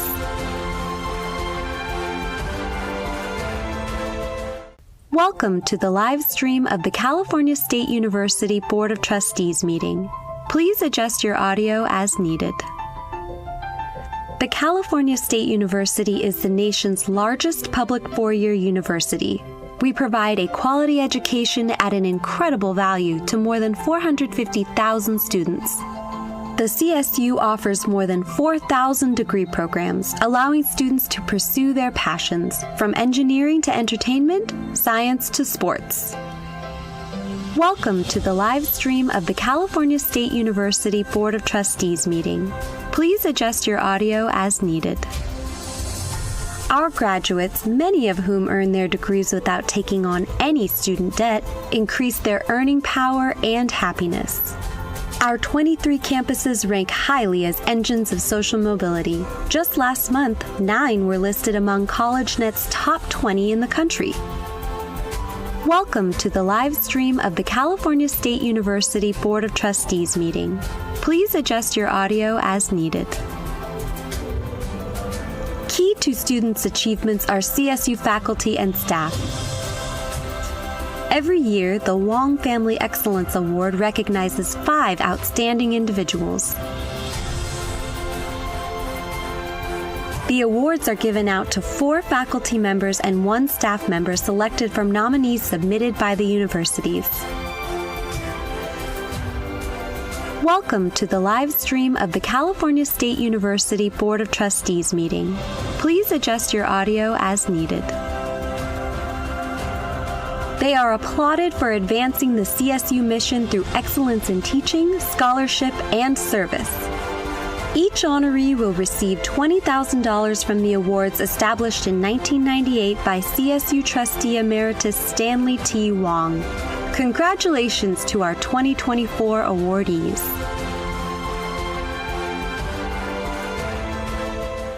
Welcome to the live stream of the California State University Board of Trustees meeting. Please adjust your audio as needed. The California State University is the nation's largest public four-year university. We provide a quality education at an incredible value to more than 450,000 students. The CSU offers more than 4,000 degree programs, allowing students to pursue their passions, from engineering to entertainment, science to sports. Welcome to the live stream of the California State University Board of Trustees meeting. Please adjust your audio as needed. Our graduates, many of whom earn their degrees without taking on any student debt, increase their earning power and happiness. Our 23 campuses rank highly as engines of social mobility. Just last month, 9 were listed among CollegeNet's top 20 in the country. Welcome to the live stream of the California State University Board of Trustees meeting. Please adjust your audio as needed. Key to students' achievements are CSU faculty and staff. Every year, the Wong Family Excellence Award recognizes 5 outstanding individuals. The awards are given out to 4 faculty members and 1 staff member selected from nominees submitted by the universities. Welcome to the live stream of the California State University Board of Trustees meeting. Please adjust your audio as needed. They are applauded for advancing the CSU mission through excellence in teaching, scholarship, and service. Each honoree will receive $20,000 from the awards established in 1998 by CSU Trustee Emeritus Stanley T. Wong. Congratulations to our 2024 awardees.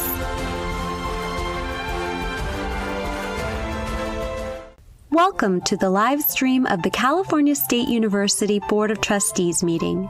Please adjust your audio as needed. The California State University is the nation's largest public four-year university.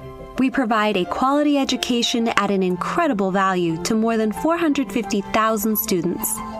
The CSU offers more than 4,000 degree programs, allowing students to pursue their passions, from engineering to entertainment, science to sports.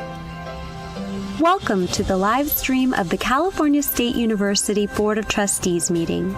Please adjust your audio as needed. Our graduates, many of whom earn their degrees without taking on any student debt, increase their earning power and happiness. Our 23 campuses rank highly as engines of social mobility. Just last month, 9 were listed among CollegeNet's top 20 in the country. Welcome to the live stream of the California State University Board of Trustees meeting. Please adjust your audio as needed. Key to students' achievements are CSU faculty and staff. Every year, the Wong Family Excellence Award recognizes 5 outstanding individuals. The awards are given out to 4 faculty members and 1 staff member selected from nominees submitted by the universities. Welcome to the live stream of the California State University Board of Trustees meeting. Please adjust your audio as needed. They are applauded for advancing the CSU mission through excellence in teaching, scholarship, and service. Each honoree will receive $20,000 from the awards established in 1998 by CSU Trustee Emeritus Stanley T. Wong. Congratulations to our 2024 awardees.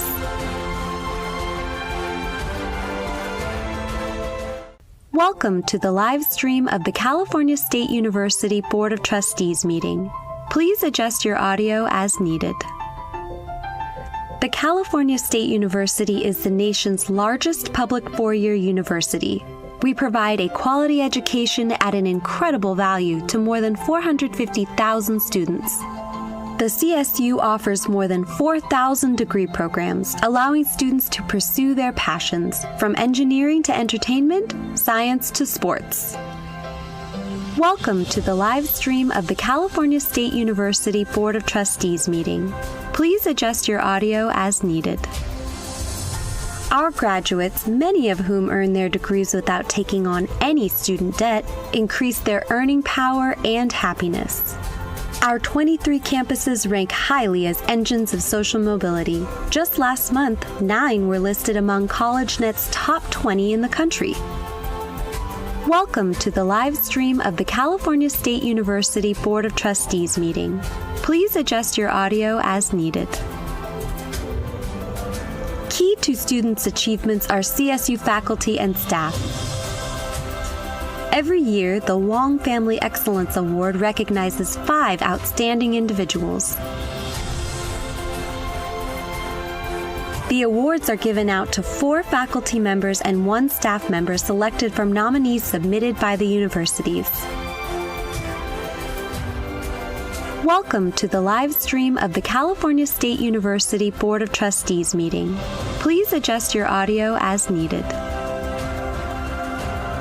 They are applauded for advancing the CSU mission through excellence in teaching, scholarship, and service. Each honoree will receive $20,000 from the awards established in 1998 by CSU Trustee Emeritus Stanley T. Wong. Congratulations to our 2024 awardees.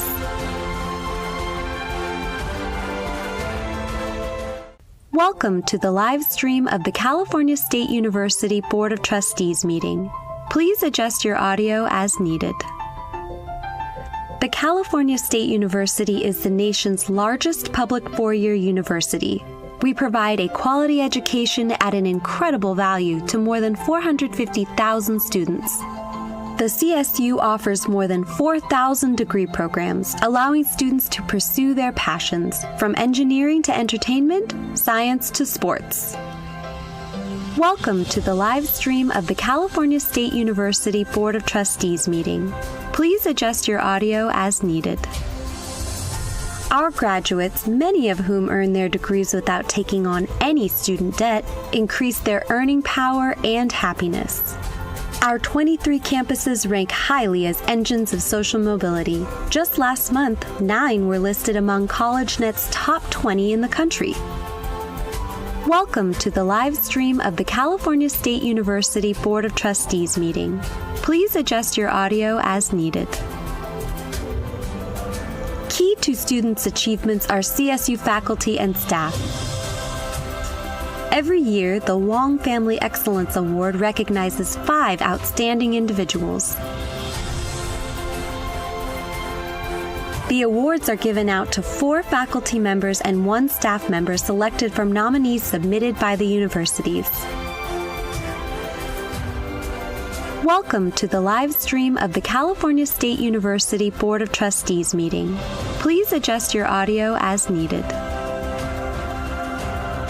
They are applauded for advancing the CSU mission through excellence in teaching, scholarship, and service. Each honoree will receive $20,000 from the awards established in 1998 by CSU Trustee Emeritus Stanley T. Wong. Congratulations to our 2024 awardees.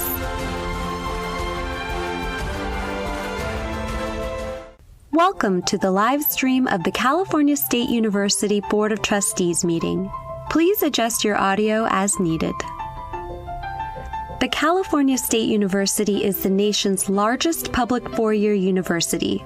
We provide a quality education at an incredible value to more than 450,000 students. The CSU offers more than 4,000 degree programs, allowing students to pursue their passions, from engineering to entertainment, science to sports. Welcome to the live stream of the California State University Board of Trustees meeting. Please adjust your audio as needed. Our graduates, many of whom earn their degrees without taking on any student debt, increase their earning power and happiness. Our 23 campuses rank highly as engines of social mobility. Just last month, 9 were listed among CollegeNet's top 20 in the country. Welcome to the live stream of the California State University Board of Trustees meeting. Please adjust your audio as needed. Key to students' achievements are CSU faculty and staff. Every year, the Wong Family Excellence Award recognizes 5 outstanding individuals. The awards are given out to 4 faculty members and 1 staff member selected from nominees submitted by the universities. Welcome to the live stream of the California State University Board of Trustees meeting. Please adjust your audio as needed. They are applauded for advancing the CSU mission through excellence in teaching, scholarship, and service. Each honoree will receive $20,000 from the awards established in 1998 by CSU Trustee Emeritus Stanley T. Wong. Congratulations to our 2024 awardees.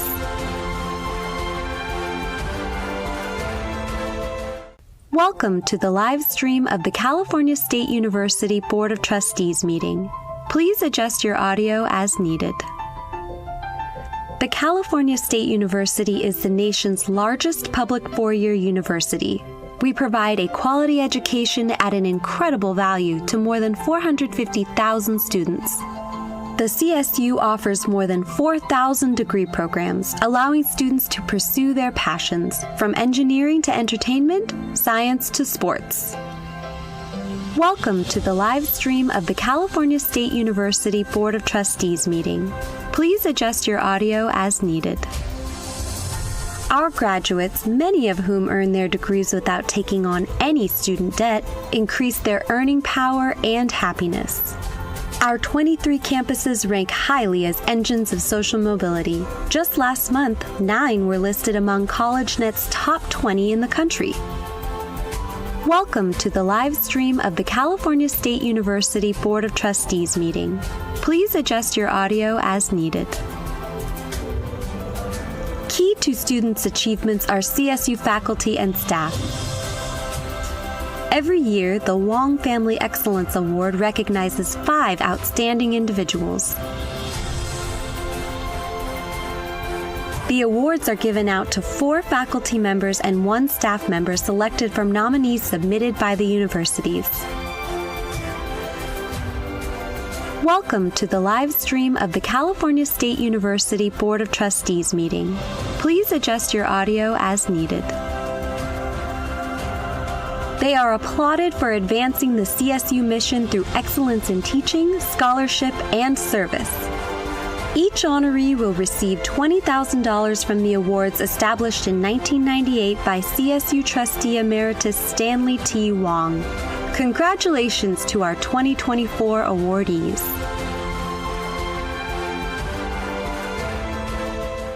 Welcome to the live stream of the California State University Board of Trustees meeting.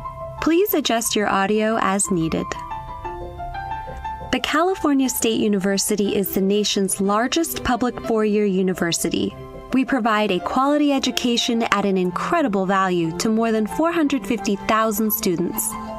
The CSU offers more than 4,000 degree programs, allowing students to pursue their passions, from engineering to entertainment, science to sports.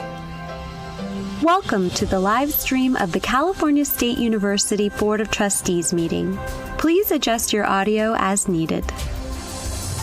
Our graduates, many of whom earn their degrees without taking on any student debt, increase their earning power and happiness.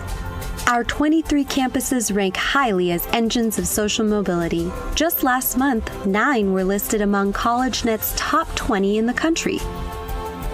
Welcome to the live stream of the California State University Board of Trustees meeting. Please adjust your audio as needed. Key to students' achievements are CSU faculty and staff. Every year, the Wong Family Excellence Award recognizes 5 outstanding individuals. The awards are given out to 4 faculty members and 1 staff member selected from nominees submitted by the universities. Welcome to the live stream of the California State University Board of Trustees meeting. Please adjust your audio as needed. They are applauded for advancing the CSU mission through excellence in teaching, scholarship, and service. Each honoree will receive $20,000 from the awards established in 1998 by CSU Trustee Emeritus Stanley T. Wong. Congratulations to our 2024 awardees.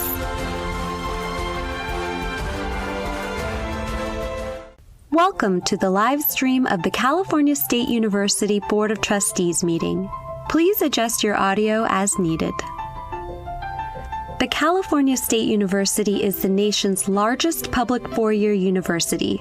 We provide a quality education at an incredible value to more than 450,000 students. The CSU offers more than 4,000 degree programs, allowing students to pursue their passions, from engineering to entertainment, science to sports. Welcome to the live stream of the California State University Board of Trustees meeting. Please adjust your audio as needed. Our graduates, many of whom earn their degrees without taking on any student debt, increase their earning power and happiness. Our 23 campuses rank highly as engines of social mobility. Just last month, 9 were listed among CollegeNet's top 20 in the country. Welcome to the live stream of the California State University Board of Trustees meeting. Please adjust your audio as needed.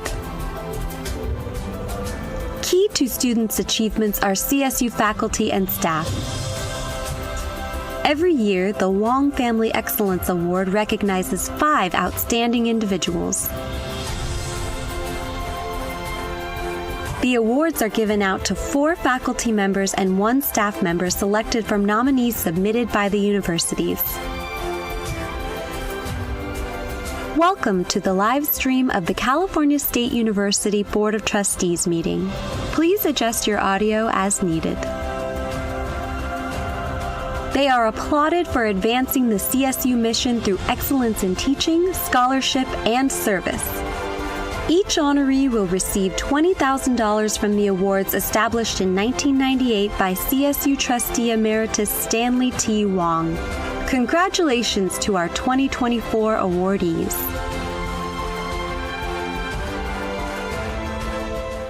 Welcome to the live stream of the California State University Board of Trustees meeting. Please adjust your audio as needed.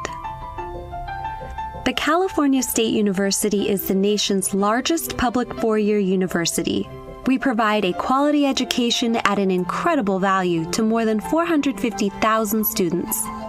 The CSU offers more than 4,000 degree programs, allowing students to pursue their passions, from engineering to entertainment, science to sports. Welcome to the live stream of the California State University Board of Trustees meeting. Please adjust your audio as needed. Our graduates, many of whom earn their degrees without taking on any student debt, increase their earning power and happiness. Our 23 campuses rank highly as engines of social mobility. Just last month, 9 were listed among CollegeNet's top 20 in the country. Welcome to the live stream of the California State University Board of Trustees meeting. Please adjust your audio as needed.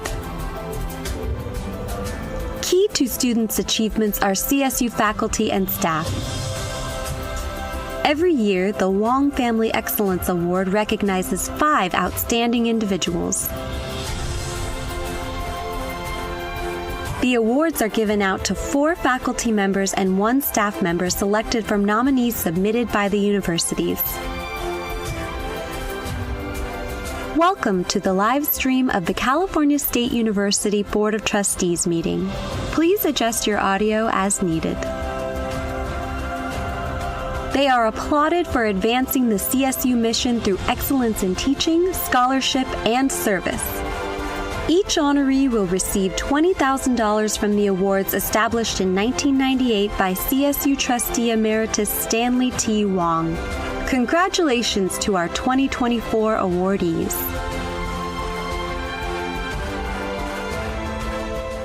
Welcome to the live stream of the California State University Board of Trustees meeting.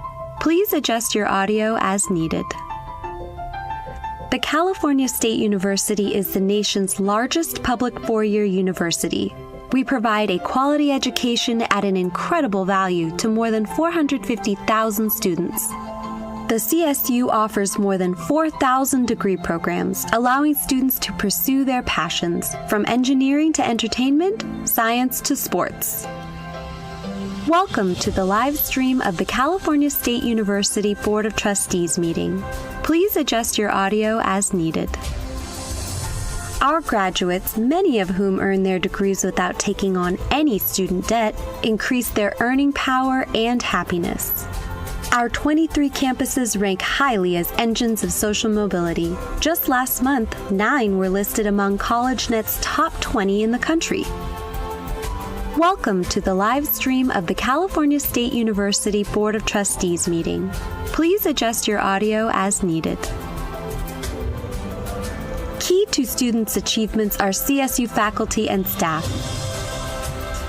Every year, the Wong Family Excellence Award recognizes 5 outstanding individuals.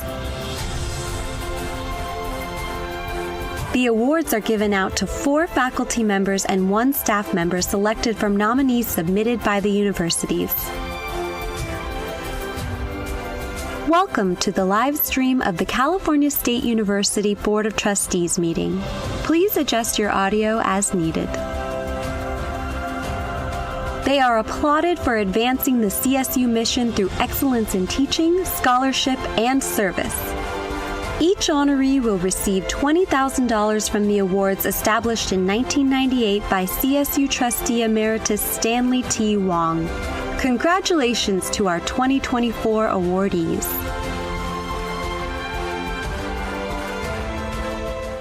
Welcome to the live stream of the California State University Board of Trustees meeting.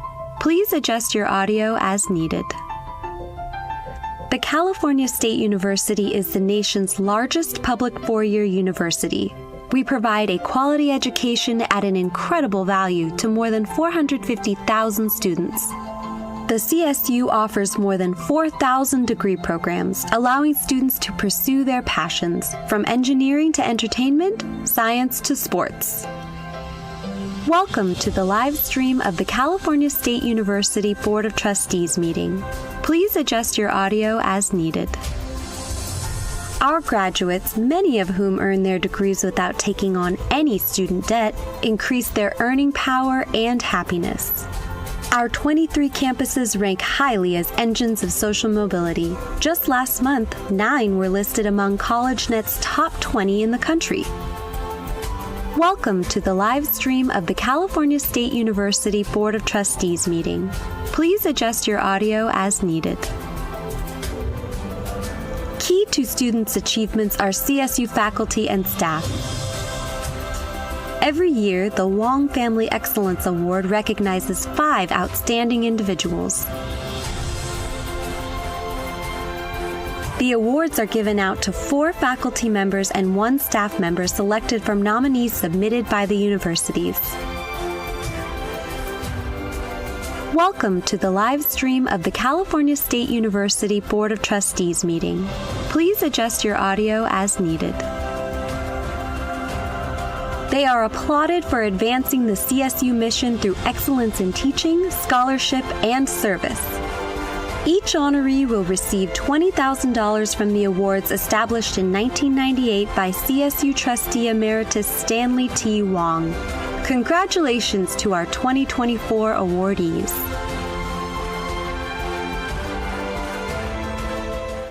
Welcome to the live stream of the California State University Board of Trustees meeting. Please adjust your audio as needed. The California State University is the nation's largest public four-year university. We provide a quality education at an incredible value to more than 450,000 students. The CSU offers more than 4,000 degree programs, allowing students to pursue their passions, from engineering to entertainment, science to sports. Welcome to the live stream of the California State University Board of Trustees meeting. Please adjust your audio as needed. Our graduates, many of whom earn their degrees without taking on any student debt, increase their earning power and happiness. Our 23 campuses rank highly as engines of social mobility. Just last month, 9 were listed among CollegeNet's top 20 in the country. Welcome to the live stream of the California State University Board of Trustees meeting. Please adjust your audio as needed. Key to students' achievements are CSU faculty and staff. Every year, the Wong Family Excellence Award recognizes 5 outstanding individuals. The awards are given out to 4 faculty members and 1 staff member selected from nominees submitted by the universities. Welcome to the live stream of the California State University Board of Trustees meeting. Please adjust your audio as needed. They are applauded for advancing the CSU mission through excellence in teaching, scholarship, and service. Each honoree will receive $20,000 from the awards established in 1998 by CSU Trustee Emeritus Stanley T. Wong. Congratulations to our 2024 awardees.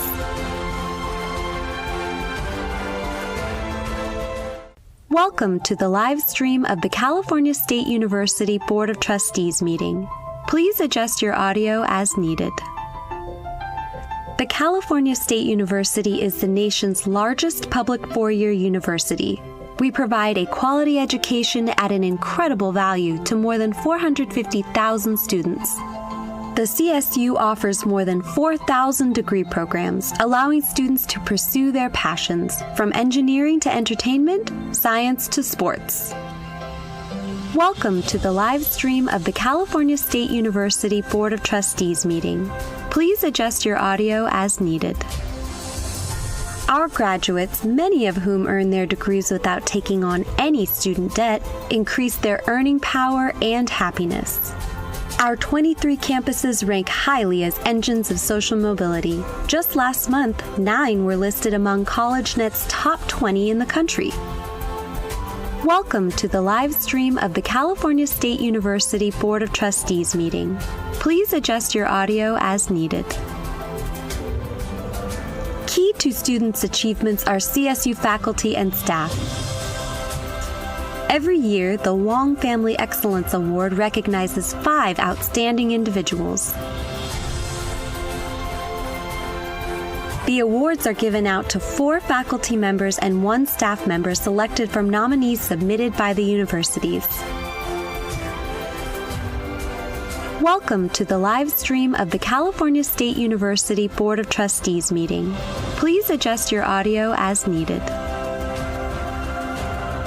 They are applauded for advancing the CSU mission through excellence in teaching, scholarship, and service. Each honoree will receive $20,000 from the awards established in 1998 by CSU Trustee Emeritus Stanley T. Wong. Congratulations to our 2024 awardees.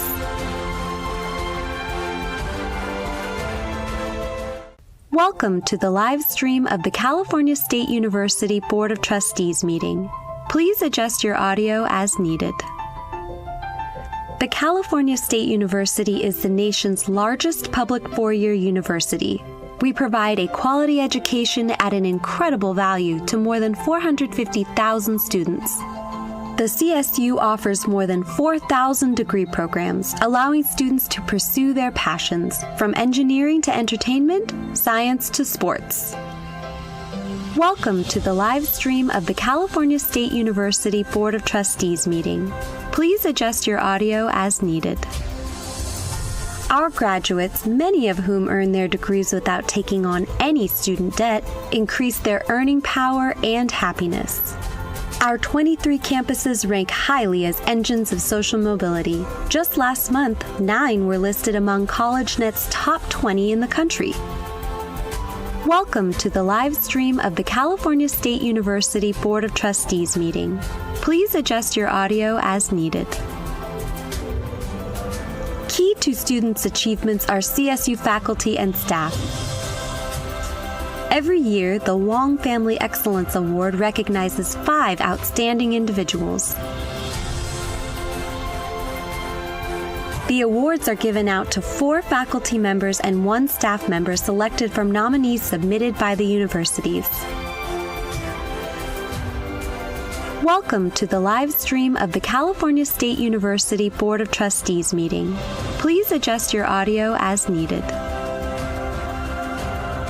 They are applauded for advancing the CSU mission through excellence in teaching, scholarship, and service. Each honoree will receive $20,000 from the awards established in 1998 by CSU Trustee Emeritus Stanley T. Wong. Congratulations to our 2024 awardees.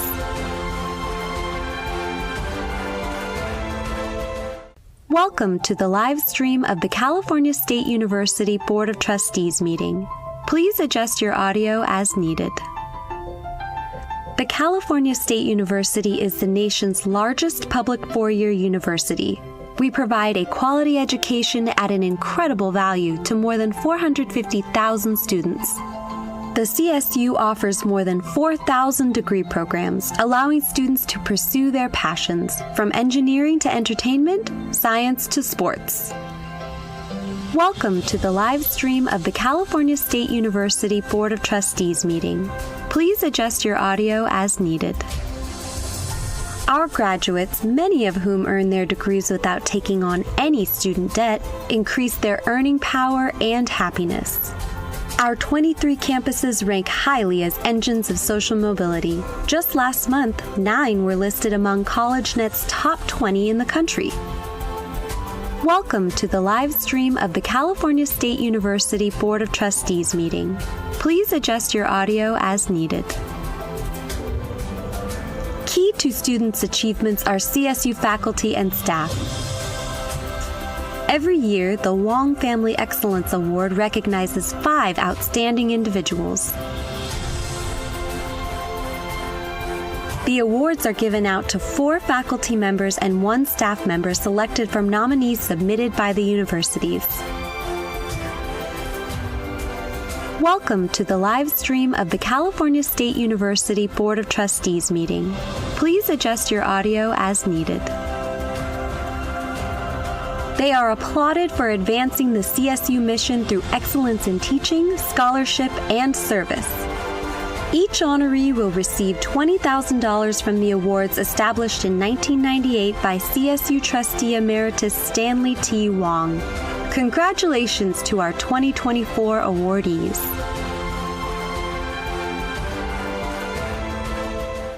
Welcome to the live stream of the California State University Board of Trustees meeting.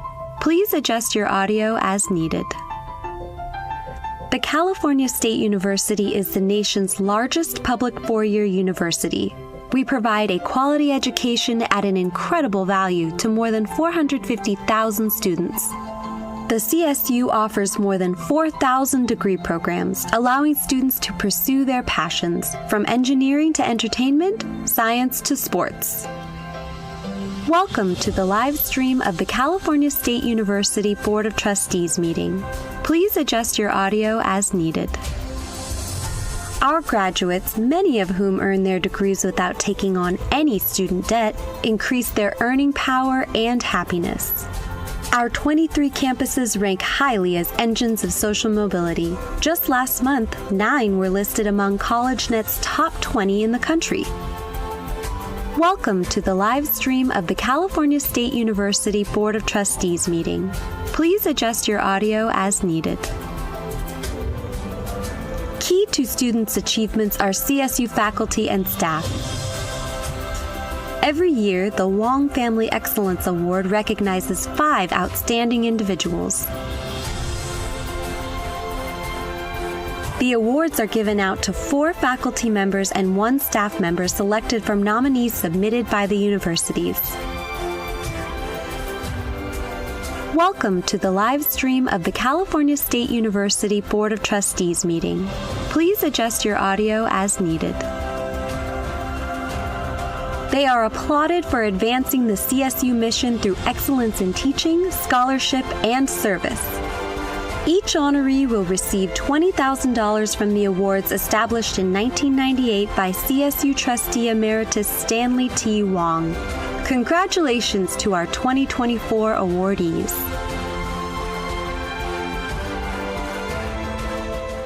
Welcome to the live stream of the California State University Board of Trustees meeting. Please adjust your audio as needed. The California State University is the nation's largest public four-year university. We provide a quality education at an incredible value to more than 450,000 students. The CSU offers more than 4,000 degree programs, allowing students to pursue their passions, from engineering to entertainment, science to sports. Welcome to the live stream of the California State University Board of Trustees meeting. Please adjust your audio as needed. Our graduates, many of whom earn their degrees without taking on any student debt, increase their earning power and happiness. Our 23 campuses rank highly as engines of social mobility. Just last month, 9 were listed among CollegeNet's top 20 in the country. Welcome to the live stream of the California State University Board of Trustees meeting. Please adjust your audio as needed. Key to students' achievements are CSU faculty and staff. Every year, the Wong Family Excellence Award recognizes 5 outstanding individuals. Of time constraints, we have shifted our agenda order. We will go in this order. First will be the Joint Committee on Finance and Campus Planning, Buildings and Grounds. We will then go to the Joint Committee on Educational Policy and Finance. Third will be the Committee on Campus Planning, Buildings and Grounds. And then we will resume the rest of the schedule as in order of Committee on University and Faculty Personnel, and then the Board of Trustees plenary. So I will ask that Trustee Jack McGrory, would you please convene the Committee on Finance and Campus Planning, Buildings and Grounds? Thank you, Chair Fong. Will the meeting of the Joint Committee on Finance and Campus Planning, Buildings and Grounds please come to order? We have 2 items. We have a consent item, approval of the minutes of November 8th, 2023. Is there any objection to approval of the minutes by members of the committee?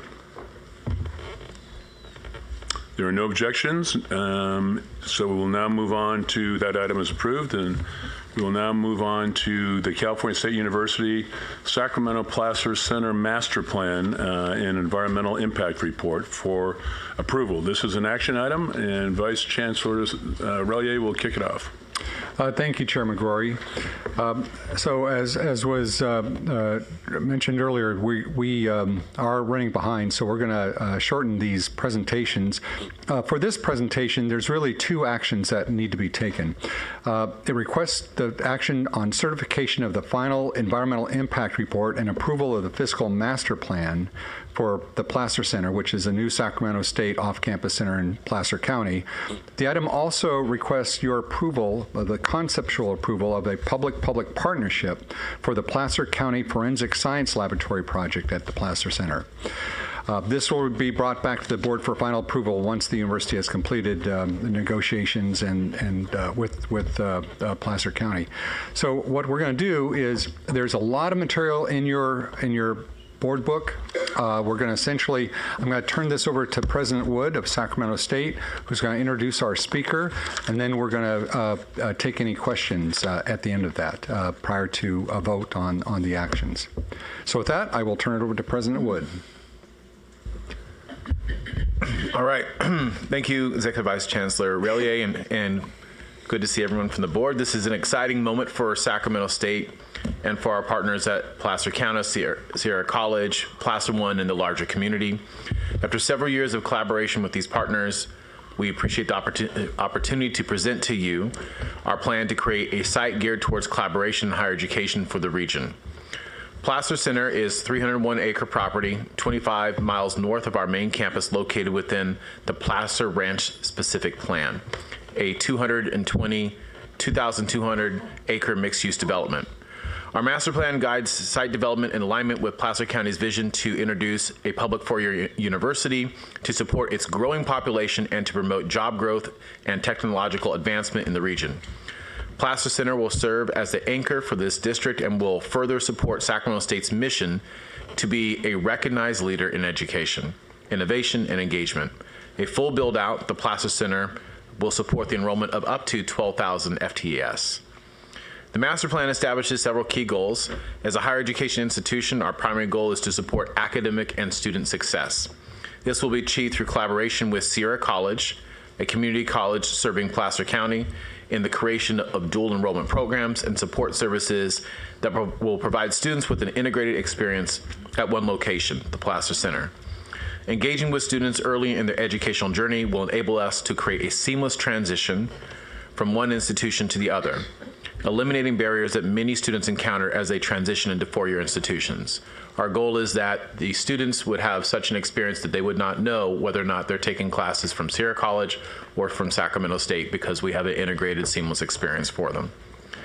Sacramento State and the greater Sacramento region are becoming increasingly diverse as our population grows, and the Plaster Center will be a welcoming and inclusive space where students, faculty, and staff thrive, and all communities and individuals are provided with equitable access. As the centerpiece of the 2,200-acre Plaster Center development, we seek to promote community engagement through placemaking with comprehensive campus life spaces.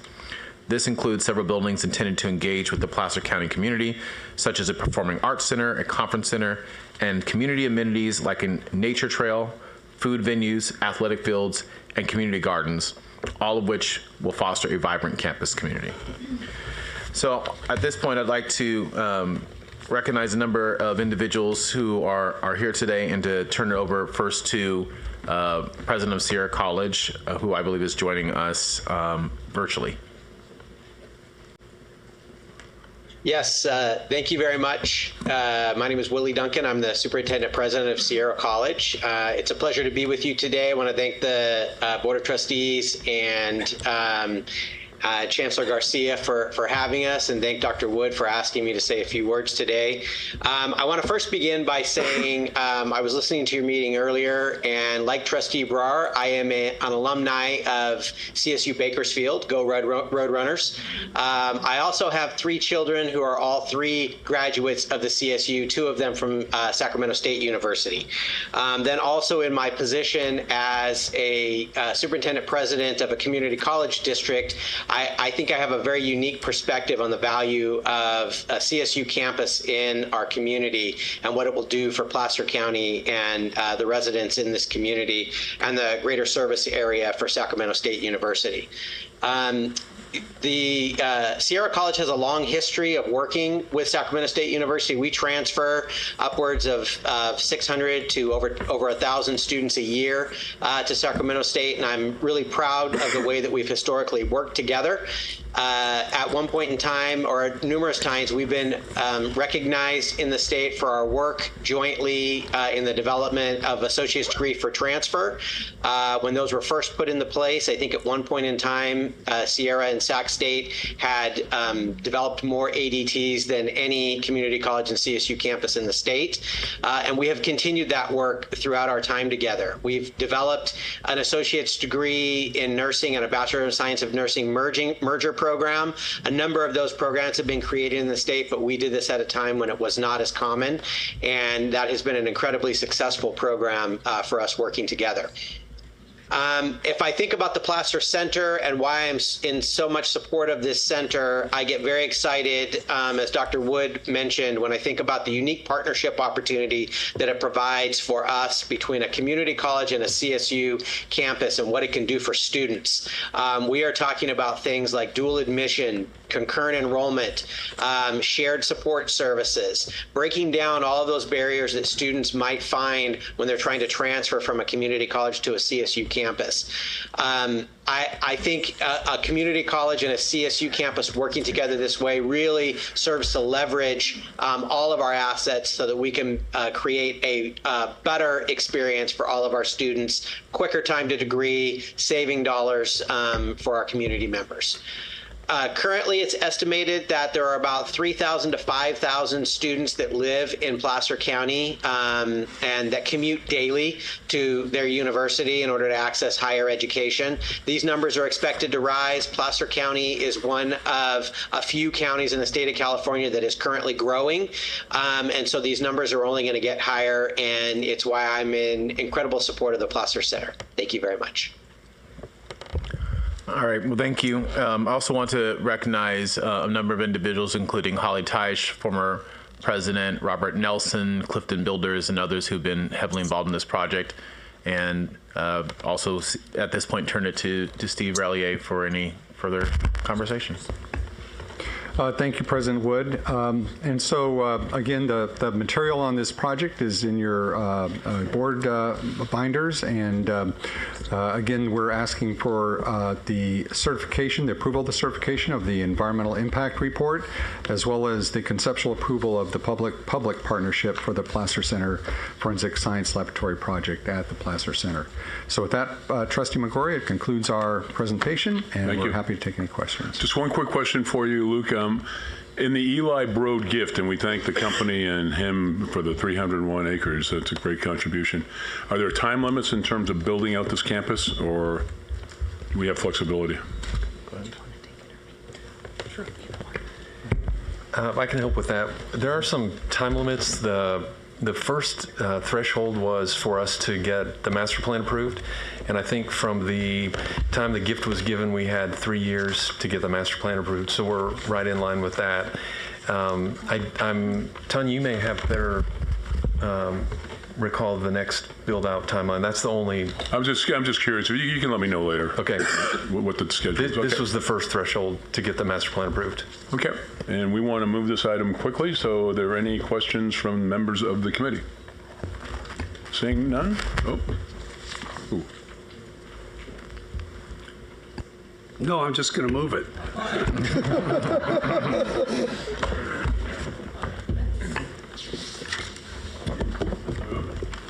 I move approval. I second it. Second, okay. Then any other further discussion? Seeing none, I guess we need a roll call. Trustee Lopez. Yes. Trustee McGrory. Yes. Trustee Adamson. Yes. Trustee Fagan. Yes. Trustee Ghilarducci. Yes. Trustee Gilbert Lori. Yes. Trustee Ortiz Morfitt. Yes. Trustee Vargas. Yes. Trustee Yee Melikar.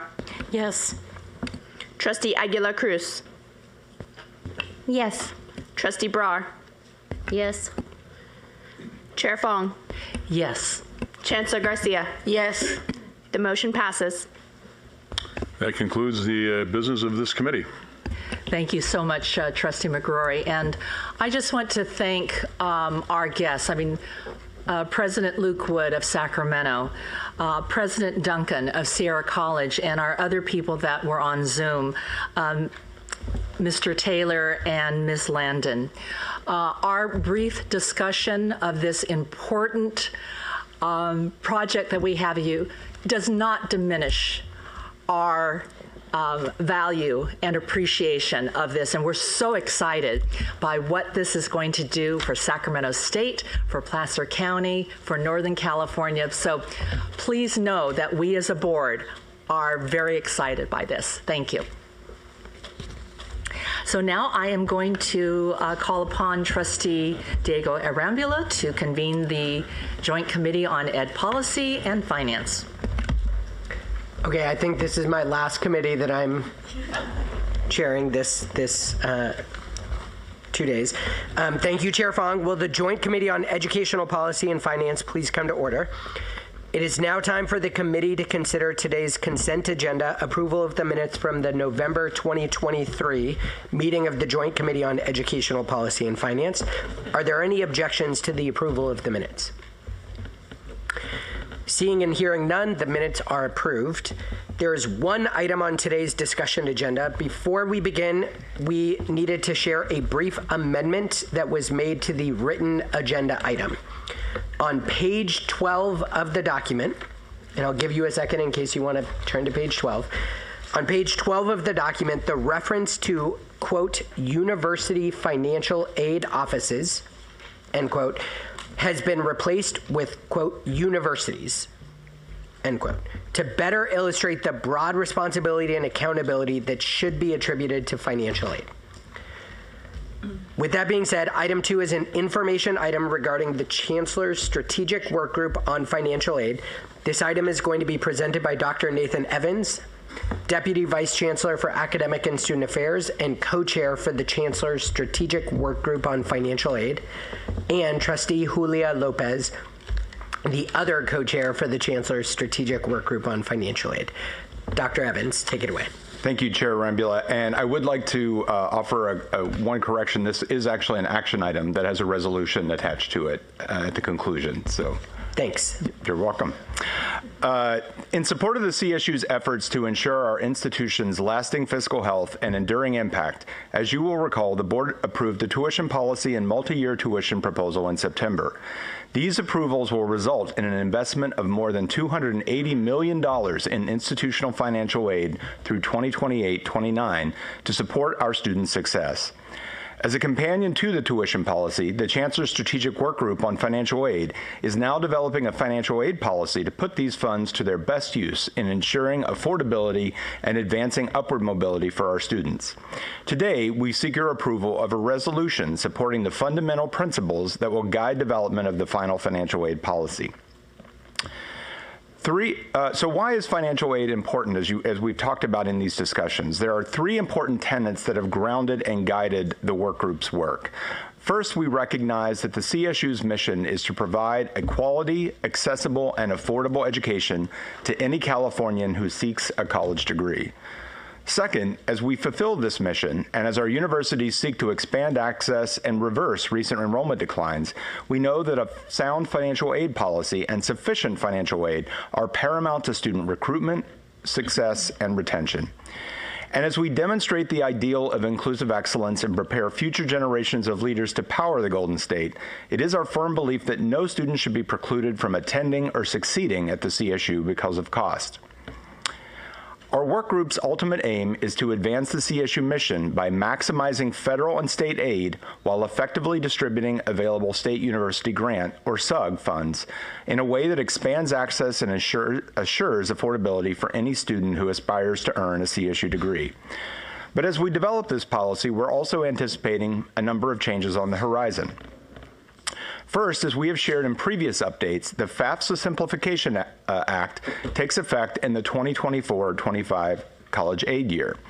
As you may have seen yesterday and in recent news, the implementation of the new federal FAFSA has been much delayed, and yesterday the U.S. Department of Education announced that colleges and universities nationwide will not begin receiving FAFSA student records until mid-March, nearly 6 months later than the last cycle.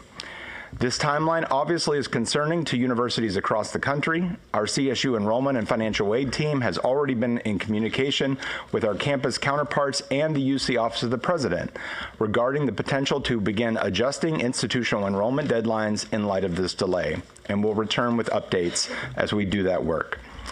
Second, the Cal Grant Reform Act is also slated to begin in 24 or 25, provided the state determines this spring that it has funding to support the program over a multi-year forecast. As we've shared previously, if implemented, the act would affect eligibility and coverage of certain CSU student groups, which may necessitate additional adjustments in institutional aid.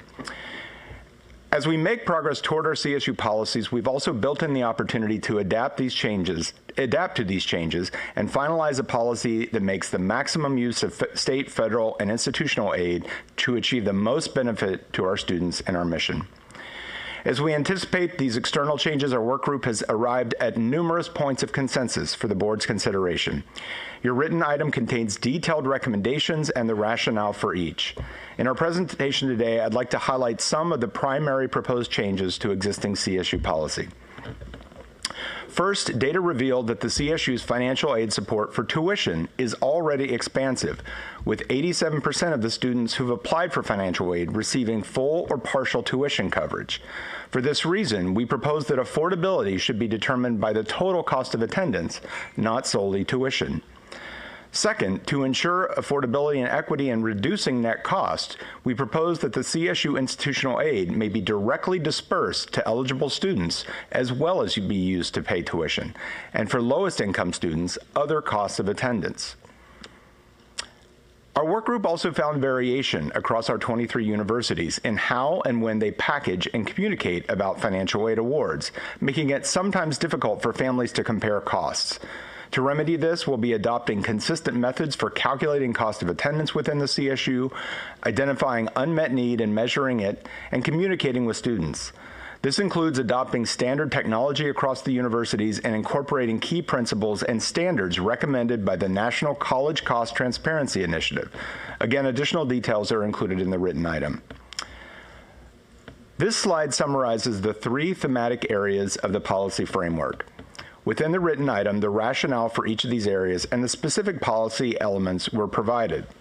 As one example, this policy would better align the amount of institutional financial aid available to the proportion of graduate student enrollment and mitigate the potential that tuition revenue from undergraduates effectively subsidizes some graduate enrollment. Today, we ask for the board's formal endorsement of the policy principles and framework outlined in the item. Our work group's next focus will be to develop remaining recommendations on financial aid eligibility, infrastructure, and plans for implementation and communication. This spring, our work group will continue its work to finalize a final policy document, and we will return to the Board of Trustees with detailed progress reports this year and in subsequent years. Before we ask for your approval of the resolution in the packet, I'd like to invite Workgroup Co-Chair Lopez to share her reflections on our progress and the principles and policy framework. Trustee Lopez. Thanks, Nathan, and thanks to the work group. It's been a really incredible working group, I think. I just want to underscore some things that Nathan mentioned for this board to consider. The fact that we are now using total cost of attendance as the focus of our affordability agenda for financial aid is huge. It's a big deal. Before this, it was about tuition. Tuition's incredibly important. When we increase tuition, we want to take it very seriously as we did last fall, and we want to make sure we're doing that right, thoughtfully, carefully. But the fact of the matter is tuition, which is the price of admission, you have to pay tuition to get in, is not what keeps students away from CSU. As Nathan says, almost 9 out of 10 students get some sort of tuition grant. It is the other costs of attendance, especially housing, food. We hear about housing and food insecurity. That's what's really tough in terms of affordability for our students. Nevertheless, one of the things that the policy framework also makes clear is we want to maintain the high levels, historical levels of tuition support. So even though we're focused on total cost of attendance, we want to combine and maximize all of our financial aid to make sure that we maintain a high tuition aid policy as well. And that's clear in the policy. So that's number one. The other thing, though, is the other big costs. And how do we end up essentially finding ways to reduce the cost of attendance for students? Those stipends. Right now, the big change being proposed from current policy to prospective is, right now, our SUG can only be used for tuition and fees. We're saying no, it can be expanded and used for other costs of attendance. Okay. Another piece of the provisions in the policy, Nathan mentioned, our total cost of attendance metrics need to be consistent across the campuses. How they calculate what it's going to cost a student to attend any particular university is really important. It's what tells the student what they can expect. It's also really important because their package, how much financial aid they're going to be eligible for is based on that total cost of attendance. But we'd have no consistency. There were some unexplained differences across our campuses. We have to have a consistent way of saying whether you're going to Chico or East Bay, the costs will be different, but we got to them using the same methodology, and we have some confidence in that. What the student really wants to know is how much will I pay?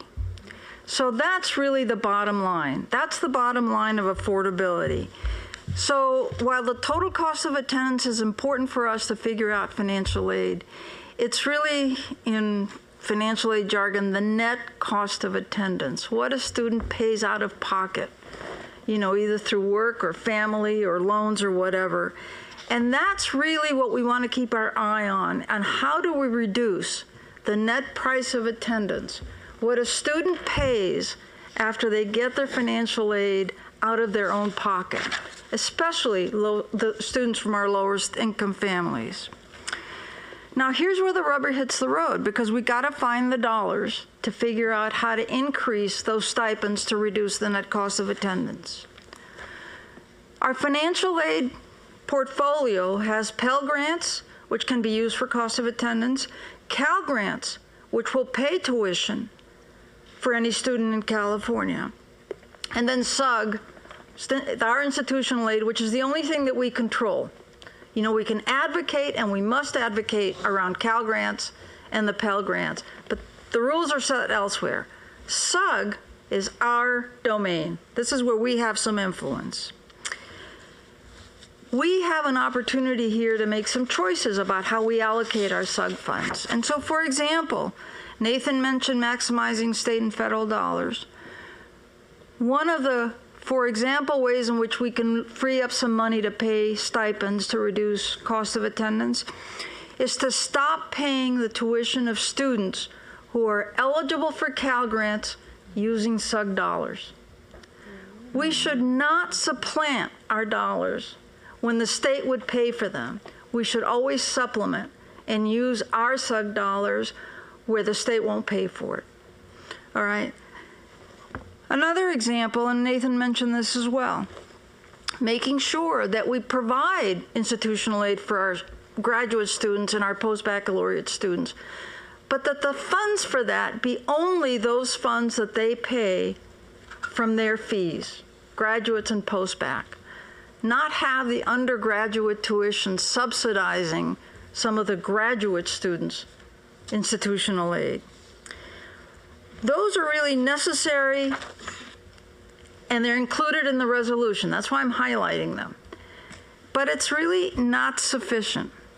If we're really serious about reducing the net cost of attendance for our tens and thousands and hundreds of thousands of students who need that, we need to really think much harder about where we're going to find those dollars.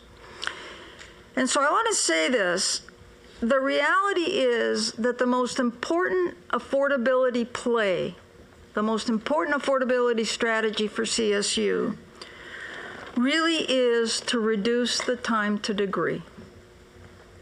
In other words, for every year that the student graduates earlier, every semester, that they don't have to matriculate and keep going to school, they save roughly $15,000, right? And they get out to go to work. That is the biggest affordability play. So we really want to say the win-win here is the Success Initiative, the graduation initiative, making that the lead. What do we do? What does it take for us to really reduce the time to degree for all of our students? And how do we align our financial aid policies to support that?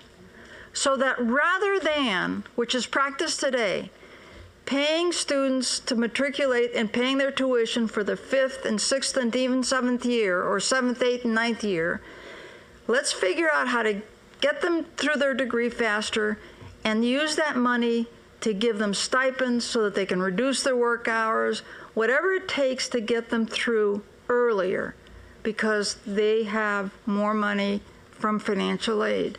And so one of the things we're going to do over the next few months is work with the Success Initiative and combine our efforts, have them take the lead on what it takes to reduce time to degree, and then think very hard about how we make concrete financial aid recommendations that really are not necessarily about penalizing students for taking longer, but rather that say, this is an institutional responsibility that we as the CSU and all of the universities should embrace to figure out how they reduce the time to degree and limit how long we have to pay tuition dollars. And that's really where we're going to find some real dollars to reallocate to paying for tuition. So our hope is that we will be coming back to you in May or whenever there's consultations going on. We hope to work together with them. I just want to say that will be incredibly important work to work together. The last thing I want to say, and then I'm going to close, I really want to recognize the staff of the financial aid offices. Nathan mentioned this whole thing with FAFSA and FAFSA delay. This year has been an incredibly difficult time for them, and they are working incredibly hard under very difficult circumstances. But they are also, I think, under-resourced.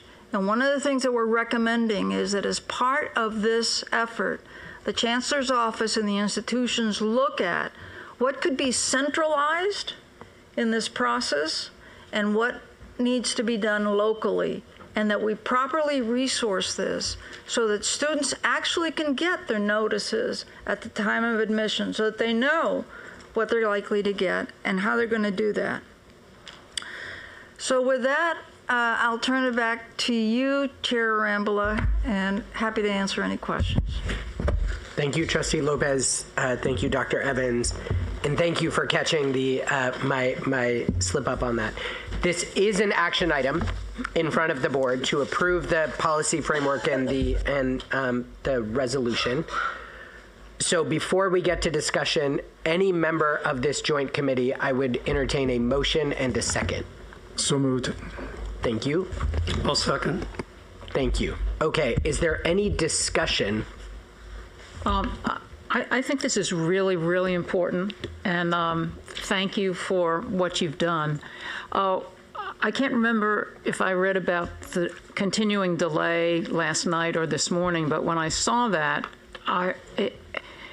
that strikes at the heart of everything we're trying to do. Every campus is trying to increase their enrollment, and now we can't tell our potential students what their financial package is going to be. This must just be driving you crazy. How do we get around it? How do we change the dynamic? So thank you very much, Trustee Furstenberg, for the comments and the commiseration. I would perhaps phrase it that way. It has been a challenge. It is It has been a known challenge, and I think so. Our campuses have done amazing jobs to try to analyze what the impact. We knew there would be some delay. It is now far beyond what was anticipated, and even with the most recent news, the news is only that data will start being released in March. The actual application itself was delayed until December 31st, so that they did clear the goal of a 2023 release on the last day of the calendar year. But there are challenges that all universities and colleges nationwide are facing. And so I think our campuses have given thought to some contingency, more general use of financial aid predictive tools and sharing tools that students and families can project what it might be. There are some additional complexities this year, given that it's not only that the application was revamped, but calculations are changing. What was formerly the expected family contribution has now become a student aid index. So there is a lot of unpredictability in the process. There are some unique impacts for California more so than other states. For example, still to this day, and Chancellor Garcia and I have talked about this in terms of her ability to advocate not only her, but our team's ability to advocate at the federal level. Students that are from a mixed immigration household, where the student themselves is a U.S. citizen or a permanent resident, but one or more parents is an undocumented individual, are currently unable to use the federal FAFSA. It will not accept an application currently.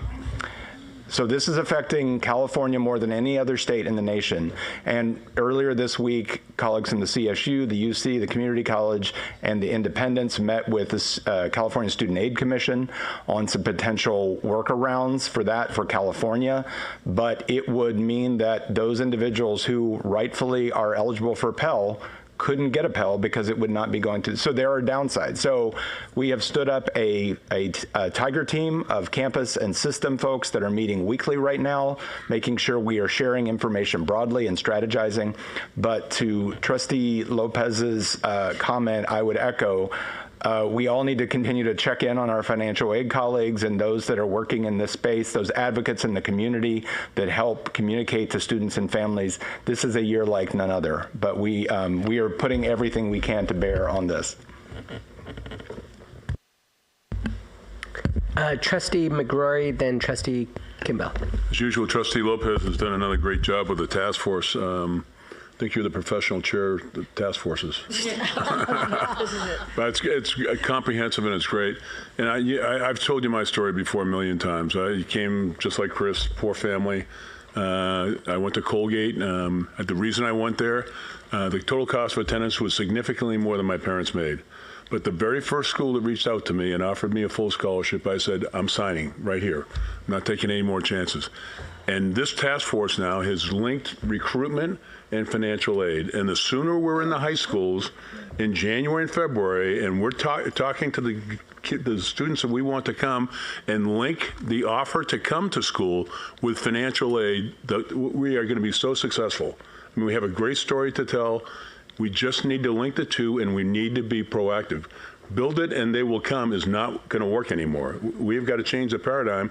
We've got to be aggressive, and we've got to use this financial aid, which is so pervasive in the system, I mean, so available, as a tremendous recruiting tool. First of all, I am shocked, Nathan, to learn that fact that you just gave us about actual citizens who are students who are citizens or are here, legitimately, but their parents are not. They don't qualify for FAFSA.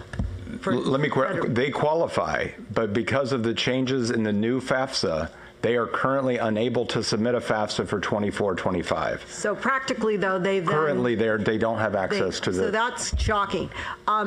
Just to go back to our earlier discussion about streamlining, general education, I think, as Julia said, the most important thing is to reduce time to degree, and I think that the streamlined GE will certainly do that. Trustee Vargas? this is somewhat connected to the AB 540 conversation yesterday. I mean, this is incredibly complex. But I have to say, like, when we voted in September for the tuition increase, and thankfully the way we choreographed that, the sequencing was you went through this very rigorous explanation. And Julia, I must have listened to that. I actually watched it on YouTube at least 3 times because I was getting completely attacked that as an undocumented person who's from the system that I voted, right? I think the fact that you have led us to such a clear and also thoughtful way of doing this. I think now as we move forward, making sure that we really are aware of all the complexities that we are facing, because, and I think I said this maybe in the board retreat, we are also have to be prepared for what happens when we face an election in which immigrant families will be under even more attack from the federal government, right? I was just in D.C. last week, and I'm preparing for the worst case scenario. And I think we ought to be preparing for what that is and what that looks like for our students and their families, right? So I just wanted to be on the record for that, but I cannot think of a more thoughtful body and a thoughtful board that can help us think through this. And thank you again for your leadership on this, Trustee Lopez.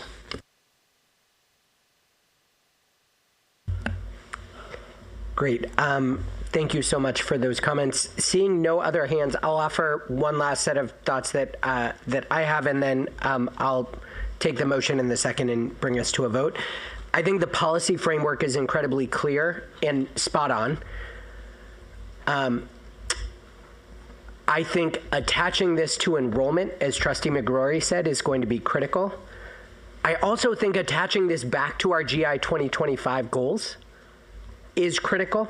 So these ideas of we want students to get through as quickly as possible for their benefit, yet our financial aid systems were working in ways that weren't, that at times might have been counter to that.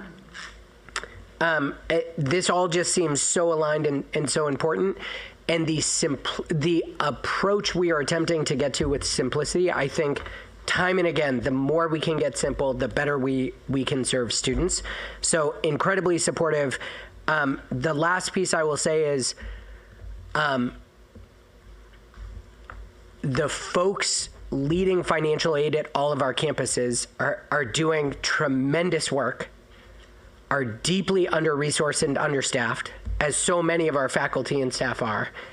And the effects of that are both that we are burning to and through many of those colleagues, and that we then are not providing consistent, clear information to our students. So this might be an opportunity for us to actually invest proactively, either in a common centralized solution, and I hope that these policies and this framework and will drive us to either a common set of centralized supports or additional investments on our campuses, because we know the impact this can have in a negative way on enrollment and on students. So deep appreciation to the team. With that, this will require a roll call vote. So Rachel, do you want to take us through that? Let's do it. Trustee Arambula. Yes. Trustee Steinhauser. Yes. Trustee Aguilar Cruz. Yes. Trustee Brar. Yes. Trustee Clark.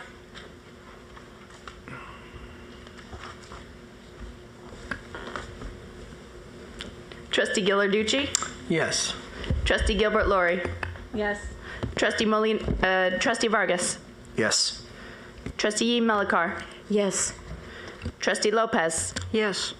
Trustee McGrory. Yes. Trustee Adamson. Yes. Trustee Fagan. Yes. Trustee Ortiz Morfitt. Yes. And trying Trustee Clark one more time because I know he was having technical difficulties. Okay, the motion passes.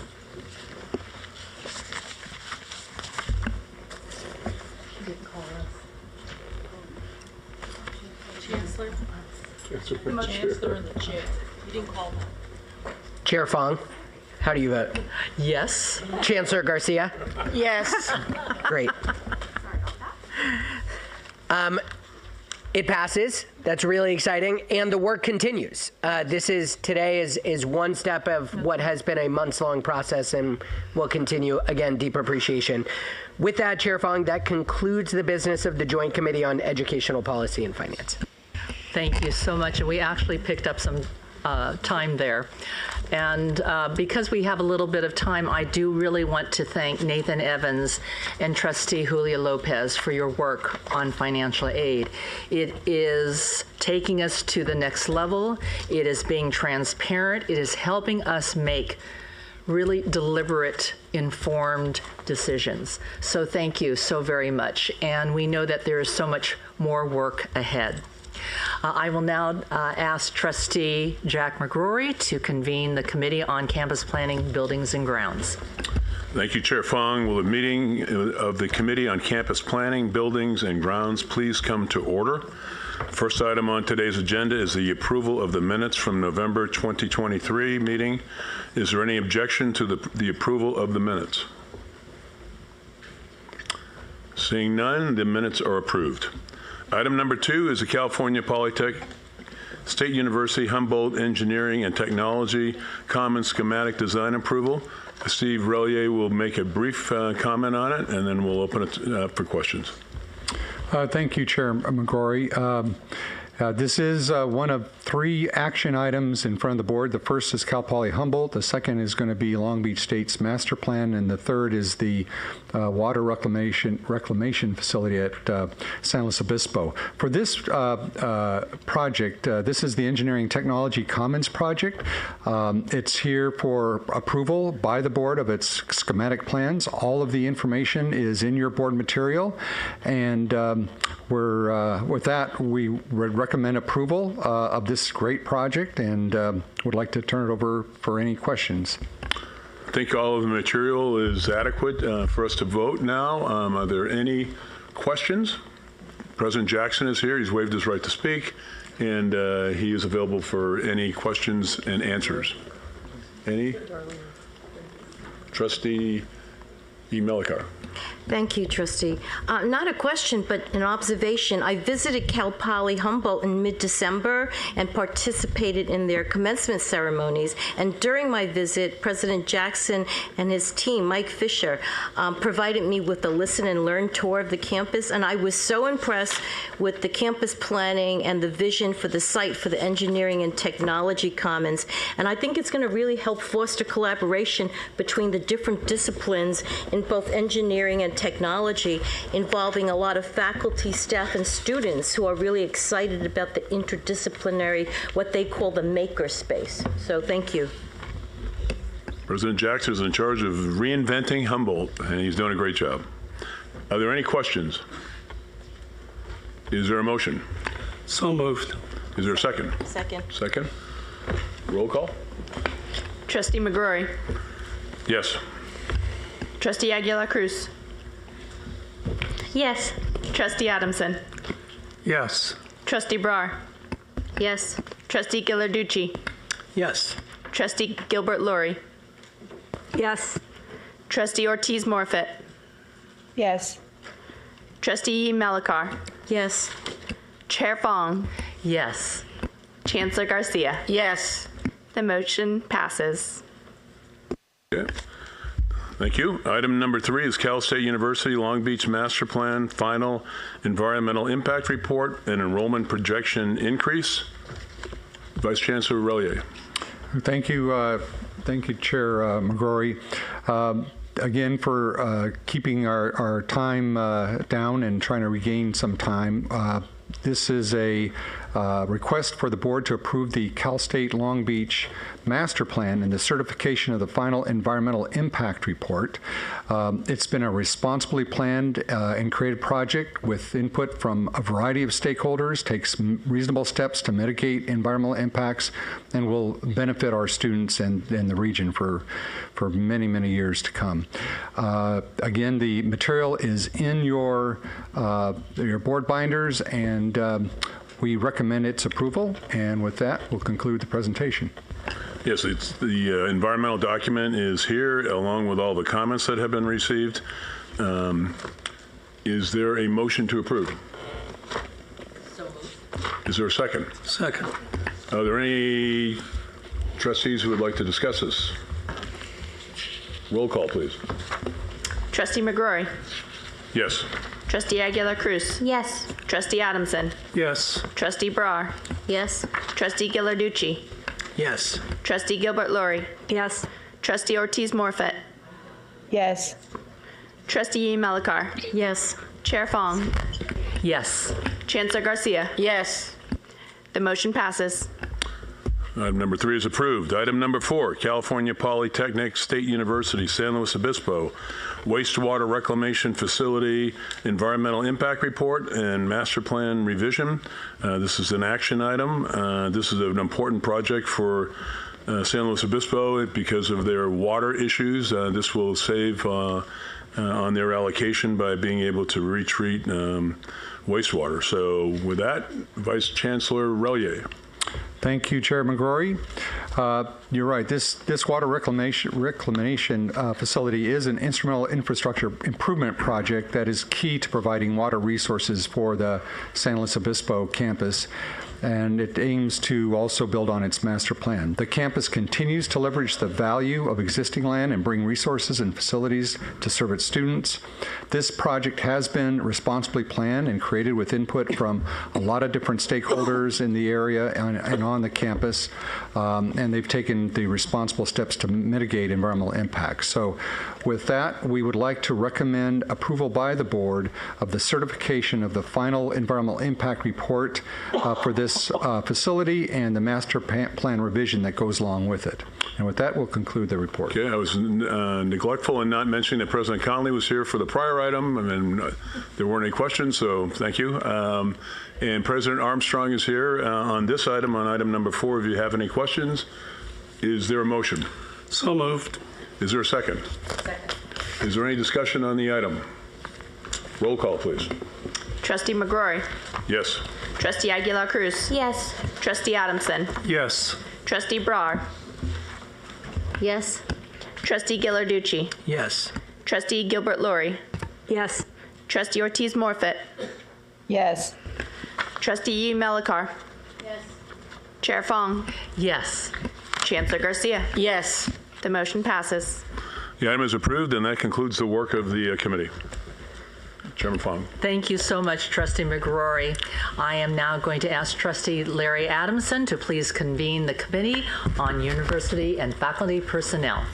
Thank you, Chair Fong. Will the meeting of the Committee on University and Faculty Personnel please come to order?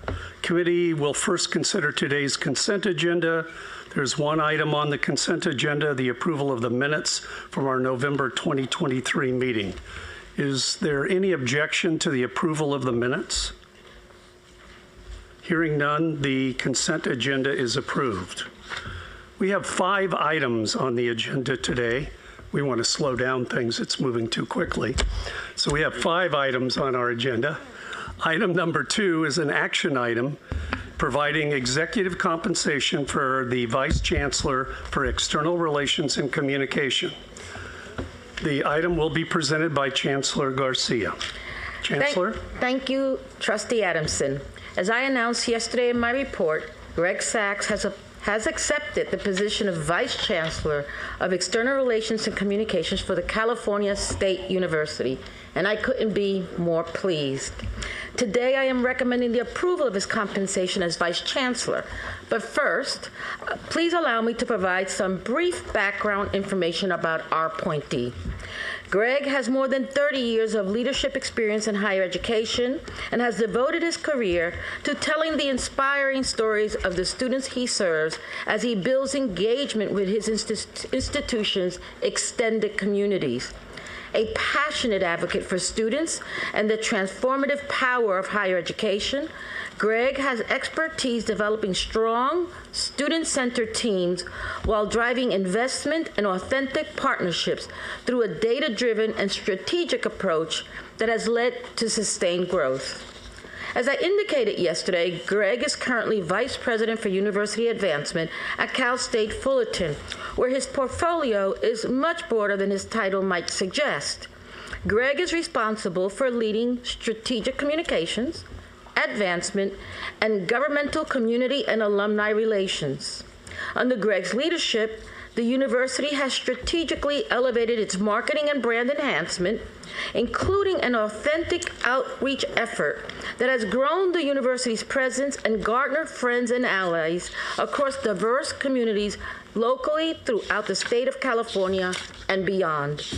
In addition, philanthropic investment at Cal State Fullerton has grown during his tenure from $8 million annually to more than $30 million. Prior to his time at Fullerton, Greg served as Vice President of University Advancement at CSU Dominguez Hills, where he managed a similar portfolio. In addition, Greg has held positions in alumni affairs, student affairs, and advancement at Pitzer College, Cal Poly Pomona, and Baylor University. I am proud to say that Greg is made in the CSU, having garnered his bachelor's degree from Cal State San Bernardino. He also holds a master's degree from Ohio Miami University. Greg is fully committed to enhancing and expanding the important work of our External Relations Communications Division, and as you know, a top priority of mine and of this board. I have every confidence that he will provide the division and the CSU more broadly with skilled, principled, and collaborative leadership. Now on to committee business. Today, I recommend that the next Vice Chancellor for External Relations and Communications, Greg Sachs, receive an annual salary of $344,321 effective February 12, 2024. In accordance with existing policy, a monthly auto allowance of $1,000 and standard benefits for executive classified employees are provided. Our salaries are in alignment with CSU, and when compared to systems across the country, systems like the City University of New York and University of Maryland, they have 3 vice chancellors, a vice chancellor for university advancement, a vice chancellor for government affairs, and a vice chancellor for communications and marketing, each totaling more than $1 million. Systems like Texas A&M has 2 vice chancellors, one for government relations and one for marketing and communications, totaling nearly $1 million, compared to our one person who will oversee this entire portfolio. To members of the committee and the full board, I request your approval of the compensation for the Vice Chancellor of External Relations and Communications as published in the item before you. Trustee Adamson, that concludes my presentation. Thank you. Thank you, Chancellor. May I have a preliminary motion from a committee member to approve this item? It's moved. Is there a second? Second. Is there any discussion by members of the committee? It appears there are no questions or comments. There is a motion and a second to approve. At this time, Ms. Carell, will you please take a roll call vote? Trustee Adamson. Yes. Trustee Furstenberg. Yes. Trustee Aguilar Cruz. Yes. Trustee Fagan.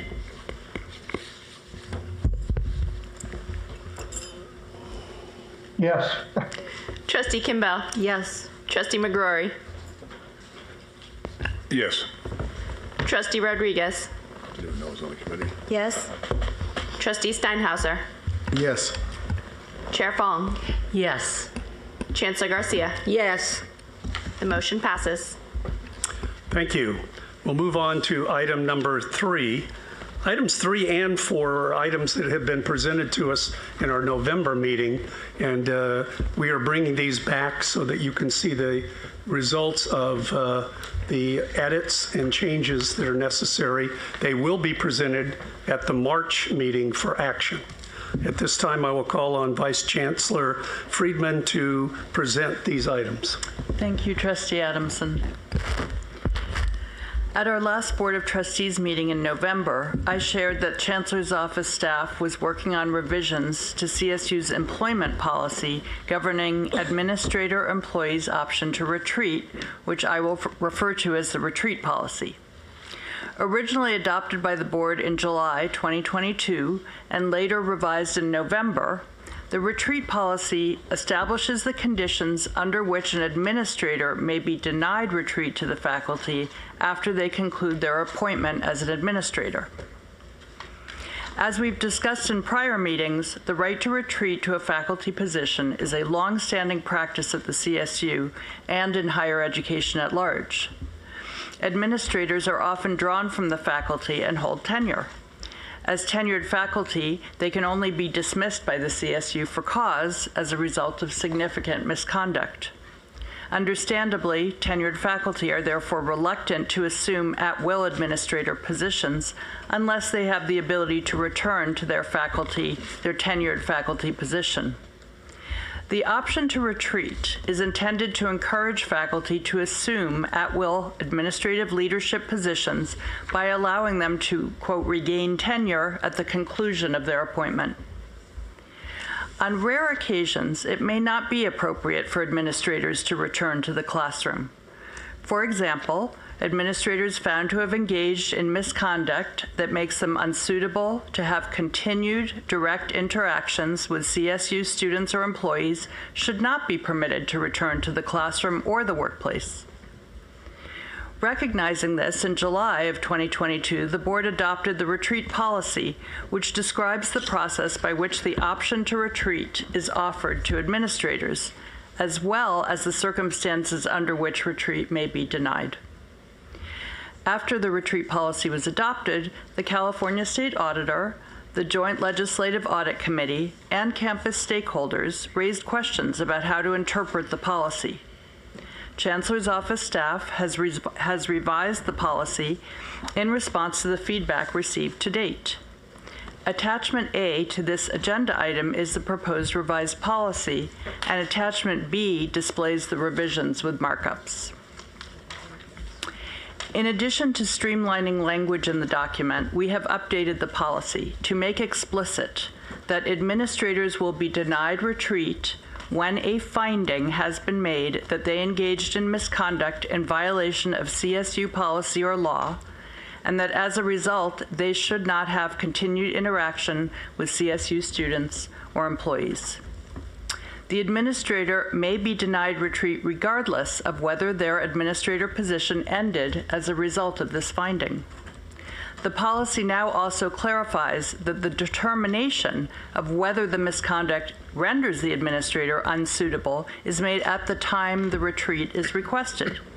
That determination is made by the campus president, provost, or other person responsible for approving the retreat.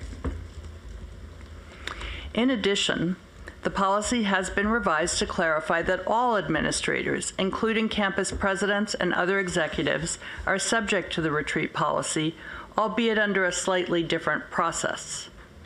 Due to the confidential nature of executive searches, the terms of any option to retreat cannot be established until after the executive's appointment.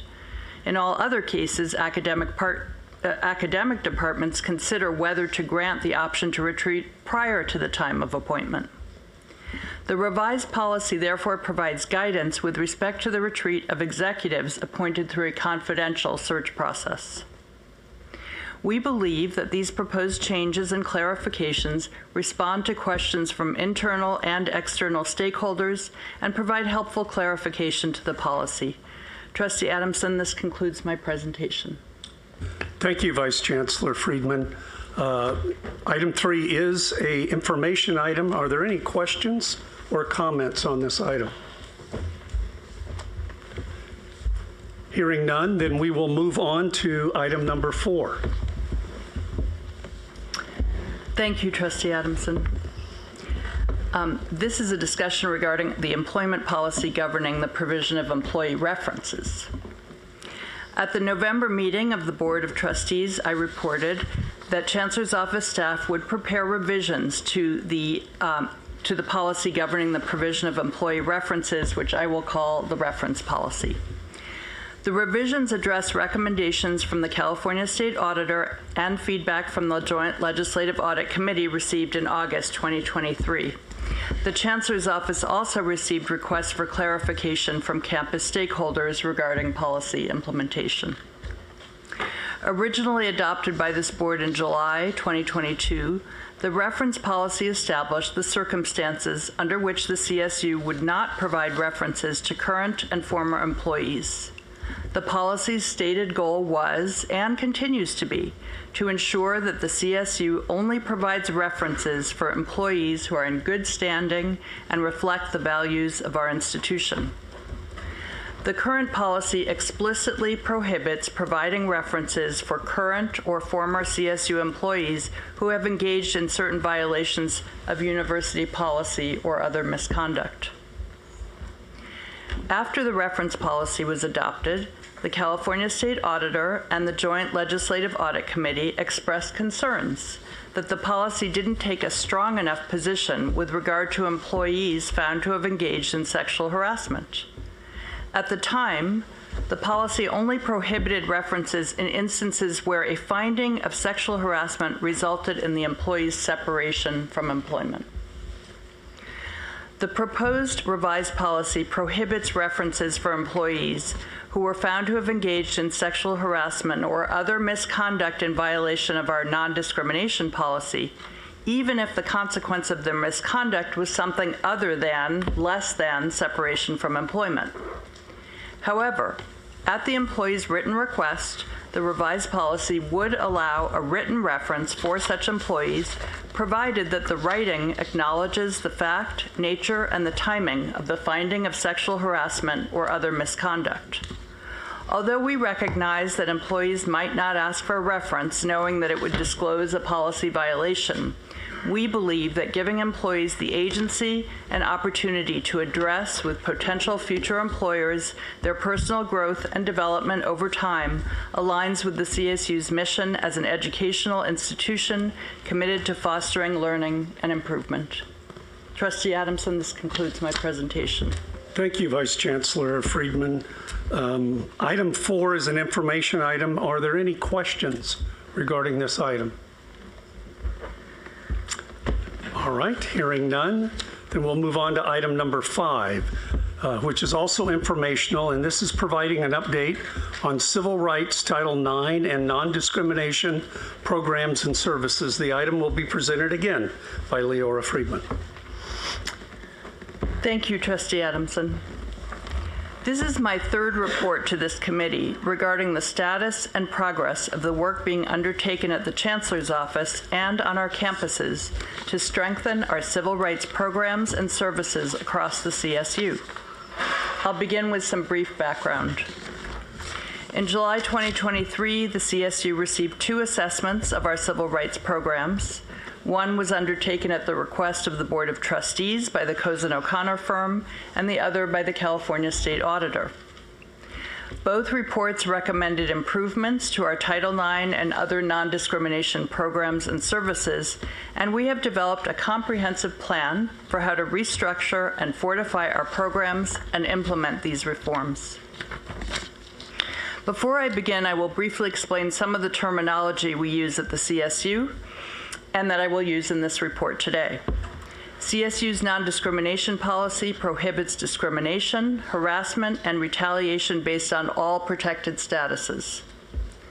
The CSU refers to policies that prohibit discrimination and harassment based on sex, gender, gender identity, and gender expression, as well as sexual misconduct, dating violence, domestic violence, sexual exploitation, and stalking as Title IX.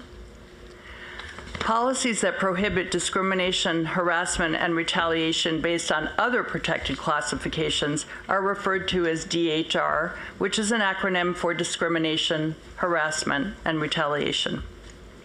We sometimes refer to Title IX and DHR using an umbrella term, civil rights, which is the right to be free from discrimination, harassment, and retaliation based on any protected classification. We use the term other conduct of concern, or OCC for short, to refer to allegations of harmful conduct that does not constitute a violation of our non-discrimination policy or are not reported to be based on a person's protected characteristics, but that are nevertheless unprofessional or highly disruptive in the classroom or the workplace.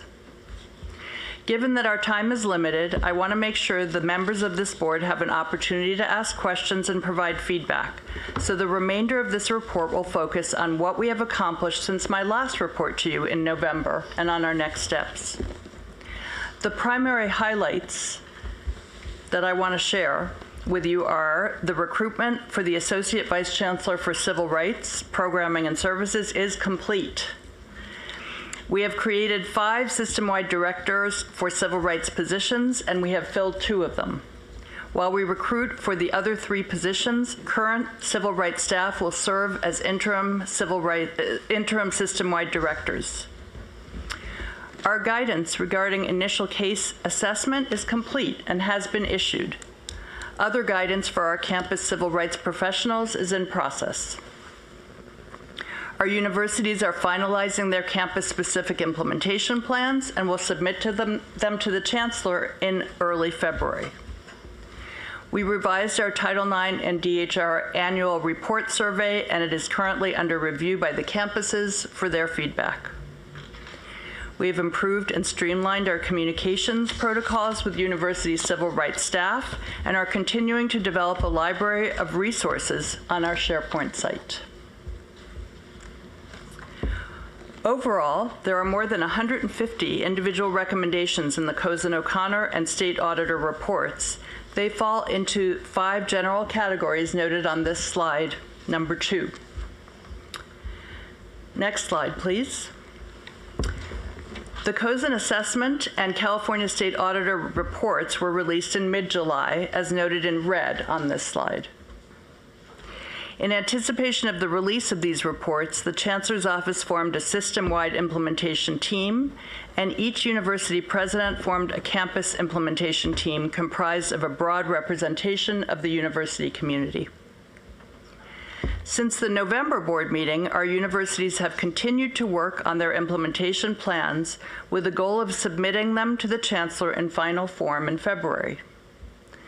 The Chancellor's Office system-wide implementation team has prioritized the system-wide recommendations and is focusing in the first instance on those recommendations that will have the greatest and most immediate impact on our campuses.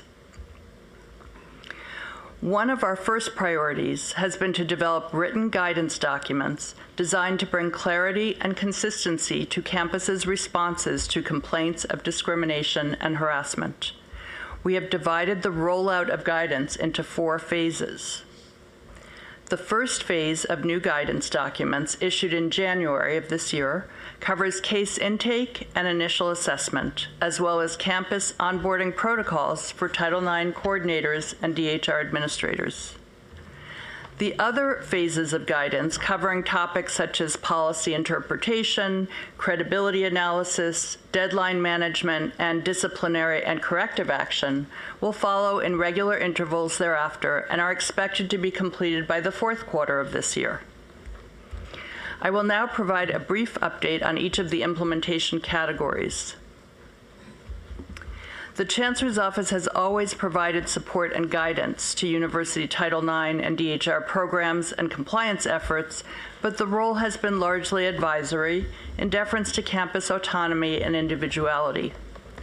The assessment reports highlight the need for centralized oversight and direction in many areas, including case management, prevention and education, and data collection and analysis. The model of oversight will require building infrastructure and capacity through our restructured Chancellor's Office Civil Rights Unit, which replaces the system-wide Title IX, DHR, appeals, and whistleblower units. I'm very pleased to report that the recruitment for the Associate Vice Chancellor for Civil Rights Programming and Services is complete. Haley Schwarzkopf will begin her appointment as AVC for Civil Rights Programming and Services in mid-February.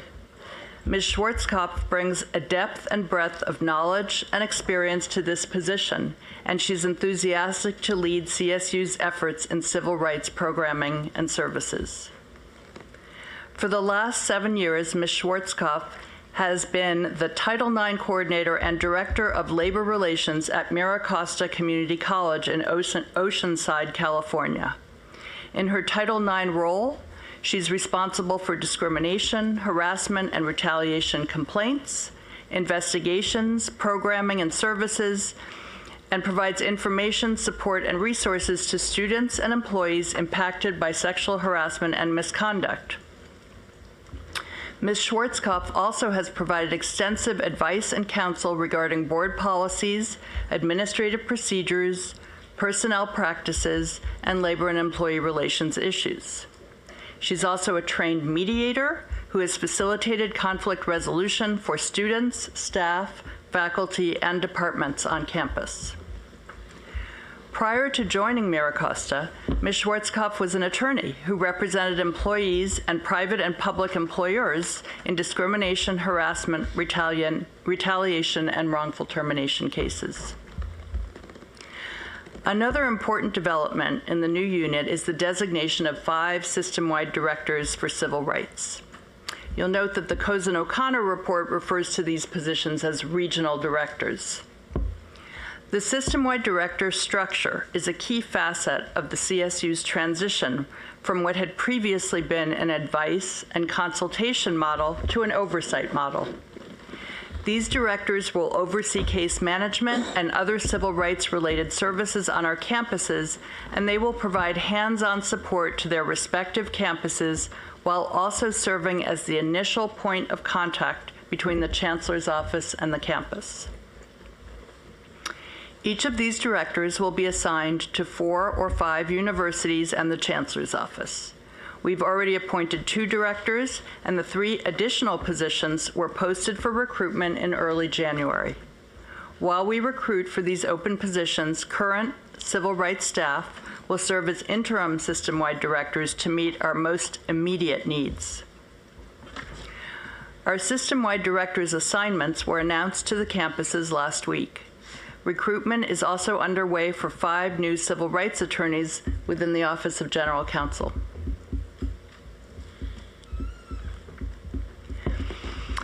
Although there is currently a great deal of competition nationwide to recruit leaders with deep Title IX and other civil rights subject matter expertise, we are fully committed to building out a resilient, system-wide civil rights infrastructure that will provide support, guidance, and oversight to all of our campus civil rights operations.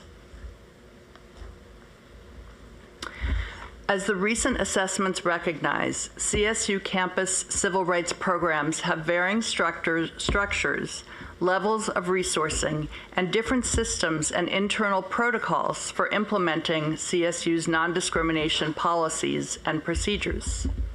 While we continue to recognize the need for flexibility, the assessments have stressed the importance of standardizing practices and establishing consistent expectations across universities in the CSU.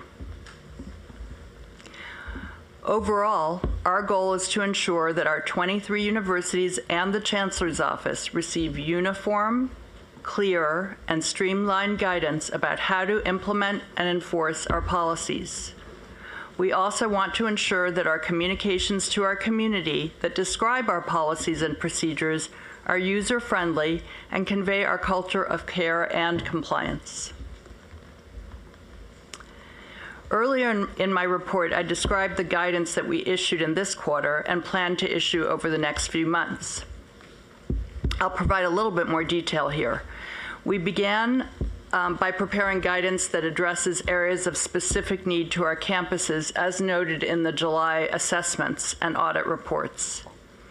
The initial case assessment guidance was issued to campus Title IX and DHR offices in January for immediate use, and the issuance of this guidance, along with a checklist sent to our campuses in October, completes our implementation of the California State Auditor's first recommendation, which is due in July of 2024. And that's related to intake and assessment. An initial draft of the documentation and record-keeping checklist is complete, and we anticipate that it will be finalized by the end of this quarter. The guidance materials regarding data tracking protocols and communications with parties are in process, and we anticipate that they too will be completed this quarter. We also plan to issue guidance by the third quarter of this year on the topics noted on the bottom of this slide, number 9.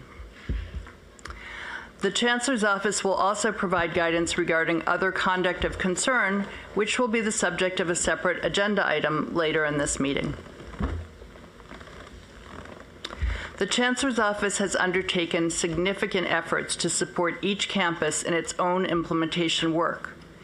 Each university-level implementation team includes student, staff, and faculty representatives from the campus to ensure that there is appropriate representation and sharing of information among constituencies. Each team also includes the Title IX coordinator and DHR administrator and the President's Chief of Staff or a member of Cabinet to ensure that the team has the resources and authority necessary to carry forward its responsibilities. 4 members of the Civil Rights team at the Chancellor's Office were assigned to serve as CO liaisons to support the campus implementation teams as they prepared their plans. Since my last report to you, the liaisons have reviewed the draft implementation plans and provided feedback to the campuses. Following review and approval by campus presidents, finalized implementation plans are scheduled to be submitted to the Chancellor in early February. During the same time, our university Title IX coordinators and DHR administrators have continued and will continue to respond to the needs of our students, faculty, and staff. Our campus civil rights staff incorporate the insights and the recommendations from the assessments and implementation process into their daily operations. As the Chancellor's Office Civil Rights Unit continues to build capacity and set forth system-wide expectations and standards, we will be better positioned to improve coordination of information, build structures to support the consistent application of policies and standards across campuses, and provide oversight. Regarding our increased oversight, we have developed and will continue to develop protocols, templates, and other tools to ensure consistency. All new guidance will be collected into a digital manual or handbook that will be available to Title IX and DHR practitioners via our CSU Civil Rights SharePoint site, which serves as a central repository to access information. This manual will be updated as guidance is issued and amended as necessary and as we develop new resources. We also undertook a massive effort to revise our Title IX and DHR annual report survey. That survey is the tool we use to collect statistics on the number and types of cases that the campuses are handling. A draft of the survey was recently shared with campus stakeholders for their feedback, and our Chancellor's Office Civil Rights staff held 2 Q&A sessions for campus stakeholders earlier this month. We're coordinating with specialized units, including IT, system-wide HR, employee relations, and system-wide learning and development on several other long-term initiatives. Here are some examples. With respect to the procurement of a centralized reporting unified case management system, we've formed a working group and will be meeting with Chancellor's Office and campus stakeholders as we draft the scope of work for the RFP. Members of our Chancellor's Office Civil Rights team are also meeting regularly with our counterparts at the UC Office of the President to discuss and learn about the UC's implementation of its system-wide Title IX case management system. The role of Director for Prevention Education, Training, and Professional Development will be assumed by an existing member of the Chancellor's Office Civil Rights team who's currently serving as one of our interim system-wide directors for civil rights during our ongoing recruitment. The role of Director for Investigations, Resolutions, and Whistleblower Complaints will also be assumed by an existing member of the Chancellor's Office Civil Rights team. She's currently serving as the second interim system-wide director for civil rights. Responding to other conduct of concern guidance is being developed, and we will discuss it in the next agenda item. We've improved our methods and protocols for communicating with our campus civil rights professionals by further developing our SharePoint site, identifying ways to increase engagement with this central platform, and issuing regular updates to campus civil rights colleagues from the Chancellor's Office Civil Rights team. Our retreat and reference policies are being revised, as we just discussed today. And 4 system-wide directors assumed their new roles as of January 22nd, 2, of course, on an interim basis. And finally, in collaboration with CSU Advocacy and State Relations, we've engaged in dialogue with state lawmakers as they draft Title IX related legislation. Recently, we provided feedback on the Title IX white paper that was shared with the California State Assembly Higher Education Committee and California Senate Committee on Education, and we look forward to receiving their report hopefully later this week. We continue to report to the CSU Civil Rights Implementation Oversight Committee to ensure that the recommendations of Cozen O'Connor's assessment and the California State Auditor's report are appropriately and efficiently implemented and with transparency and accountability.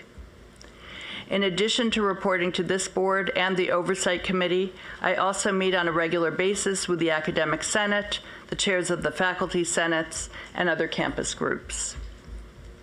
We have a lot of work ahead, and we're excited to move forward together.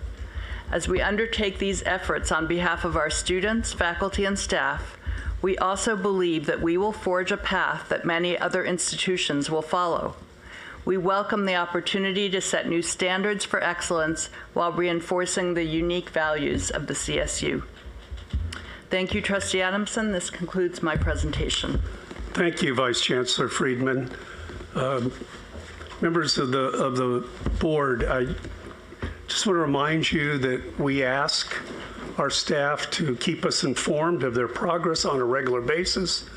I hope that you took from Leora's presentation today that our priority in this matter has been taken seriously, and much is happening in a very rapid pace.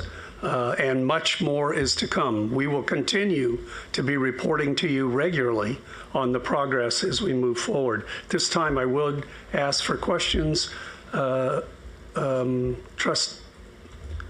Trustee Gilbert-Laurie. Thank you, and thank you, Vice Chancellor Friedman, for everything that you've been doing on this front while you've probably been doing a few other things as well. So obviously we are making great progress. And I just wanted to highlight a couple things that have come up in our task force conversations and things that I think go along with what you're saying. One is the importance.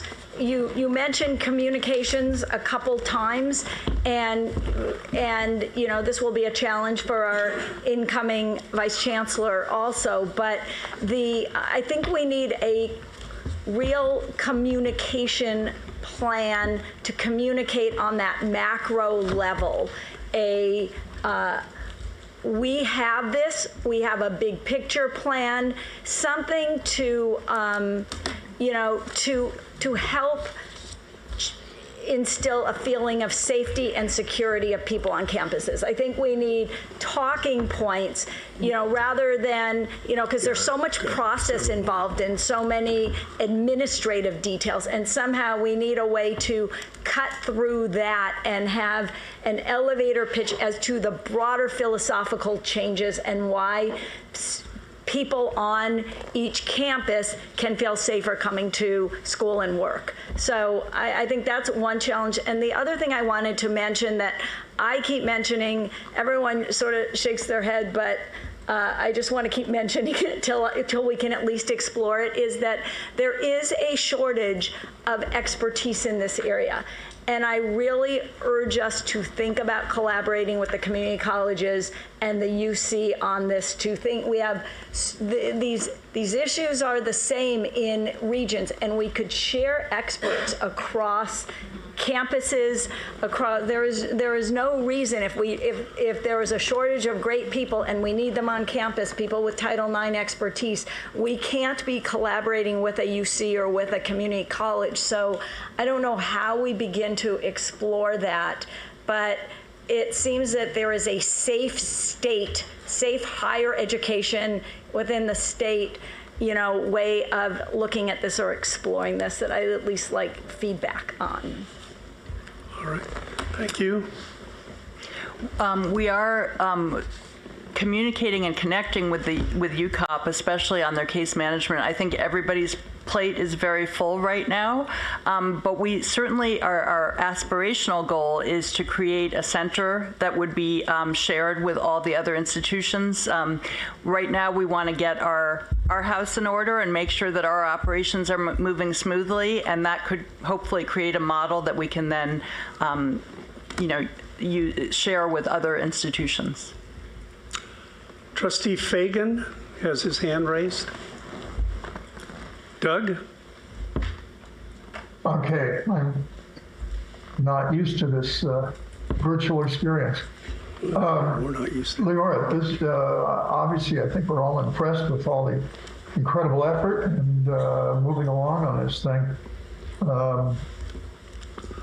One thing that Jack Rory earlier mentioned concerns about how long it takes at the CSU to implement certain things, and it's been almost 2 years since we've been faced with these kinds of issues.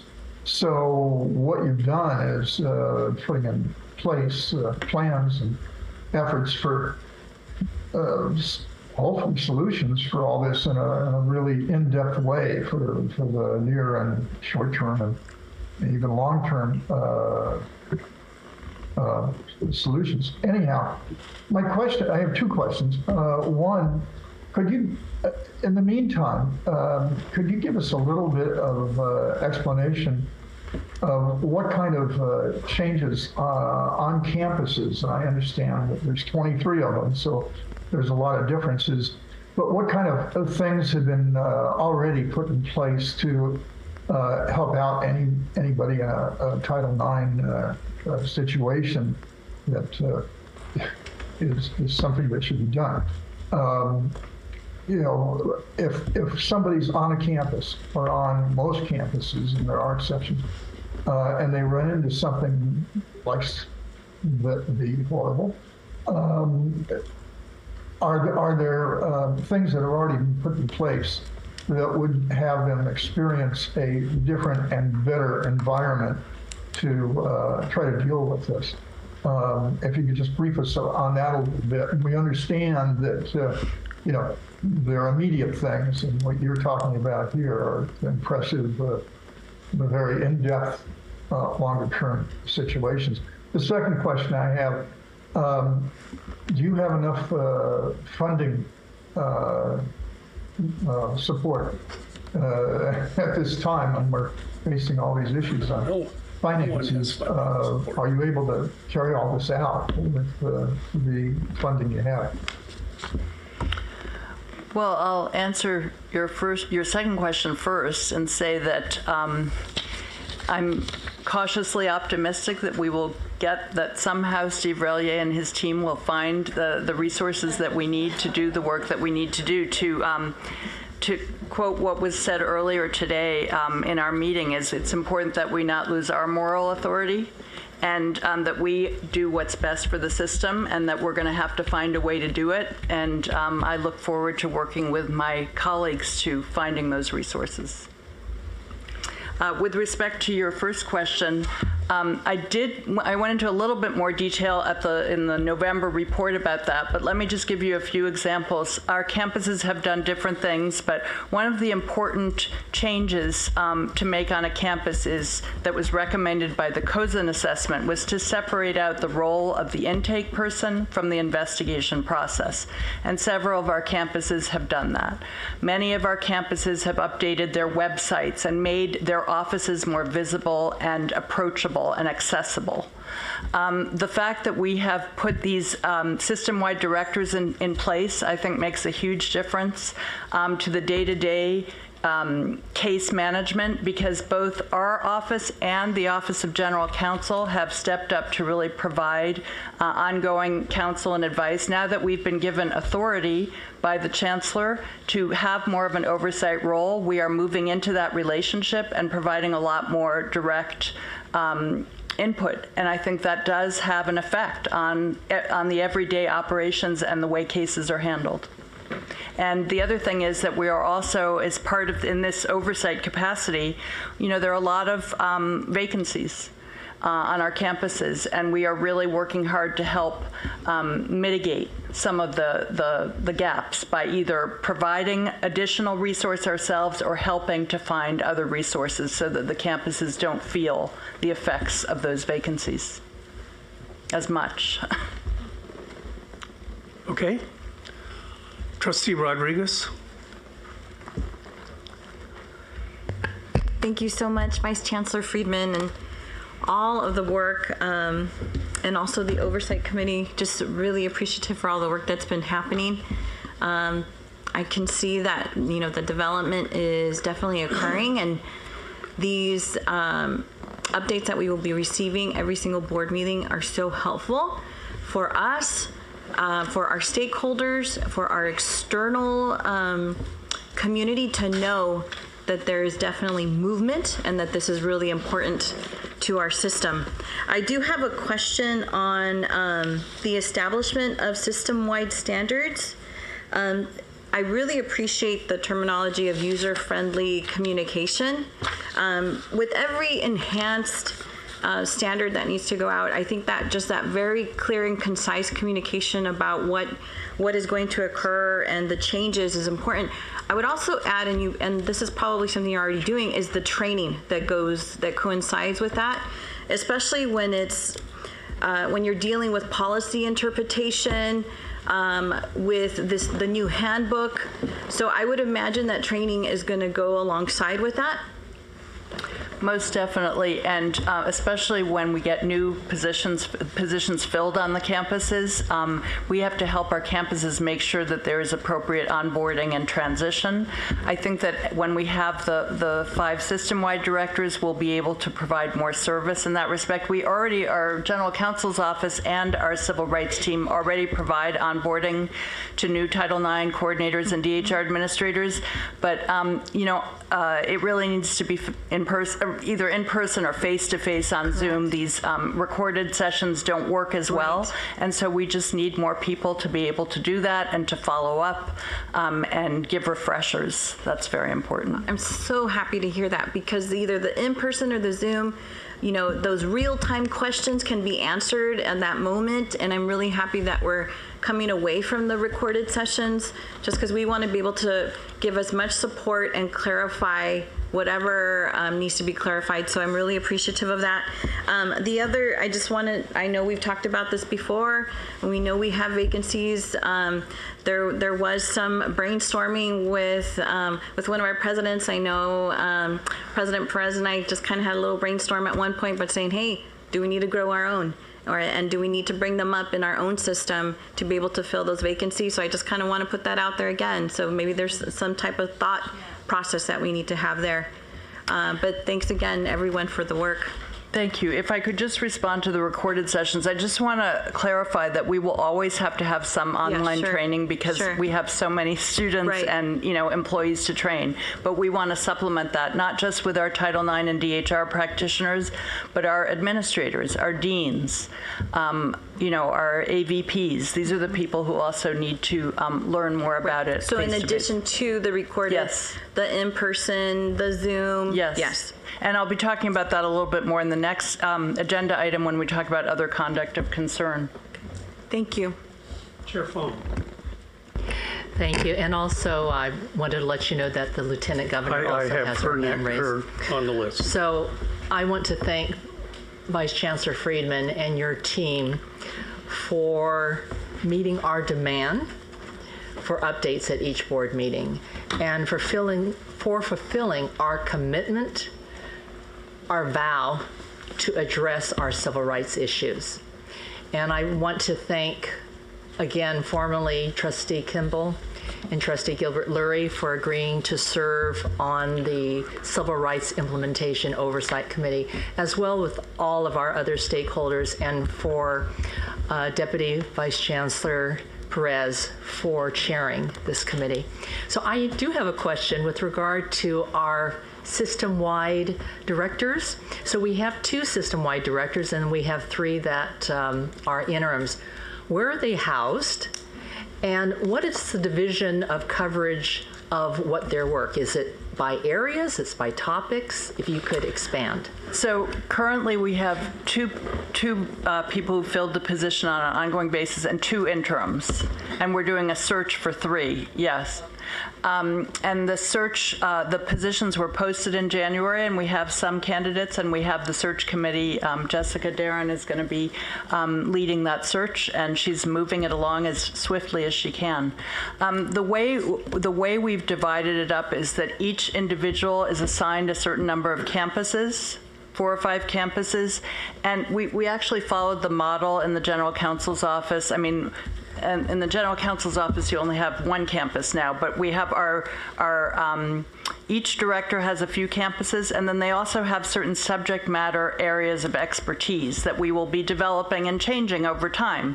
So there's communications, there's policy, there's intake, there's there's lots of different areas that really require expertise, and so they will be sort of the behind-the-scenes subject matter experts advising their colleagues and also the campuses as needed. So it's going to be a combination of case, management and service, overseeing the campus compliance, and then also subject matter expertise.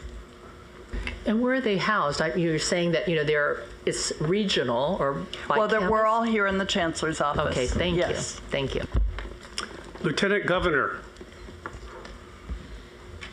Thank you. Thank you so much, Mr. Chair. I'd like to also recognize how hard the Vice Chancellor and staff have worked on this, as well as the incredible time and energy put into this by Trustees Kimbella and Lori. So from the beginning, my biggest concern with the recommendations of the Cozen report are this notion that we're relying so heavily on a new kind of infrastructure of experts who would be coming in to place. And I can't remember the full number, but I know it's a lot of people, at least a dozen I counted just in listening to where we are and staffing up. And of course, also the challenges in funding all these new positions. But the bigger challenge I have, particularly now that we're looking at vacancies, is that the onus of the responsibility is on the people in these new positions and not the responsibility of the employees already, the staff and the faculty and the administration already within the system. That it takes responsibility away from them, puts them in these positions, and then these positions aren't filled. And of course, just the notion that that it would be that a concern that I have as well, that in doing this, we're not getting to what we really have to do, which is change the culture. So what I would like to see, particularly now that at least some of these high-level positions have been filled, is as we are getting regular report backs, to hear specifically how the implementation of our new standards is resulting in responsibility and accountability spread throughout the system, and not just in the hands of these few people who are charged with the oversight. So that's really what I'm going to be looking for going forward. And Trustee Rodriguez was talking about this a little bit as well, the video training versus in-person training. You can watch a video as a group with the manager and not necessarily have to have any more expertise for that manager other than their own understanding of what's in the video. And then say, well, if there are questions, maybe then you send those questions up to the experts. but there are a lot of things that you can do to make sure that within the office itself, as people are working together, that on a regular basis, there are reminders of what the standards are, what is acceptable behavior and what is not. And so I give that just sort of as something that, frankly, I take from my experience in the private sector, as just ways that we can, again, make absolutely sure that in instituting, bringing in the new directors and the new staff, many of these positions not yet filled, it is not signaling in any way that the responsibility and the accountability for acceptable behavior rests within the individuals, our staff, and all of the people working within the system, but also their managers as well. Thank you. Thank you, and I agree with you completely. I think that this adding the implementers, the people to help enforce our policies and do the training, in no way relieves or absolves, if anything, the managers and our presidents and our leaders. What it does is it gives them the ability to really change the culture, because we have to all understand the rules, follow the rules, and then insist that we all honor the rules. And we need staff to help honor them. But really, a lot of the staff that we're hiring, we don't need more than one Title IX coordinator. We don't need on each campus. It's not about bringing in, subject matter experts who can write policy. We're talking about people who can help do intakes, who can provide supportive measures on a real-time basis. We need to be able to do that in addition to making sure that all of our leaders understand and follow the policies. Thank you. Trustee Arambula. I echo the deep appreciation for all of the work that's happened to date. Thank you. I have a couple of, I think I would call them recommendations, but I'll loosely leave it out there. Today it was so great to hear so much of the progress, and it took a lot of effort to sort of follow along and really then tie back to the state audit and Cozen O'Connor. Getting it down to 5 was huge. So even just saying these are the 5 buckets. So one recommendation is on slide 8, you then said, here are the goals of this third bucket. I think if you could even help us have these simple, this is the goal area, this is generally what this is trying to accomplish, I think that would be very helpful. Toward that end, if we could rename the last bucket so that it isn't just everything else, I think that could be helpful. That's sort of how I read that last bucket.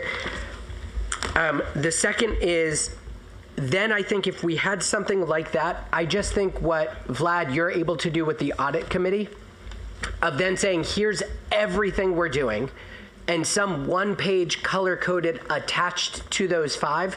Here are all of the recommendations between those 2. Here's what we're on progress against. Here's where we're not on track. And that can help, I think, us. It will make these more digestible for us. And I say all of these with huge empathy that I'm like, the amount of work it took to get us here. So that's why I'm like, I don't even know that I'm calling these recommendations just as much as I do hope over time we can be just as thoughtful in our oversight as you and the team are being in the implementation work. And I think something like this simple 5 headers and color-coded one-pager could be huge toward that end. And then lastly, I just have to come back to the grow your own on, like, this to me would be exactly where PACE, I don't know which of you 23 wants to go figure out, like, let's find a way to just grow our own through PACE. Steve Perez raised I saw your hand up, Steve. And I just think, gosh, if we're in desperate need of it, which we are, so is every other institution of higher ed across the country. And we may be able to start meeting a huge need both within our system and elsewhere in much faster order than years from now. We may be able to do that in months. So really excited about that potential to meet this need and to prepare our students for the future. Thank you. Trustee Furstenberg. Wow.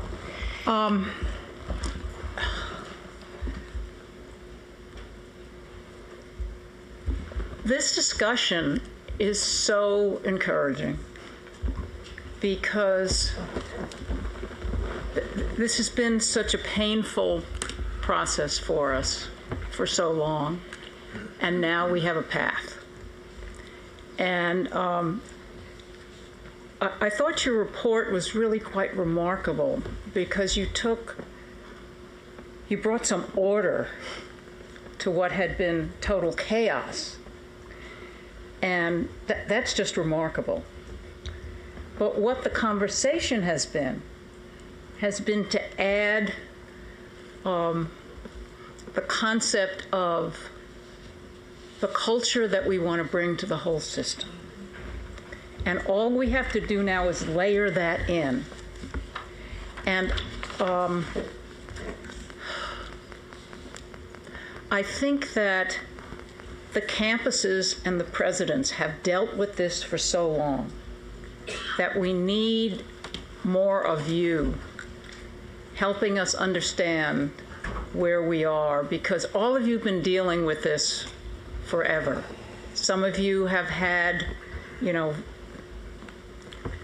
have had really good people working. Some of you have been trying to find good people, And now to layer in the oversight of the system is such a new process for us. It's really overwhelming.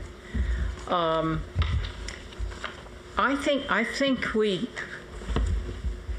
need to build our own team. There's no question that that's what we need to do because nobody else is going to do it for us. So we need to layer that in, however you do that. And we look forward to doing that. I think part of getting more infrastructure in the Chancellor's office will enable us to encourage people to come and give them the assurances they need that they'll get the support and mentoring. And we'd love to develop a certificate program. I mean, there's so many opportunities, and we're really excited about that. We've been told by the state what we must do. We've been told by Kozer O'Connor what we need to do. This group has said, yes, we have to take responsibility. And now you've begun to build a structure that allows us to do that. And I think it's really quite remarkable because we were in trouble. But now we have a structure, and now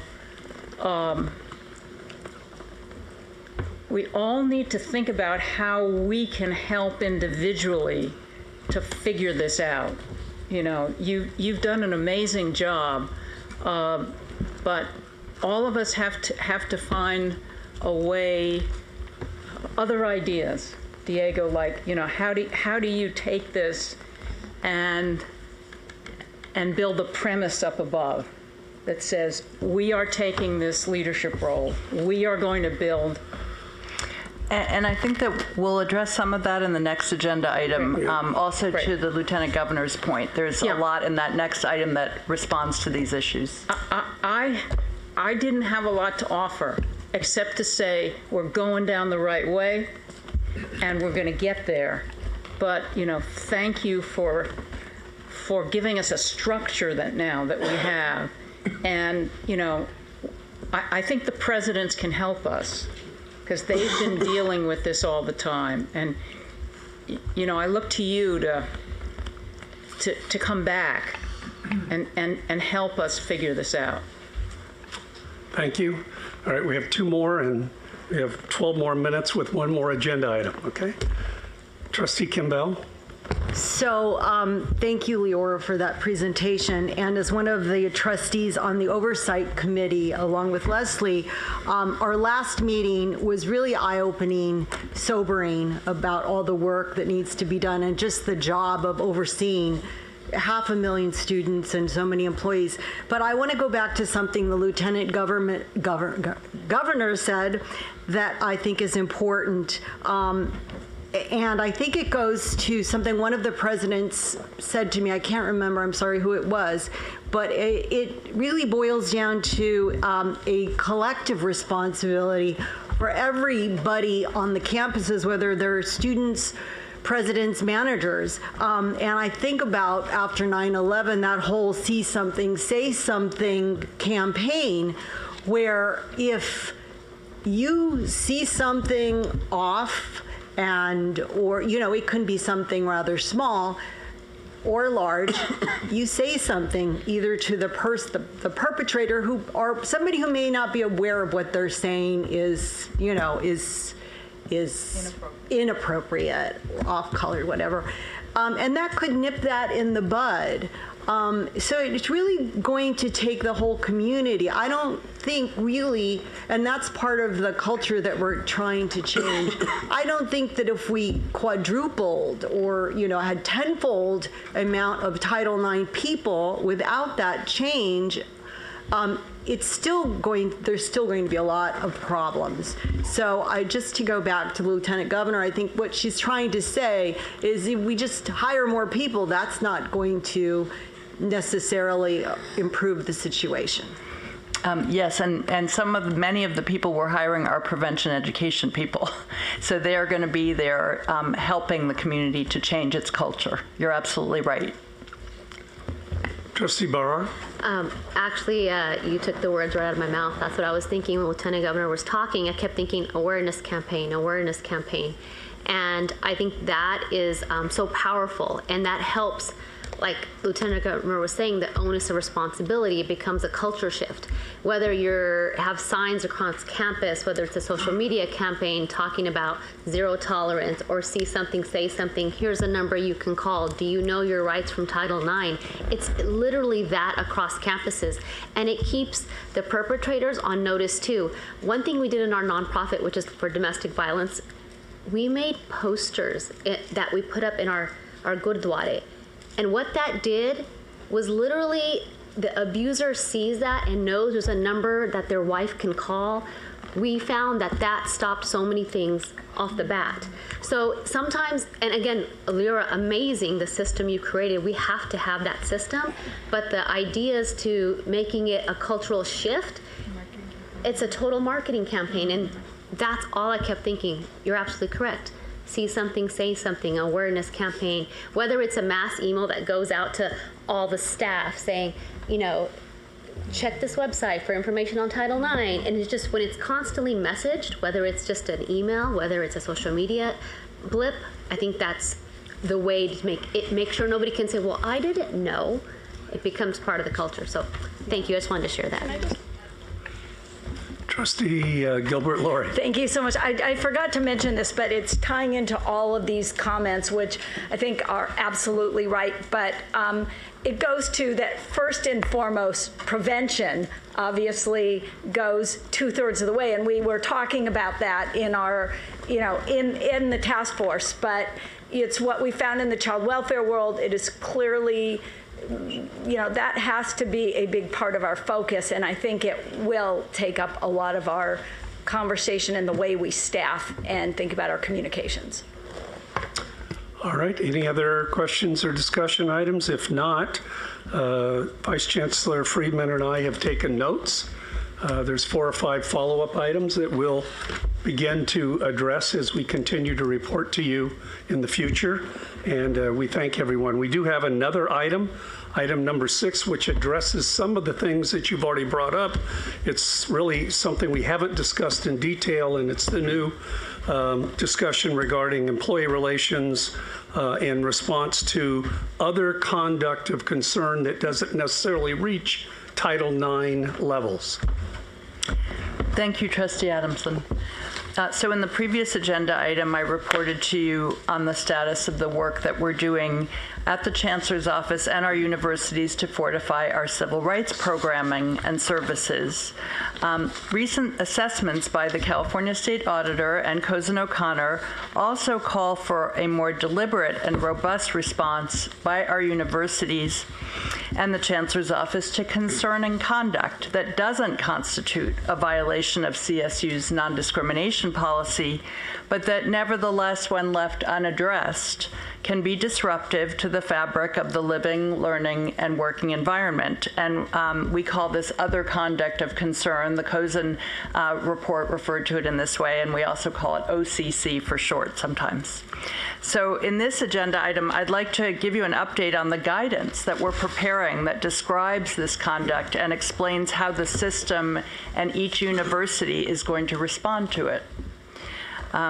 Last year, we convened a Chancellor's Office work group consisting of representatives from system-wide employee relations, labor relations, Title IX and DHR, and the Office of General Counsel to begin the process of developing guidance on this very important issue.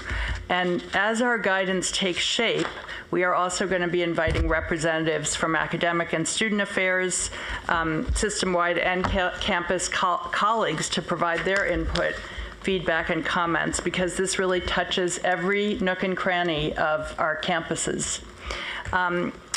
So what has come to light is that as we've been preparing the guidance, we've identified some key issues that need to be addressed, and we want to prepare guidance that will resonate with the entire community, not just the implementers, not just the HR professionals and faculty affairs. So we need to define other conduct of concern, because unlike conduct that constitutes discrimination, harassment, or retaliation, this OCC has no formal definition. It's a term that encompasses a very broad array of behavior. And so not all OCC will warrant the same response by the university. And that can be confusing to people. Conduct that would constitute other conduct of concern spans not just a wide spectrum, but also varying levels of seriousness or severity.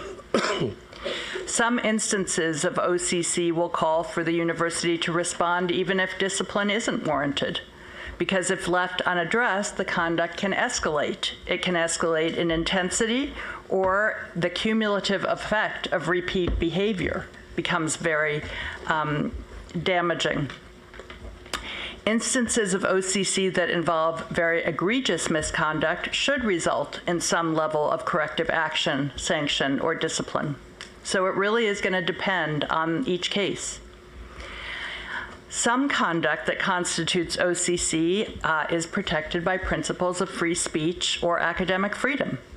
And while the university cannot discipline employees or students who engage in protected speech, the conduct should still be addressed in other ways. Even protected speech can disrupt an environment, and those who cause the disruptions should be made aware of the impact of their actions. And these are very difficult conversations.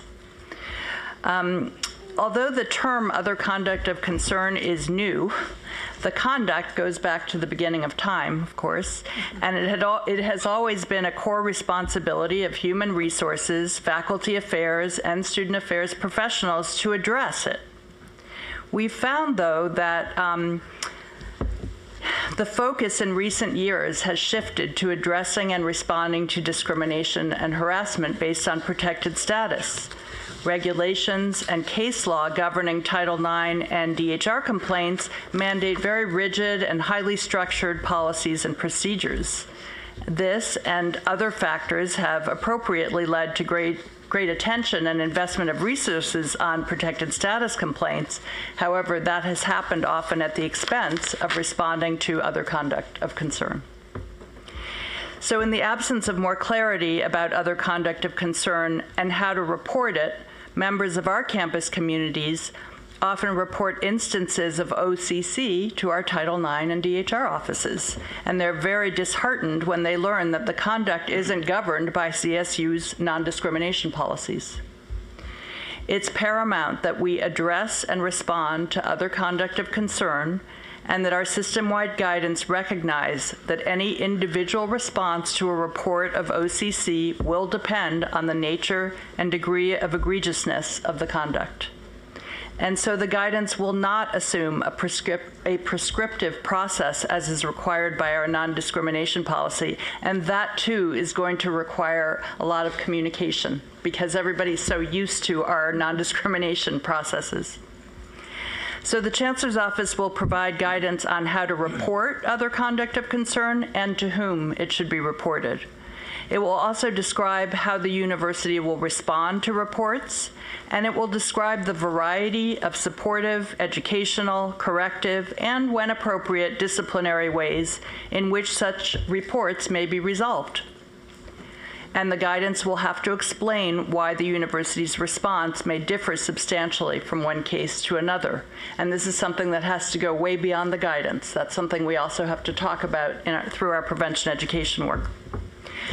The written guidance, so it's just the beginning. Our HR, faculty affairs, student affairs, and other administrators will receive training about how to respond to and resolve other conduct of concern. This includes how to have difficult conversations, how to conduct fact-finding, how to resolve conflict, and how to identify appropriate responses, including coaching, training, education, and when to refer for discipline.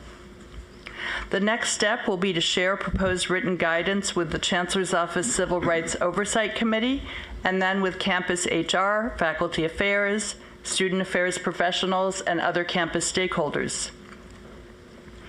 This long overdue guidance will bring clarity to traditional HR work that has been overshadowed in the last decade or so by non-discrimination policies and procedures mandated by federal and state law.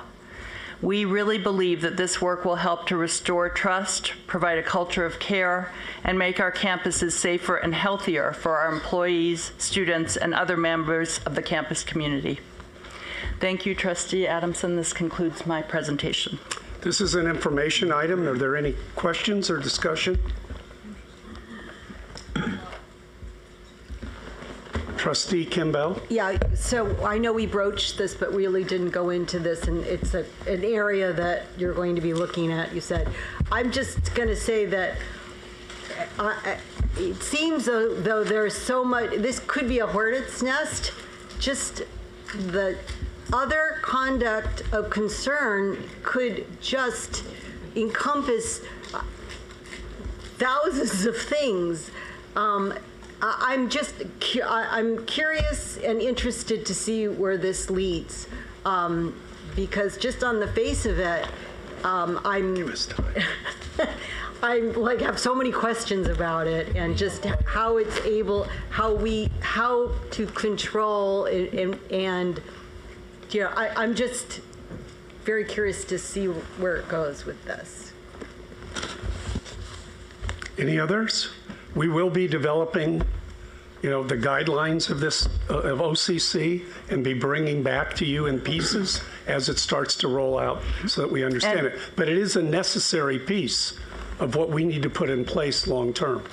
It is in some ways harder to address than the Title IX DHR complaints. And, I'm excited that we have an Associate Vice Chancellor coming on board to deal with civil rights, because I really want to turn to this and work with our HR faculty affairs teams, because yes, you could open a real hornet's nest here, and we can't do that, but we still have to address the concerns and have the conversations. Trustee Gilbert-Lorry? Trustee Arambula, I would let you go first, but I'm just quick response to this, which is I agree we don't know what this is going to lead to, but I think underlying our whole philosophy, which is the most important point, is that people feel safe on the campuses. Right. And so I think as we look at all of this, whatever the law says about legal, illegal, we want people to feel protected and that we have eyes on behavior. So it will be interesting, but I think our philosophy on both categories is sort of, will get us to where we need to be. Trustee Arambula, quickly. More than anything I appreciated in your telling of this, that a student who comes with a complaint doesn't need to be the one to determine, is this complaint legally over here or over here? Right. That they will come to one place and that we will then behind the scenes figure out, is this Title IX DHR? Is this other codes? Because too often that's what we heard, is the complexity of the system was borne out by students who then felt frustrated and unheard when they had a legitimate concern but didn't know the right place to. So however that guidance rolls out, I was so heartened to hear that underneath it all is that effort to make this as simple and clear so that students feel that sense of safety on campus, and really appreciate that. Thank you. Any other questions or discussion? We have the Lieutenant Governor on Zoom. Okay. Lieutenant Governor? Thank you so much. This is definitely going to be complicated, but I also think it goes back to what we were talking about earlier relative to culture. When there is a culture of respect, and when there is a culture of the ability to have open conversation before it escalates, we might be able to build the kind of culture that will minimize how often you have things escalating into complaints. That's my first point, and I just think it's true in any kind of human interaction. And secondly, I think we also have to recognize that this is why it's so important that managers themselves, even if they are not specifically experts, that they have the ability to use their judgment within certain guidelines. Otherwise, you're just going to have people who are afraid all the time of doing the wrong thing. And so I just don't think that such a world exists where we can have handbooks that cover every single circumstance with a remedy or a roadmap of exactly what you do about it, or that you can hire enough people that a manager can go to and say about every little thing, what do I do here? What do I do there?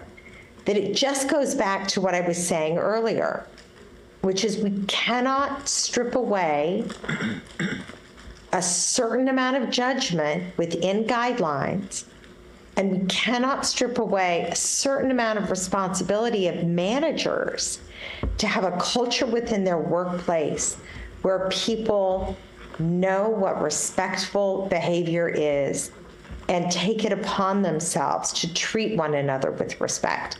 It won't solve all the problems, but it can at least help minimize the problems and make it more likely that we will have healthy workplaces. Thank you. Thank you. Yes, we completely agree. Trustee Aramula, is your sign still up? Okay.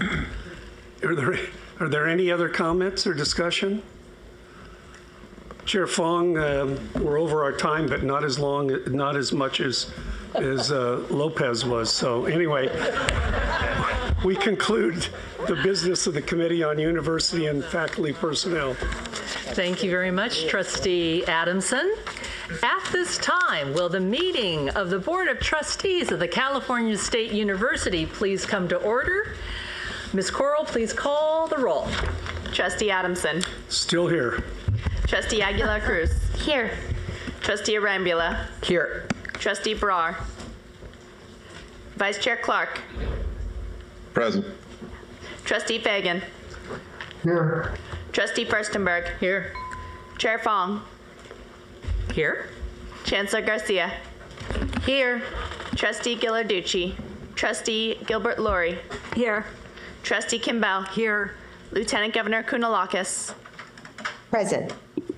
Trustee Lopez. Trustee McGrory. Here. Trustee Molina Mancio. Governor Newsom. Trustee Ortiz Morfitt. Here. Trustee Rodriguez. Here.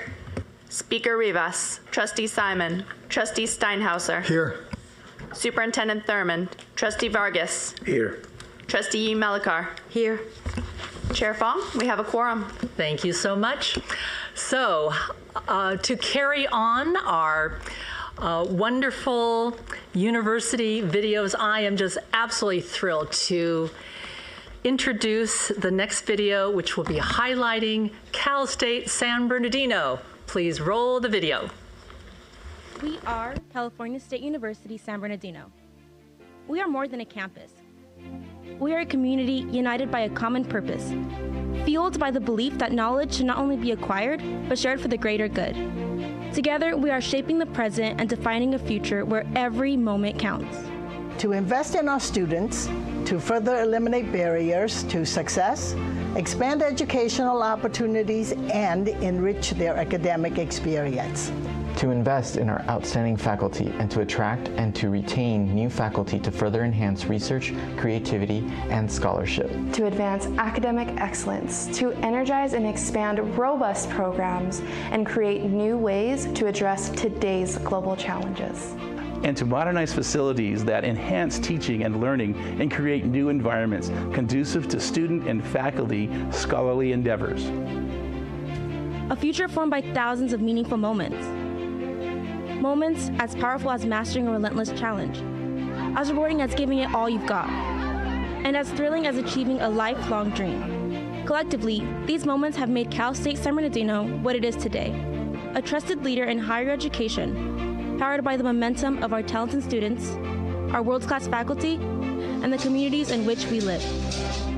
Since its founding, we have been a model for transforming lives, a driving force and vigorous contributor to the education, economic prosperity, and sustainability of the Inland Empire and beyond.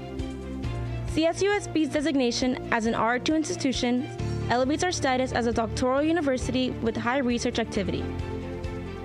Our student body reflects the diverse, dynamic demographics of the region. With more than 80% the first in their family to attend college, we are committed to ensuring that every student succeeds. A commitment that has a far-reaching and life-altering impact. Ranked 4th in the nation by U.S. News and World Report for Driving Social Mobility, CSUSB provides reduced tuition to low-income students who then graduate into well-paying jobs, a crucial step in securing social and economic independence. Our philanthropic foundation provides $1.7 million each year to more than 700 students, ensuring that they have the critical support they need to succeed. And another $1.9 million in endowment funds support both student and faculty success. Our collaborative partnerships in the community and innovative programming provide students with internships and hands-on learning opportunities that equip them with industry-specific skills, ready to make an immediate contribution in the workplace. We thrive on the spirit of service and innovation and serve as a catalyst for positive change in the region. With more than 500 partnerships forged with the Inland Empire nonprofits, K-12 schools, businesses, and other organizations, CSUSB is renowned for its spirit of collaboration and shared purpose. Each year, our dedicated community, students, faculty, and staff contributes 100,000 hours of service, equivalent to donating a staggering $3 million to local organizations. And with more than 20 centers and institutes, we provide hands-on expertise, tackling regional challenges head-on. From navigating the complexities of water management to optimizing transportation, from fortifying cybersecurity to nurturing entrepreneurship. The breadth of our knowledge is as extensive as the issues we address. Our students learn to reason, to lead, and as graduates, revolutionize their chosen fields and make a long-lasting impact in their communities. Our alumni are prepared to thrive in any sector, from media consulting to medicine, education to engineering, public health advocacy to poetry, and everything in between. Our extraordinary faculty think critically and act boldly, achieving excellence through high-impact research, creative activities, groundbreaking scholarship, and interdisciplinary and international collaborations. Since 1965, Cal State San Bernardino students, faculty, and alumni have harnessed the power inherent in each passing moment to address challenges and implement positive changes in education, health, technology, science, policy, and the arts. Known for our perseverance and passion, we at CSUSB solve some of today's toughest global challenges by bringing out the best in every student through high-impact learning, dynamic experiences, and programs driven by innovation. It only takes a moment To further discovery. To conquer challenges. To realize our dreams. To define our future together.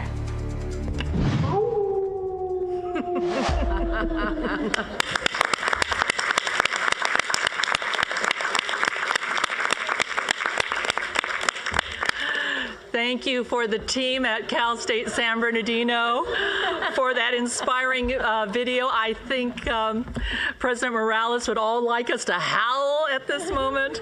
But thank you so much for the extraordinary work that you are doing in San Bernardino, Riverside counties, and beyond. So thank you. And now we are going to be moving on to the consent agenda. All items requiring full board approval are listed on the consent agenda. Does any trustee wish to remove any items from the consent agenda? Hearing and seeing none, may I have a motion to approve the items listed on the consent agenda? Is there a second? I have a motion and a second. Ms. Corral, please take the roll call vote. Trustee Adamson. Yes. Trustee Aguilar Cruz. Yes. Trustee Arambula. Yes. Trustee Clark. Yes. Trustee Fagan. Yes. Trustee Furstenberg. Yes. Chair Fong. Yes. Chancellor Garcia. Yes. Trustee Gilbert Lori. Yes. Trustee Kimball. Yes. Lieutenant Governor Kounalakis. Aye. Trustee Lopez. Trustee McGrory. Yes. Trustee Ortiz Morfitt. Yes. Trustee Rodriguez. Aye. Trustee Steinhauser. Yes. Trustee Vargas. Yes. Trustee Malakar. Yes. The motion passes. Thank you. The items listed on the consent agenda are approved. So to close, I wish to thank my fellow trustees, our chancellor, our vice chancellors, our presidents, our partners, our stakeholders, the Academic Senate, the CSSA, our Alumni Council. As I said in my chair's report, I am just exhilarated by this new leadership. It is a new day. We got a lot of work done in these 3 days. We all know we have a lot of work ahead of us, and we are going to get it done. So, this concludes the business of the January 2024 meeting of the Board of Trustees. The board will reconvene for the next regularly scheduled meeting on March 24th, 25th, 26th, 27th of 2024. Please note, it is a 4-day meeting. Notice of the meetings will go out in ordinary due course, 10 days in advance of each meeting. Thank you very much. We are adjourned. Welcome to the live stream of the California State University Board of Trustees meeting. Please adjust your audio as needed. They are applauded for advancing the CSU mission through excellence in teaching, scholarship, and service. Each honoree will receive $20,000 from the awards established in 1998 by CSU trustee emeritus Stanley T. Wong.